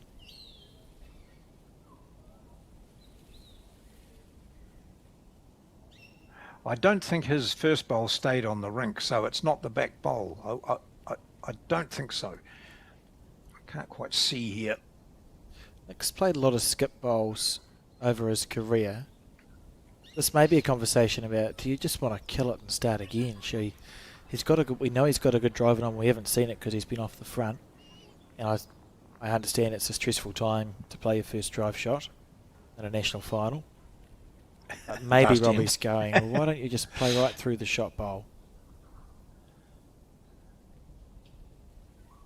It's no good as it is.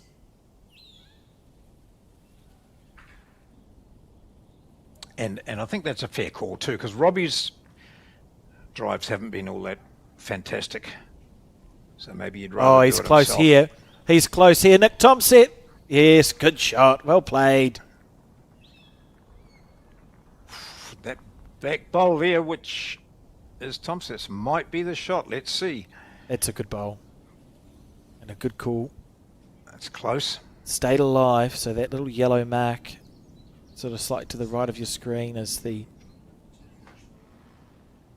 rink, and there you see it's still alive. So it's up to Riker and up to Robbie to decide this game. Stoke trailing by 2, remember. So what hand do you play here? Do you play the backhand? Or do you play the forehand? Either way is okay. Yeah, either. He's on his forehand.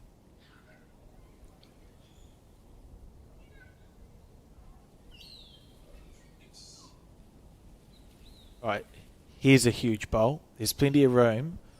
Robbie is capable of drawing 3 within the space that he's been given here. If he can get his first bowl close, the pressure starts to swing the other way. But it's down to this first bowl. He doesn't want to be searching with the second and third.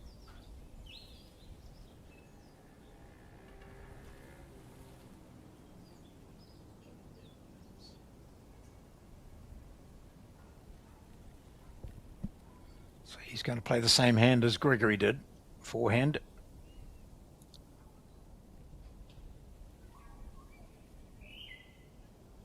But more green. Yeah, of course, you've got to make sure it comes in from there. Oh, you might take the jack here. He might. Good bowl. Good bowl. That's outstanding stuff. How many? Just fantastic.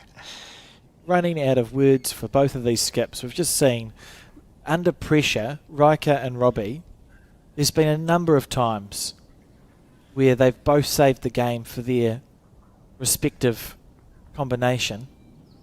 It's in the ditch. Well, rinse and repeat for Robbie Reid, and they'll be holding. I don't think Nick's going to look at this, is he? I wouldn't be. Shannon having a beer there after winning the singles. I'd probably be going, can I have your drink? Borrow your drink?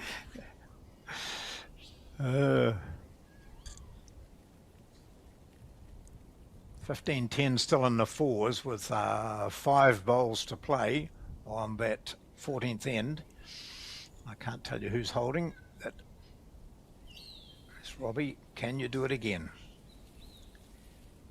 You can be short and still get a second shot here.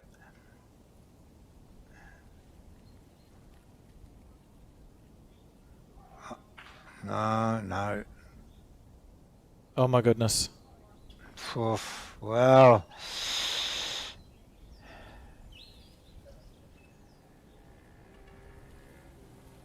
Oh, the pressure's really ramping up here. Riker Gregory trying to draw a second shot to stop the extra end. Is he going to stop? Is he going to stop? He's not. He's in the ditch. Oh my goodness gracious me. How many is Stoke holding? Is it the 1 or the 2? Well, it's hard to tell. It could be a second bowl. I don't even have a horse in the race and my blood pressure is up. Yeah, if we can just see that. They're holding 2? They're holding 2? Yep. Yeah. So this is to win the National Interclub for the Stoke Bowling Club. Robbie Reid's got room to draw.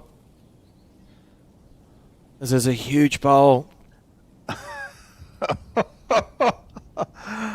Oh. Righto, Rep, Robbie. I hope you're just thinking it's any other game. The Stoke team, I can hear them yelling.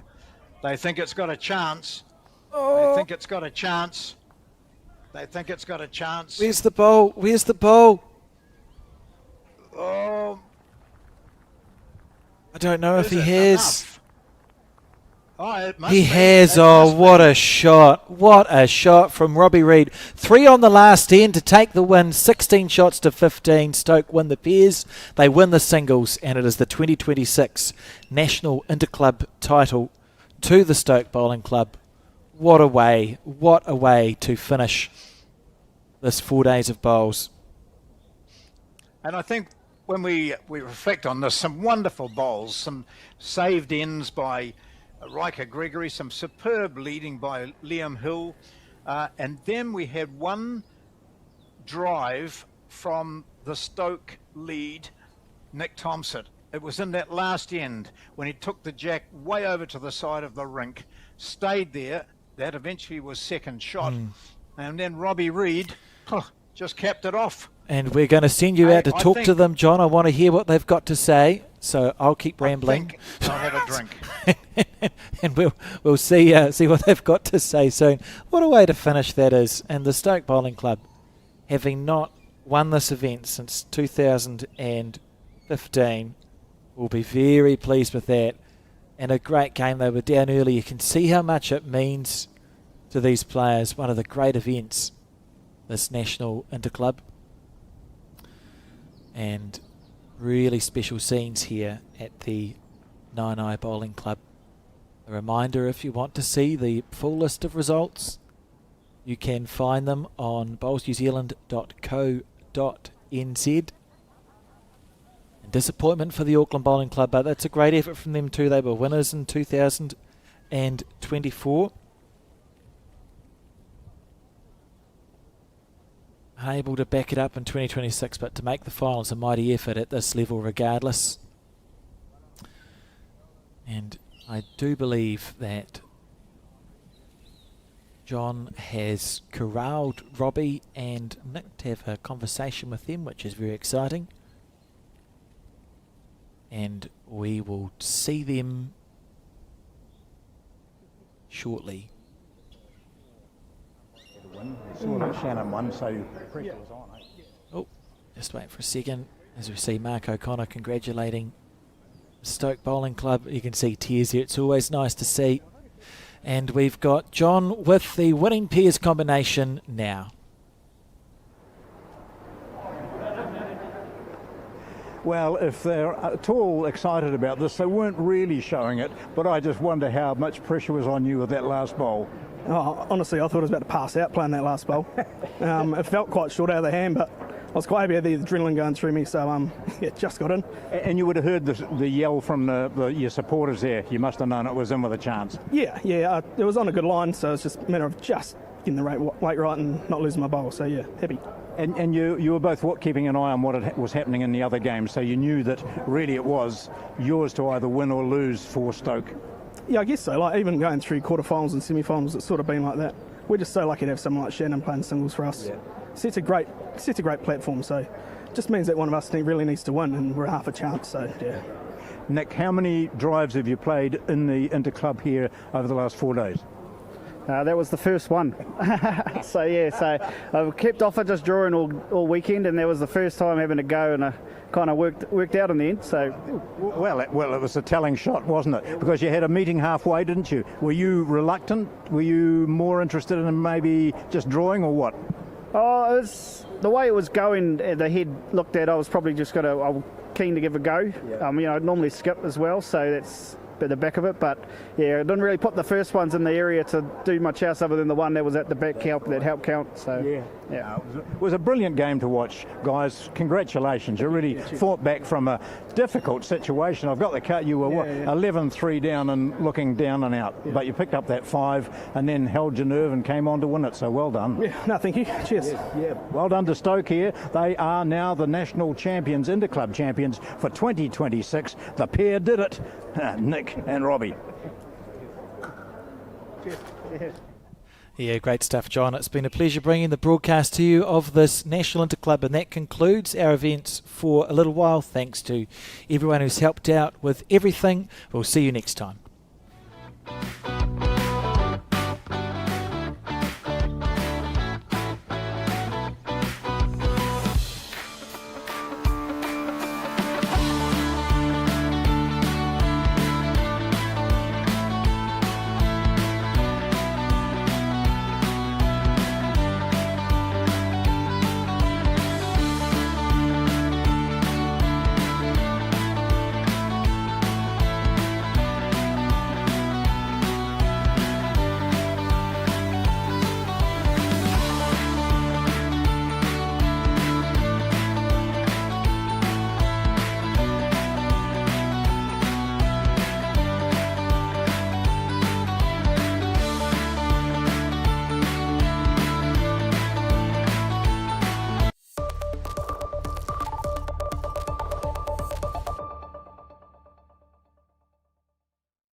At Skin Institute, we've been caring for your skin for more than 30 years. And that's why we're proud to introduce Skin Tracker, our 2-step system for detecting microchanges in your skin. We utilise our advanced AI imaging technology alongside a skin assessment with one of our expert clinicians.